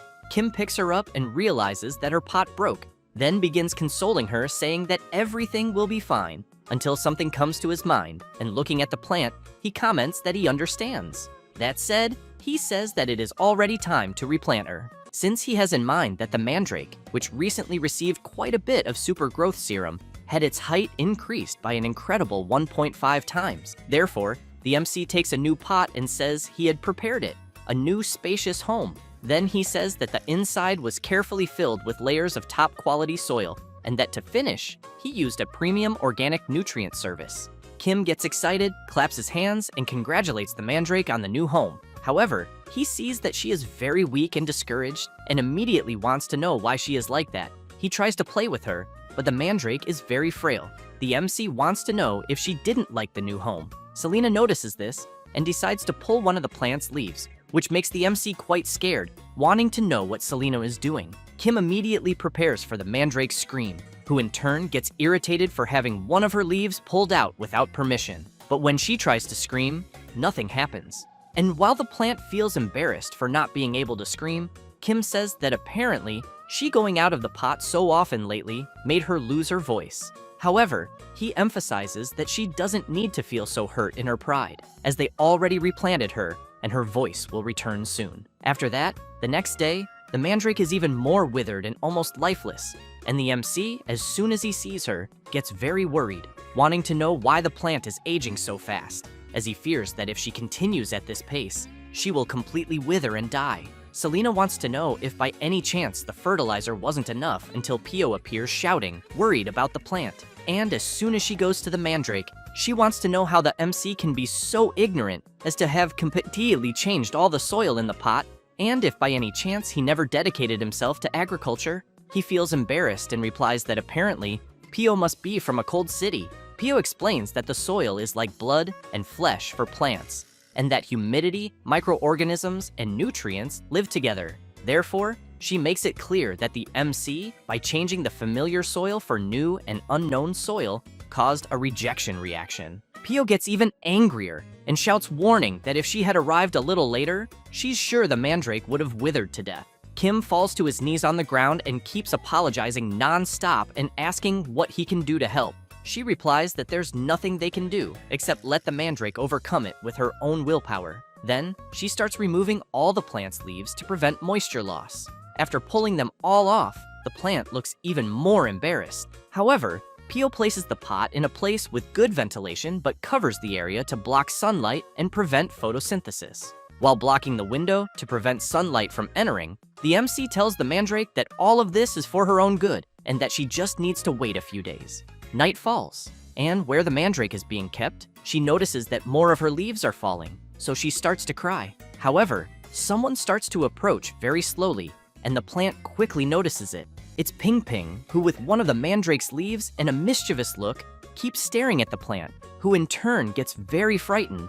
The little hopping creature starts eating one of the mandrake's leaves as if teasing her. However, someone appears and catches Ping Ping. It's the MC, who says he was wondering who kept stealing the medicinal herbs and wants to know what kind of rodent eats things like that. After taking the leaf out of the little creature's mouth, he wants to know if she realizes how precious the mandrake's leaves are. But Ping Ping doesn't like that, jumps from the MC's hand and bites the finger of his other hand. While Kim tries to pull the rodent away, Xionyia quickly approaches and strikes the little creature with a paw. However, due to the blow it took, Ping Ping activates the multiplication core on her forehead. Kim becomes very frightened and shouts, asking the little creature not to do that. Then, while shouting that he'll do anything for Ping Ping not to divide, his dragon necklace glows intensely, and a power shoots out from it, hitting Ping Ping squarely. A strange reaction begins to happen, and then the power from the dragon necklace manages to remove Ping Ping's division core. Kim is frightened, wanting to know what the hell is happening, until, as he steps back, he bumps into a chair and ends up falling on his butt. The power starts ricocheting everywhere and goes straight toward the poor mandrake, who just stares at the power coming her way. Kim screams, worried about her. However, as soon as she is hit by the power, she instantly recovers from the state she was in and becomes radiant. Taking advantage of the beautiful moonlight outside, the plant makes a little scene, which leaves both Ping Ping and the MC wondering what the hell the plant is doing. The next day, after Selena observes a bit of what happened the previous night, she says that it's a normal plant cell division. Then she explains that the energy from Ping Ping's division core came into contact with the mandrake, causing abnormal cell division, and that's why her body instantly recovered and became even stronger. Pio is happy to know that the plant will be fine in the end. Meanwhile, Selena looks at Ping Ping, picks him up in the cage, and asks the little creature not to be sad because his core is safe. And while giving him one of the mandrake's leaves to eat, she points out that he'll recover soon once he regains his energy.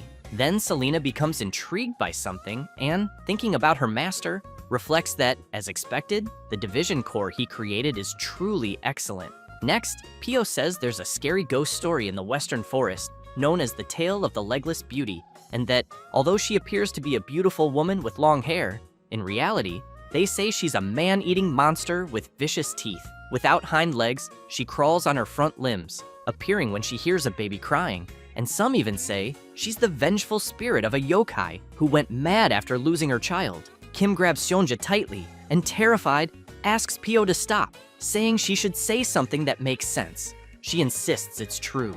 Kim says that no one has seen her, so he thinks it's a lie, but Selena says she has seen this woman in the forest. The MC becomes even more scared, wanting to know if she's joking, and Selena says she saw her in the Western Forest the previous week. Then she explains that there were traces of something crawling on its front limbs all over the place, and that thanks to that, there were fewer people around, so she could gather herbs comfortably. Then Kim becomes even more frightened when he hears a strange sound, and on the other side of the door, the sound grows even louder. Both Pio and the MC are terrified, and Selena comments that it seems like someone is there. But as soon as they open the door, they see the dog Max with something in his mouth. Kim starts petting him and wants to know what he's holding. As soon as he takes it, he realizes it's a piece of Mr. Schwein's clothing and wonders if something happened to him. However, he soon runs after him with Max. and as soon as they find him, Schwein wants to know what the MC wants. Kim sighs in relief and says he found a piece of his clothing in Max's mouth and thought something had happened. Schwein explains that it's just a comfort item for the dog, and the MC gets annoyed for worrying for nothing. The old man also says he thinks Max was bored because he's been very busy lately. Kim wants to know if Schwein is working that late at night, and he says there's a situation going on, asking if the MC can see the net on the tree in front. He replies that he can. Schwein says there's a kitten trapped inside the net, and Kim becomes confused, asking the old man to be clearer. He explains that recently, hunters have been getting close to the western forest and have set up nets like that everywhere, and that young animals keep getting caught. Kim thinks that even in this world he's currently in, there are still those bastards. Then they go to where the kitten is trapped, and Mr. Schwein says that the net is hanging very high and that he can't pull it down. So he says he'll be back soon with a stick.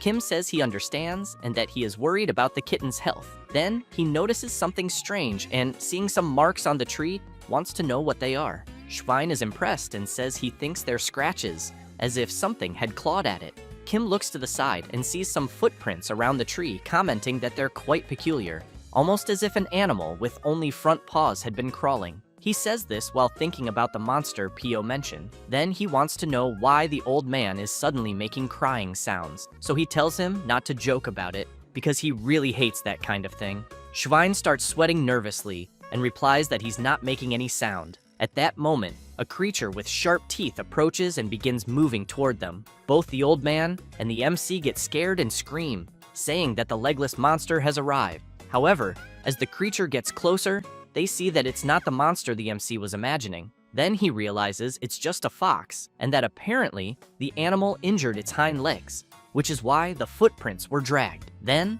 from inside the net, the creatures trapped there begin to make noise, and the fox reacts to it, quickly trying to climb the tree with her claws. Kim notices that the creature is reacting to the kitten's cries. The fox tirelessly continues trying to climb the tree, and the little animals trapped in the net start moving, causing the net to sway from side to side. Kim comments that at this rate they're going to fall, and it doesn't take long for the net to come loose. The MC prepares himself and jumps, grabbing the net with the little animals inside. As soon as he sees they're safe, he feels relieved. However, he notices something and sees that it's not just a kitten there. There's also a fox cub that already seems to be dead. At that moment, the fox appears behind the MC with bloodshot eyes, and he turns around, very worried. Seeing the furious creature, he thinks he let his guard down, but a vial is thrown and hits the fox, spilling something over her. Kim realizes it's a tranquilizer that quickly knocks the fox to the ground. The MC sees it was Selena's doing,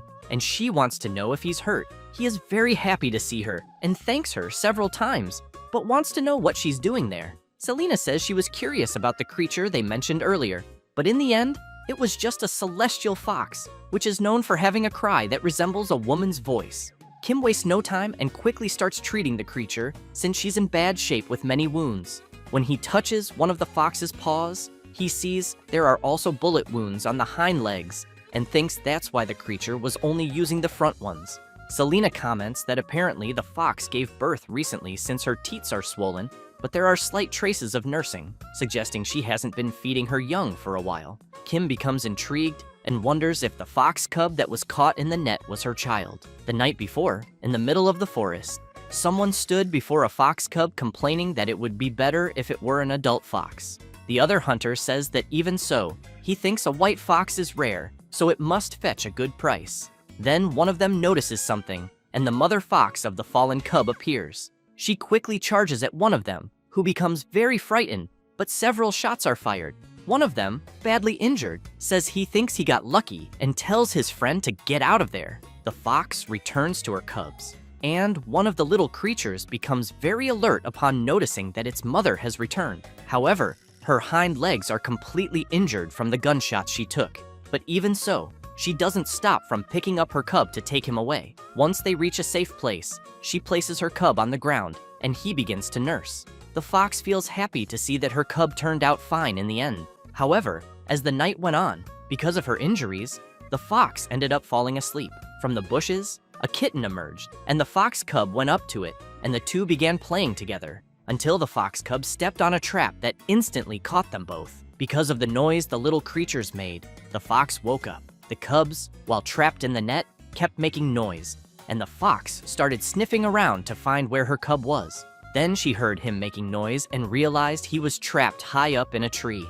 The fox, remembering what happened the previous night, wakes up startled and immediately prepares her claws. But the MC grabs her and asks her to calm down. However, she bites his arm, but soon calms down because the MC just applied a sedative to her. He tells her to stop moving or her wounds will open again. The fox ends up falling asleep due to the sedative, and Kim asks her to rest a little longer. Later, something starts making a huge noise in the clinic, and the patients get scared, wanting to know what's happening. Seonja is irritated, and Pio asks him to calm down. Then she puts him, the mandrake, and Ping Ping outside, and makes it clear to the little creatures that they can't be there at the moment. Kim, a bit intrigued, comments that it's been more than 3 days since the fox was admitted, but she still gets furious every time she opens her eyes. He also has in mind that she's developing tolerance to the sedatives. Pio wants to know if the fox doesn't realize her cub is dead, thinking that maybe that's why she keeps looking for him. Kim replies that no, and that he thinks she must already know because the cub seemed to have been dead for at least 3 to 4 days. And if she had been there the whole time, she would have noticed at some point that the cub's crying had stopped. Then he notices that the stitches have burst open again and emphasizes that it almost seems like the fox is refusing to heal, since he knows that trauma also exists in animals. Trapped in memories of pain and anger, they attack themselves and the world endlessly, just like the monsters in the ghost stories of the Western Forest. Kim asks Pio if the kitten they rescued is also doing well. She replies that yes, and points out that he has improved a lot after receiving intravenous serum, but still thinks that because he's just a baby, they'll need to keep a close eye on him. The MC asks Pio to pay attention to maintaining the little creature's body temperature and not to get close to the fox's cage. As soon as Pio sees the kitten trembling, she picks up the bottle and realizes the water has cooled, then says she'll replace it quickly with warm water. As soon as Pio leaves the room, the kitten wakes up and sees the fox in the other cage. After Pio returns, she feels a bit embarrassed but apologizes to the kitten and says she was delayed warming the new water. However, she sees that the cage is empty and the door is open, so she gets worried and starts shouting, wanting to know where the little creature went, until she sees that the kitten went into the fox's cage and is nursing. So she starts shouting for the MC, who at that moment was attending to another animal. Pio says that the kitten went into the fox's cage, and he becomes very surprised. Then he thinks that this is really bad, since he knows that in the fox's current state, she would definitely kill the little creature. Meanwhile, the kitten is calmly nursing from the fox until she begins to wake up, and the MC rushes at full speed to the room where they are being observed. At that moment, the fox fully wakes up with an unfriendly look, but the kitten continues nursing peacefully. Then the MC bursts through the door, very worried, but ends up seeing the fox crying and licking the kitten. Everyone is astonished by the scene they are witnessing, since they're seeing the creature that was once furious now tenderly caring for a kitten, as if it were her own cub. After a while, the kitten is running with something in its mouth, and Pio runs after it, shouting that the little rascal is running away with his glove again. However, the kitten goes straight to the fox, who looks at Pio with an angry face, and he awkwardly says that he will get the glove later. A little later, while watching the fox and the kitten, Kim comments that it is quite amazing, because before the fox's wound kept getting worse, but now it is starting to heal, and apparently she is no longer having nightmares either. Pio says he thought the fox would never be able to use her hind legs again. The MC emphasizes that fortunately the nerves were still alive, and that it is nothing short of a miracle. He feels very happy, thinks about her with her cubs, and reflects that he knows he cannot fully return what humans took from her, but at least he can repay her a little. Therefore, they take her and the kitten to the middle of the forest, to their natural habitat. Kim asks them to live well, and Pio hopes both will stay healthy. The MC thinks that he hopes they will never have to meet under such circumstances again. With that, the fox nodded once, as if saying goodbye, and soon disappeared. After that, the rumors about the monster in the Western Forest disappeared, and a new story emerged, that of a strange fox accompanied by a kitten. Back at the MC's clinic, some people are very scared because they are seeing the mandrake walking and immediately want to know what the hell is going on. Then a patient arrives and comments that apparently it is their first time at the clinic, so she explains that what they are seeing is a mandrake. She then says she heard that it is like the guardian spirit of the clinic. However, a guy interrupts and makes it clear that she doesn't know what she is saying, because as far as he knows, that clinic has a different guardian spirit. A little girl says she heard that there is a very scary cat there, and that even fierce animals don't dare move in front of the cat. The mandrake keeps listening to people talk about Seonya and doesn't like it one bit. Then it goes to where his food and water are, grabs the bowl, and throws it high into the air. While striking a proud pose, people want to know how it dares to knock over the food bowl of the true boss there. The mandrake feels embarrassed and doesn't notice something that just arrived behind it.